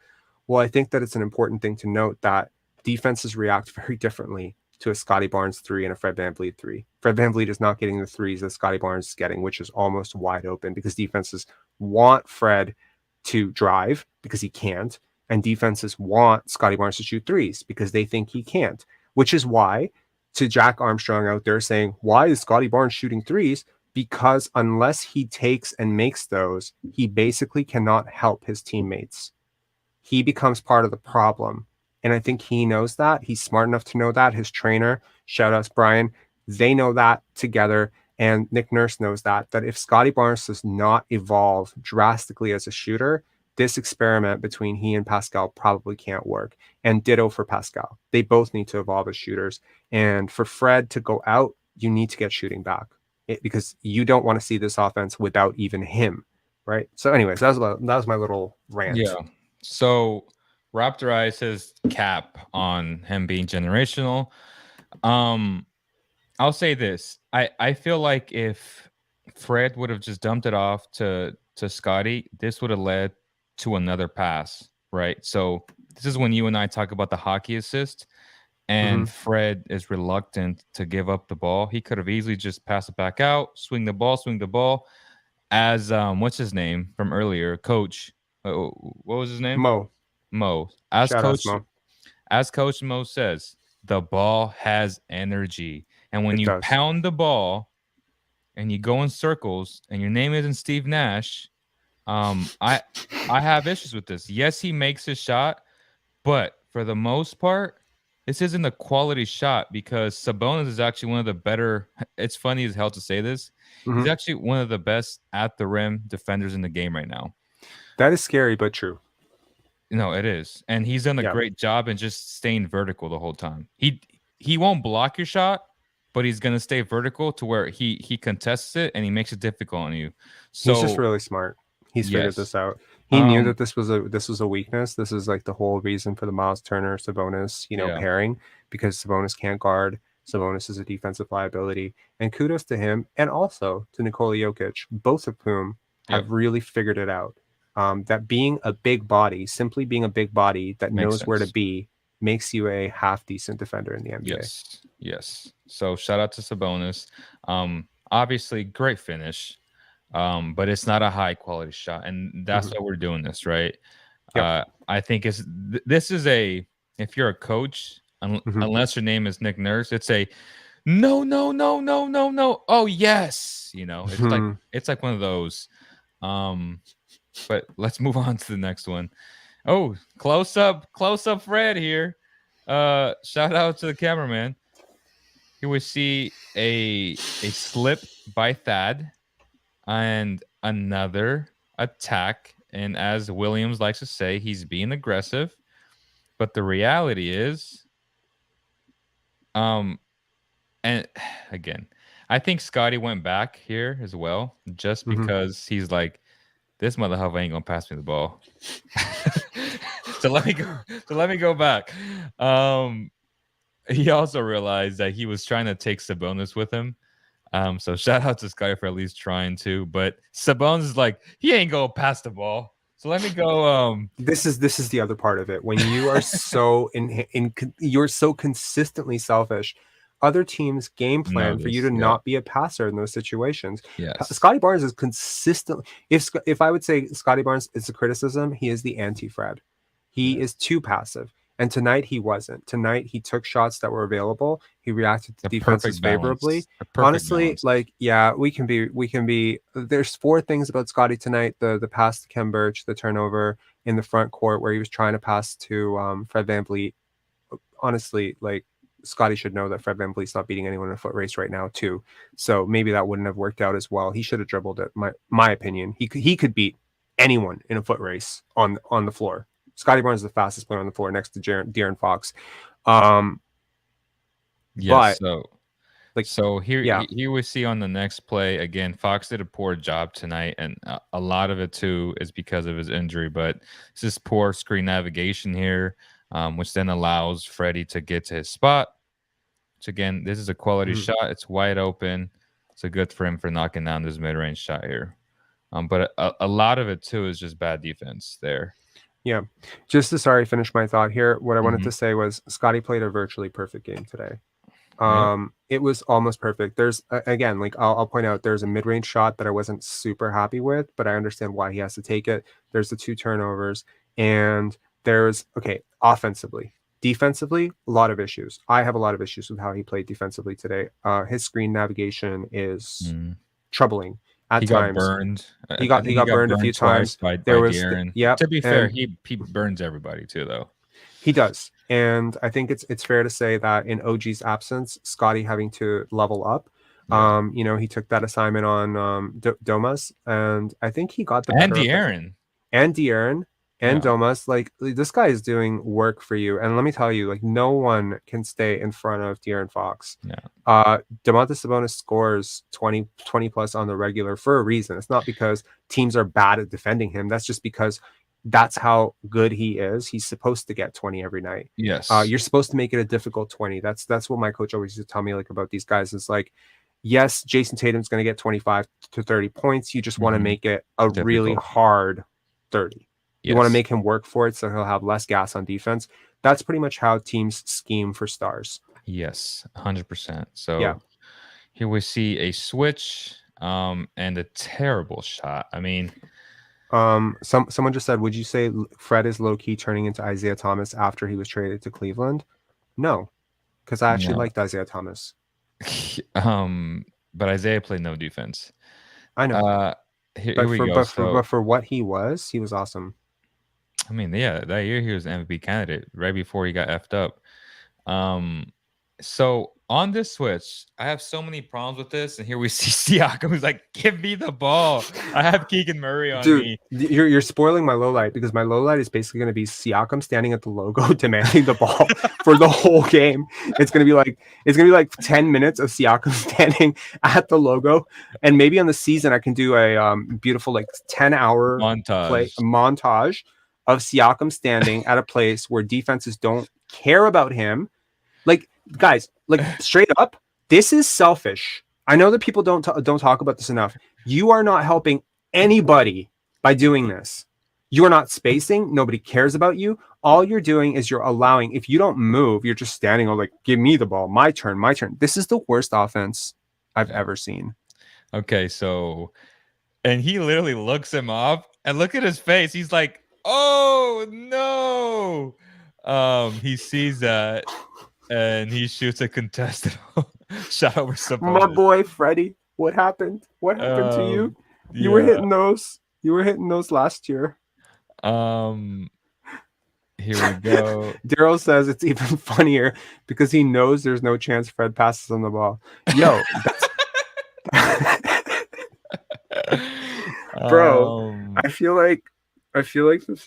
Oh my God, I don't know. Like, I feel like this laughter is about to turn into tears. Like, I'm just gonna straight up like ugly cry on camera, and like get me some Vaseline. I'm ready to have my Stephon Marbury moment. Yo, this is like Fred gets to the mid-range shot. He gets to a spot. That's a good shot there. So for the most part, he's taking a lot of bad shots. Here we see Fox trying to navigate. Nice little hook there by little OG move there. To keep on his back, keep on his hip, and again. How do you not drop that off? How? Right. How do you not drop that off? So if this was De'Aaron Fox doing this, I'd be okay. But this is Fred VanVleet. Easy drop off here, right? Bounce pass, to Thad, or Keegan is looking right at the ball. He's ball watching. If this was Scottie, he would have kicked it out to the corner. Facts. He doesn't. He sidesteps, goes with the opposite hand. Again, this is a verticality that we're talking about. So great defense here by Sabonis. Sabonis knows he's not going to pass the ball, so he just stays vertical. He uses his big body. You see Scottie in the corner, right? That's not just me. I see. You see it, right? Is that the ghost of Scottie Barnes, or is that actual Scottie Barnes? No, that's actually Scottie Barnes. That's really Scottie, the real Scottie Barnes. The real Scottie Barnes, yeah. Okay. And so he goes up with it to no avail, and now the Kings are out in transition, and this is where the Raptors, got hurt, right? The Kings are lethal in transition. They had a few hiccups tonight, but for the most part, this is what you're trying to avoid if you're the Raptors, which is shots like that. So this could very well be, and again, this may sound like a hater, but this is like a turnover to some degree, like a live ball turnover, because it's a shit shot. And now you got De'Aaron Fox with the ball with space. That's pretty much asking for a bucket, right? So, bad job there by Fred VanVleet. Here we see Siakam. Siakam forcefully had to pass this because he was off balance, but he was like, man, I don't want to pass it to him.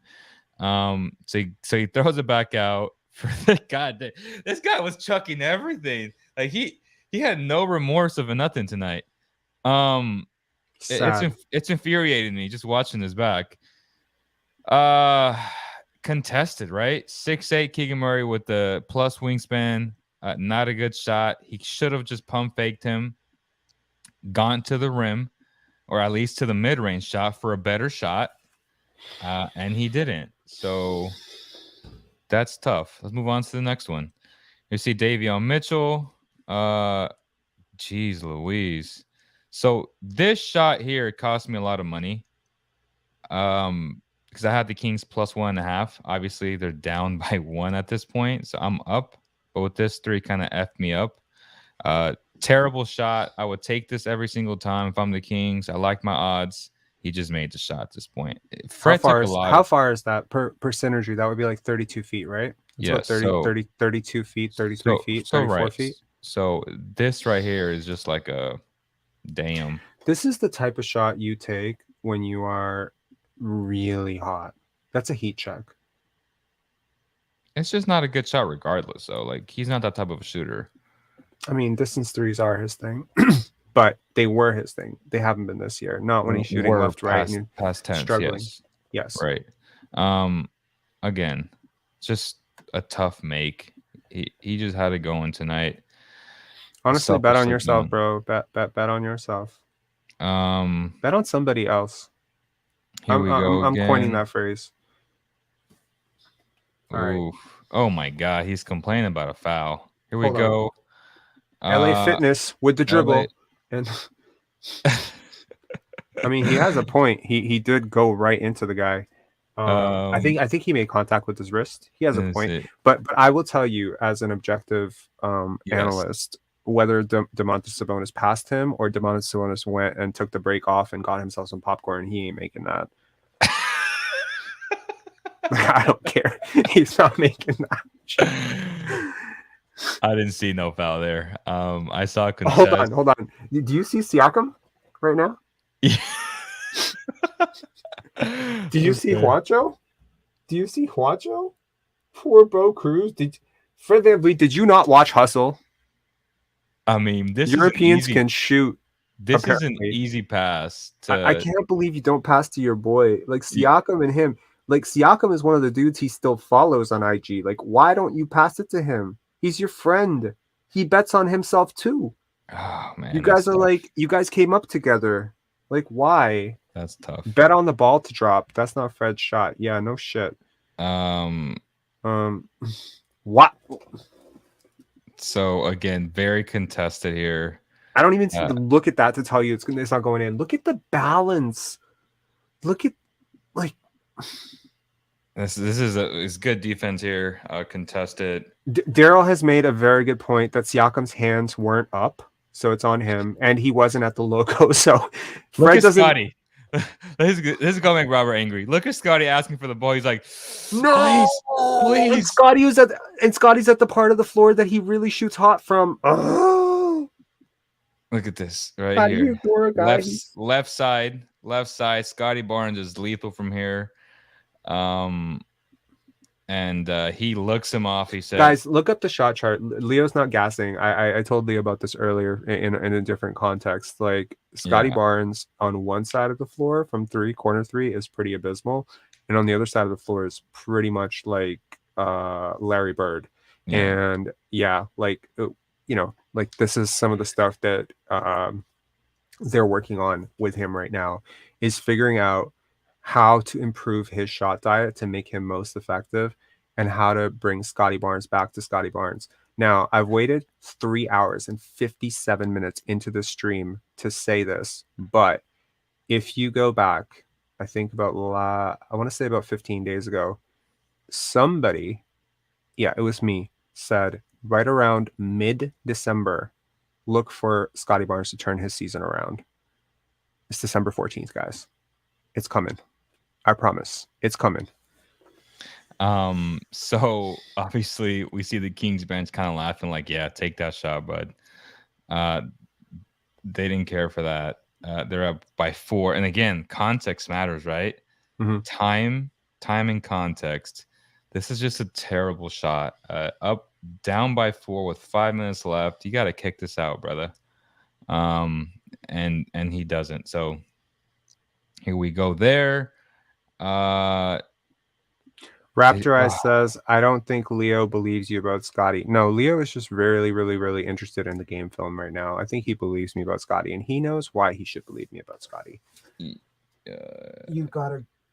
You're a goat, bro. I didn't even watch the post-game interviews yet. Yeah. Here we go.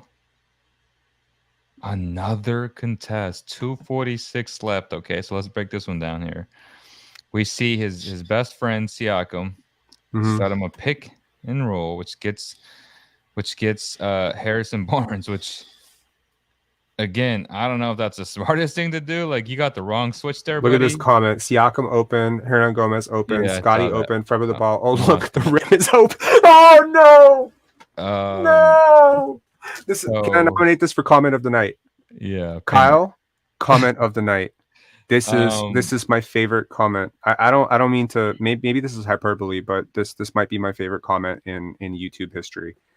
Let me repeat it slowly with emphasis. Siakam, open. Hernan Gomez, open. Scottie, open. Fred with the ball. Oh, look, the rim is open. That's pretty funny. So here, bro, I'm like giggling like a toddler right now. Like, I feel like this is high school shit. Like, I feel like I'm laughing at that dude who just never passed the ball at LA Fitness, and that's why he's LA Fitness. Yeah. So at this point, I think some of the Raptor players, and they're focused. This is just bad offensive construction. Some of the guys are out of position. A lot of it too because they know he's not going to pass the ball. He don't have. Fred doesn't have eyes behind his back, so he doesn't see Trent. He only sees Siakam, which he's being guarded. But either way, he could have just dumped it off here for Thad. Maybe he gets a foul called on Sabonis. They are at home. Yeah. And he takes his contested shot over 6'8" Harrison Barnes. Guys, I think we're killing like a lot of other Raptors content right now in terms of views. But since I know by tomorrow there's going to be thousands of views on this, can we please popularize the rim is open? As Daryl says, the rim is open. If anything can replace bet on yourself tagline, it's this. So I think that we need to do that. Or LA Fitness. Pick your Raptorized is right. You're right. Leo only cares about the video. Raptorized, it's because Leo can't see your comments. Only I can see your comments. That's why he doesn't care. He doesn't care about the comments. He can only see his screen. I'm looking at the video because I have the cell phone right next to me. So Facts. Right here, this is the moment where it's Scottie Barnes in a nutshell. He's like, "Oh my God, I'm open," and he sees him right. And he's like right here. So he can easily, pass the ball to Scottie. Potentially Scottie pump fakes and he gets to the rim and he gets fouled. Yep. What does he do? He crosses back to the other side. He's like, yeah, psych, I'm not passing it to you. He crosses back and he goes back again. He's playing with his lunch. He's playing with his lunch. And Sabonis does a great job here of moving his feet again against a very slow point guard. But he gets there, no foul. Fred gets away with the little shimmy hook. Again, OG move here. You see this here. He swings his elbow to create the space. He doesn't get the foul call because the refs knew that they could have called it offensively if they wanted to, but they didn't. So it's a great no call. He stays vertical, and he makes the shot. So again, he makes a shot, but it's saying no. Oh, yes, he made it. It's the guy at LA Fitness where you're just like, fudge, bro. I can't believe he made that. Like, that's exactly what his teammates are thinking right now. Someone said Toronto is the only place where an undrafted guy and a 27th overall pick can both politic their way to max volume leadership positions. That's funny. Jeez. I don't know if it's the only place. Here we see, but it's one of the only places. Yeah. God, this guy was just throwing shit out the rim today. At this point, De'Aaron Fox is playing the 3-point shot, so he doesn't care about it too, right? So he lets him go there, and this is just VanVleet in a nutshell, okay? And I want people to really pay attention to here. And if you guys don't see what I see, which I saw it right away, and me as a point guard myself and as a very good passer, at the LA Fitness, at LA the LA Fitness level. Straight. I would have at this point I would have just dimed the pass to Gary Trent in the corner. I've seen the tape, guys. He would do it for sure. I've seen him play. And it's unfortunate because this is an NBA player making $23 million a year, and yet he decides with 9 seconds left. Time is everything, right? Context matters here. You're down by 4. A 2 does nothing for you, and he decides to take a contested shot. I can't make this up, bro. When the easy pass here. Look at him. Look at. Can we please say that Gary's heart just broke? Yes, into 400 pieces. Look at Gary Trent's body language here. Yeah, it's just like, I can't believe this. And look at him. He's just like, damn. This was Scottie.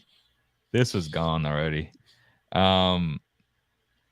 So yes, I think that's shout out to Scottie for not throwing his hands up. This is the last play. I know there's a ton of Raptor fans in here, but y'all, but y'all can't tell me that this is not an absurd freaking tackle on De'Aaron. I mean, Jesus Christ! What? And then he missed. Okay. First of all, that is okay. So that's two things. Number one, you're putting the refs in a very, very awkward position where they could easily call you for an offensive foul. Number two, you're probably so nervous about making the shot that you're probably like, unless I break this guy's back on this play, I'm never going to get the shot off anyway. I'm probably going to get blocked. So you decide maybe an offensive foul, risking an offensive foul is probably better than getting blocked by De'Aaron Fox, who's long, right? Like he's super long defender. I mean, he's not a good defender, but he can block your ass, right? Especially when you're Steph Curry before. He's blocked Steph Curry. So I mean, Sir Cats, for real, I don't think that was a flop. There's not a player in the league who would even chance flopping on that play. Yeah. What the No, on, that's crazy. Dude, this is why Raptor fans, honestly, I don't mean to like throw shade on Raptor fans, but like we get a really bad reputation around the NBA for being like unfiltered homers. Jesus and Knicks Christ. fans. What other fan base? Celtics fans? Lakers fans? Pretty full much extension. Okay, this is breaking down. Full extension of the arm, and this is a flop. This is crazy. Someone said, didn't Fox die 3 times in one game? For real, he did. Poor guy has stitches all over his eye right now. Geez Louise. And he missed a shot. I can't believe he got the shot. This is nobody within, I don't know, 5 feet of him. Fred VanVleet ran into Fox so many times today. That's why the Kings coach got angry and ejected. Straight up, honestly, like, you know, you're getting mad watching it at home, right? Yeah. But he's watching it like 5 feet from his face. Right. Like I would have lost my mind if I was Mike Brown. I'm surprised he didn't jump onto the court sooner and just knock the ref out. Yeah. Like like honestly, kudos, man. You know, like that's crazy. He was pretty upset. Now have you ever seen him do that? No, that was the first. And I mean, Fox, for the most part, Fox doesn't complain like that animated. And tonight he was pretty animated because I mean he was getting hacked tonight. And again, that's part of like the aggressive nature of the Raptors. But I mean, like, can you just like, okay, the same guy who doesn't register that he's 4 on 5 on offense because Chris Boucher hasn't made it up the court. And I mean, like, I'm sorry, like while you were breaking down the film, I was talking about my mom and talking about where people are from. But there's definitely a few plays where Fred VanVleet took a shot early in the offense where Chris Boucher hadn't even made it down the court. So the guy who doesn't even register that his own offense is at such a perceptive disadvantage going 4 on 5, doesn't know how to run a fast break when his team is 5 on 4, also happens to not know that the guy he knocked down was his primary defender and that he doesn't need to fade away on that stupid ass 3.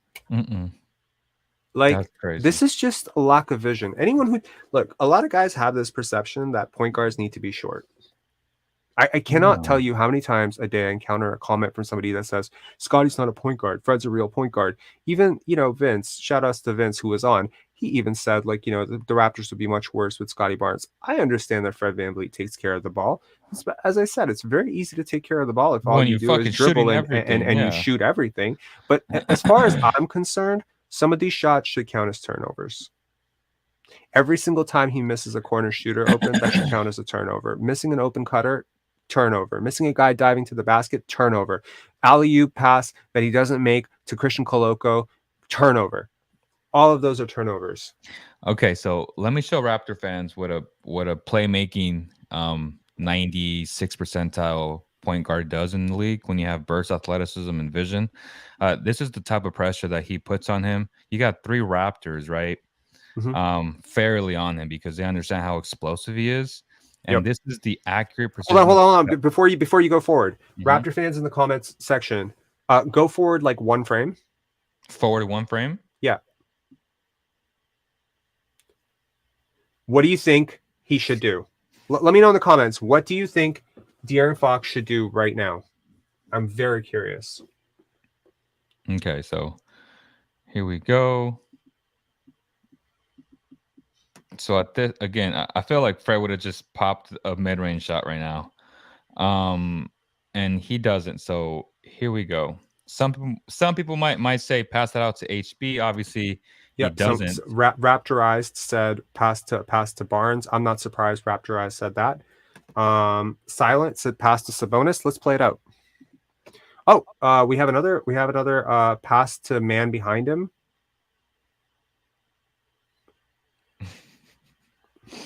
Okay, so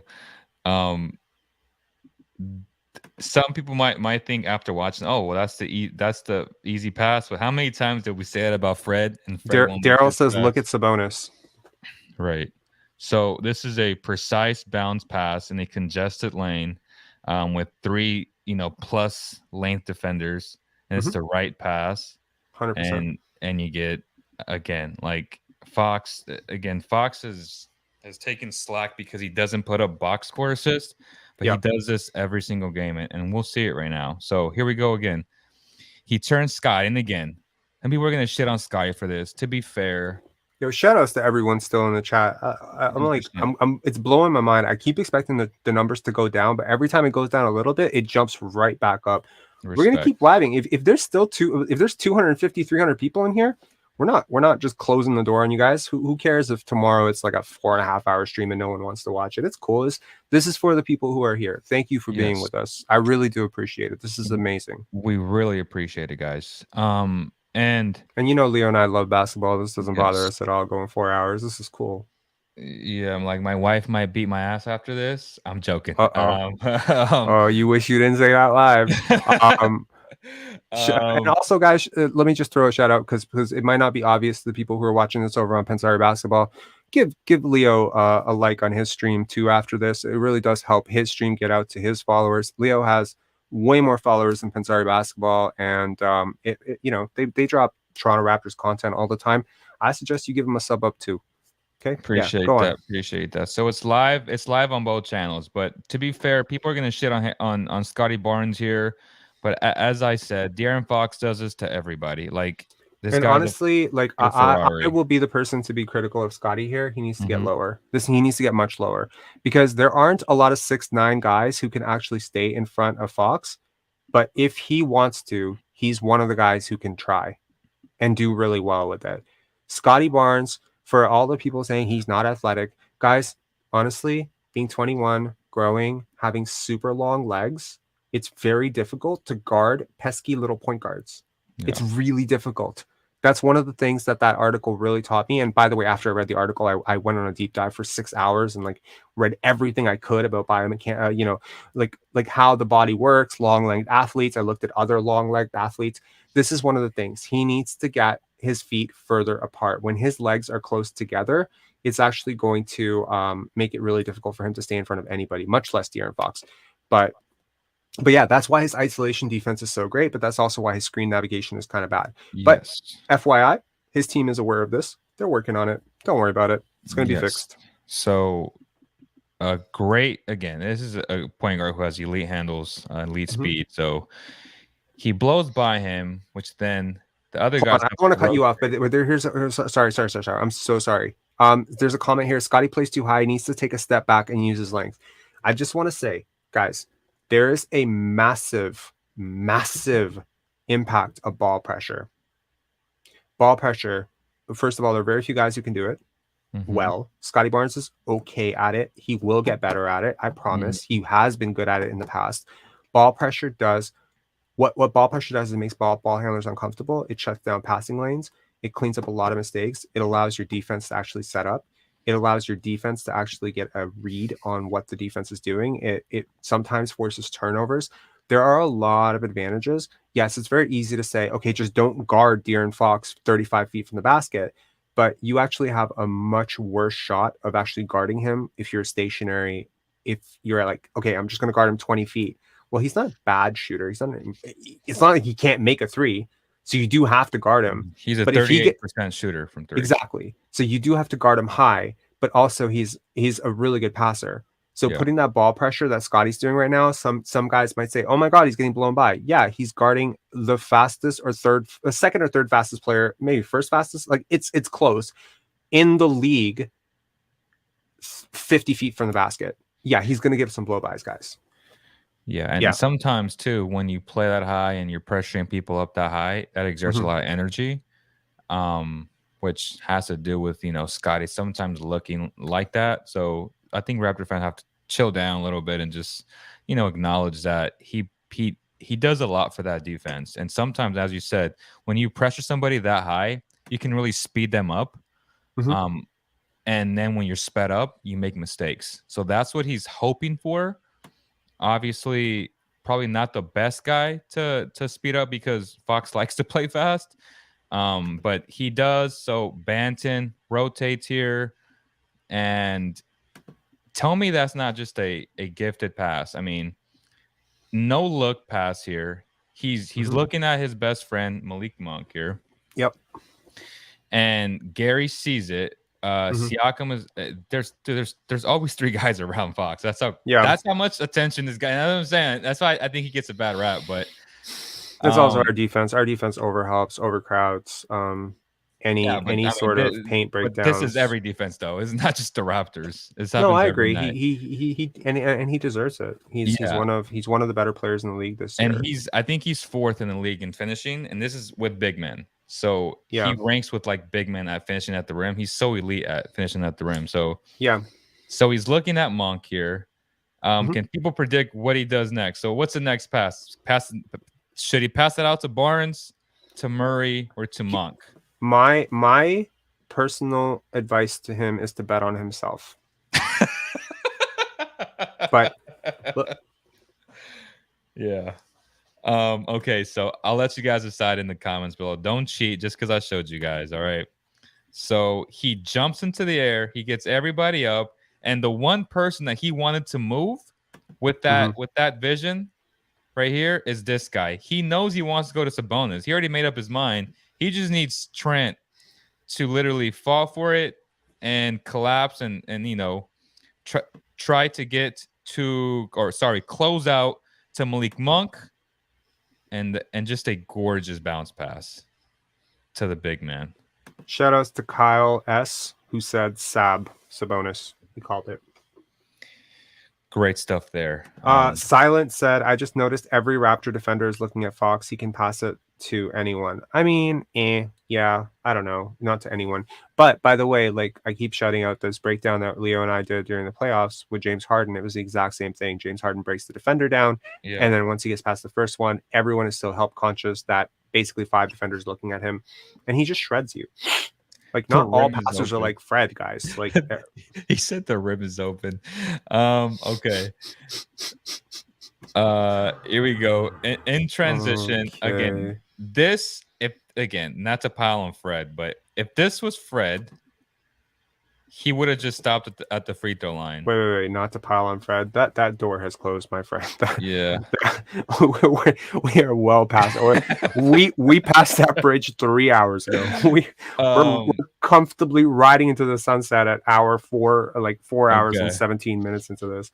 Okay. I feel like, bro, we're gonna be doing this for another 2 hours. Some dude's gonna wake up for their for their morning shift or early morning shift. Be like, y'all still going? And it's like, yep, still breaking down Fred VanVleet plays.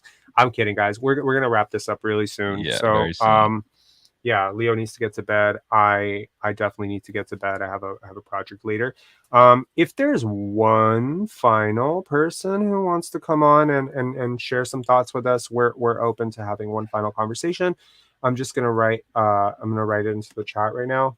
I'm gonna put this there. What did you think about Keegan tonight? What did I think? Yeah.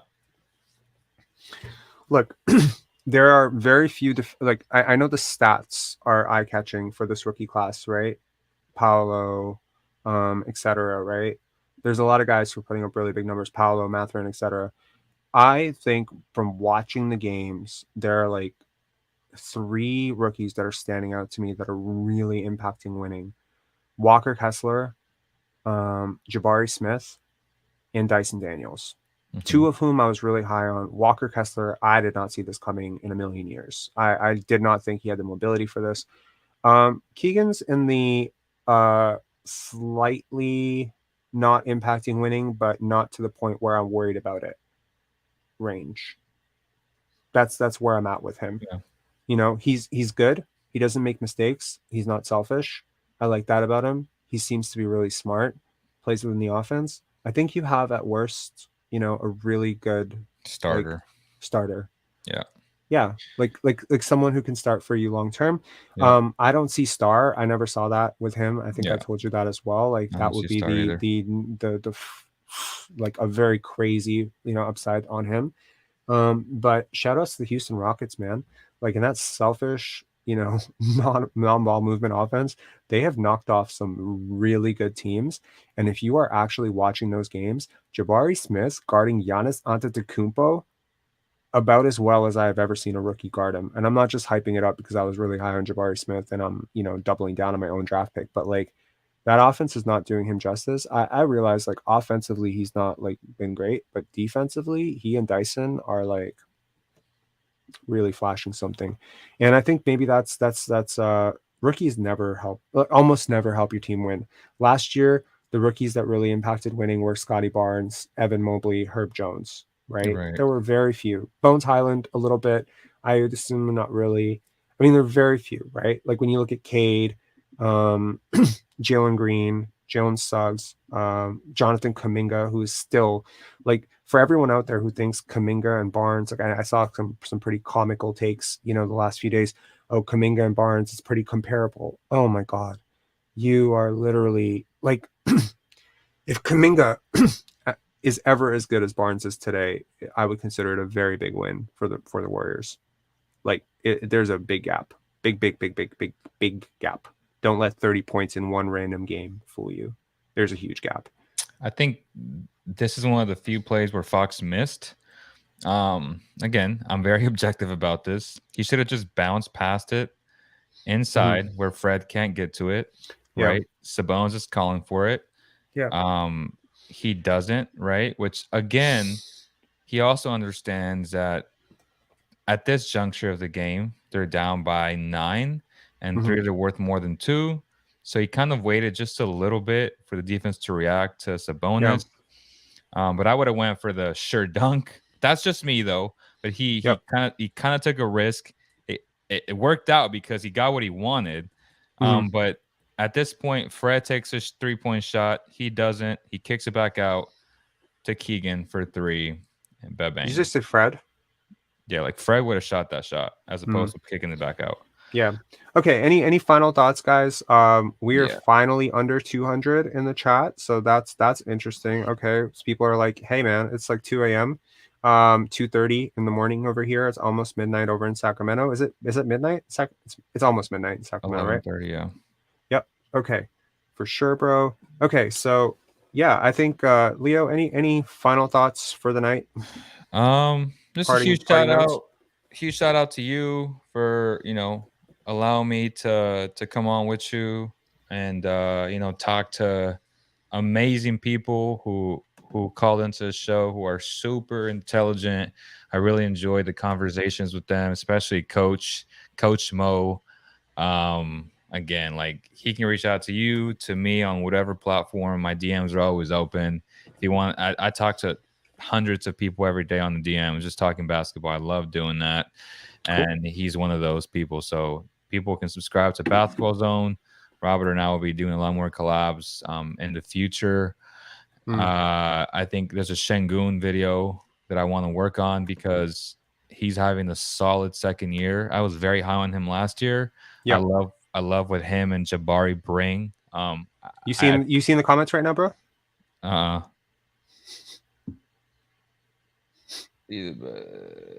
Appreciate that, yo. Appreciate that. Yeah.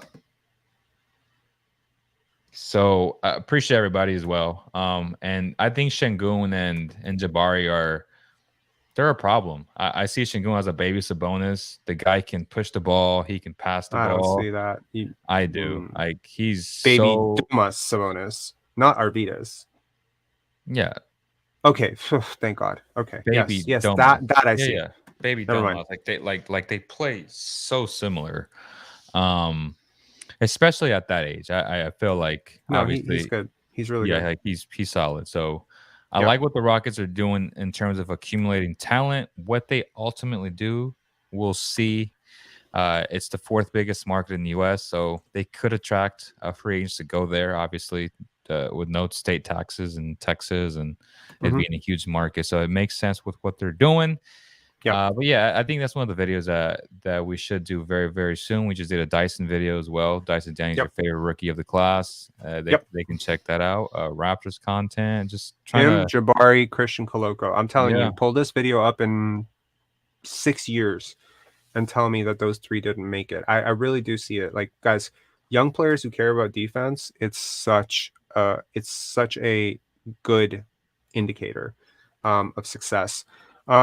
All right, guys, thank you so much for staying with us. I'm sorry, Raptor fans, this wasn't the night, that we had expected when we saw Kevin Huerter not playing, Raptors come back home, work some stuff out.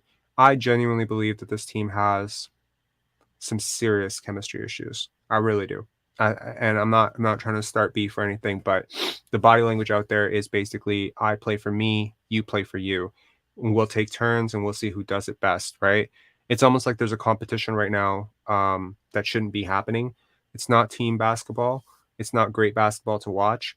I hope, you guys saw what we just did right now, right? We broke down the film. We saw what the other team did to us. I'm speaking to the Raptor faithful right now, and we saw what we didn't do to them. We didn't punish them in certain situations. We saw how Scottie Barnes was running the point. Let me know, once this video goes live, because I will need your support once this video goes live, to just like and comment, because it'll get the video out to more people tomorrow morning. Let me know as a parting note, what do you think the vibe is in the Raptors locker room when you're watching this tape tomorrow, going through film sessions, because every team does it, just to evaluate what can we do better, how do we get this right? How you, as Nick Nurse, how do you spin this to the other 16 guys as this wasn't just Fred VanVleet just chucking for his own contract? How do you spin Pascal Siakam consistently hunting for contact, not getting it on a night where the whistle was really favorable to us? How do you ignore how many times they're leaving guys open in the corner or just failing to dump passes that are so obvious? How are you not addressing this? I've been trying to be consistently cautious of being too critical of Nick Nurse, because I do have a tremendous amount of respect for him, and I don't want to just just, oh my God, everyone's stupid and I'm so smart. But how do you look at this footage every day? I'm looking at the same things you are, and the only difference here is I'm showing it to everybody else too. I'm doing what you're doing, but I'm just slowing it down and adding ominous music to it and making it kind of funny. But like, the truth is, like, you guys are seeing the same shit that I'm seeing.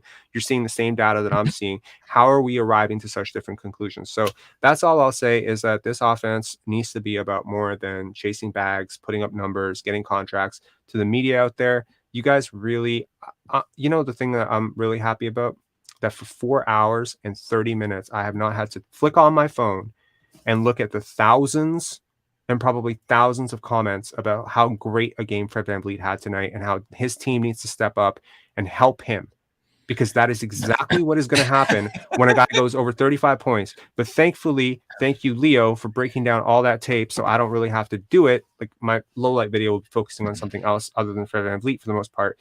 you can see the objective reality of how well the Just offense clip functions. it, bro. Just clip like those parts into like its own little segment. Maybe. Yeah. I mean, like I In and out. probably could do that. Yes, Anyways, in and thank out. you all so much for sticking with us. This was a 4-hour and 30-minute stream, and we said this was going to be short. We said we're going to condense. We're going to keep callers up to 3 minutes. We don't follow through on any of our promises, but we do keep it real. And you guys are awesome. Thank you so much. Somebody said, bro, watch you talking about. I mean, I'm assuming you mean what you talking about. Great stream. Thank you so much. All right, guys. Thanks so much. I have unfortunately zoomed my screen in so much that I can't. Good night, everyone. Good night. Good night. Nurse has an ego too. Okay.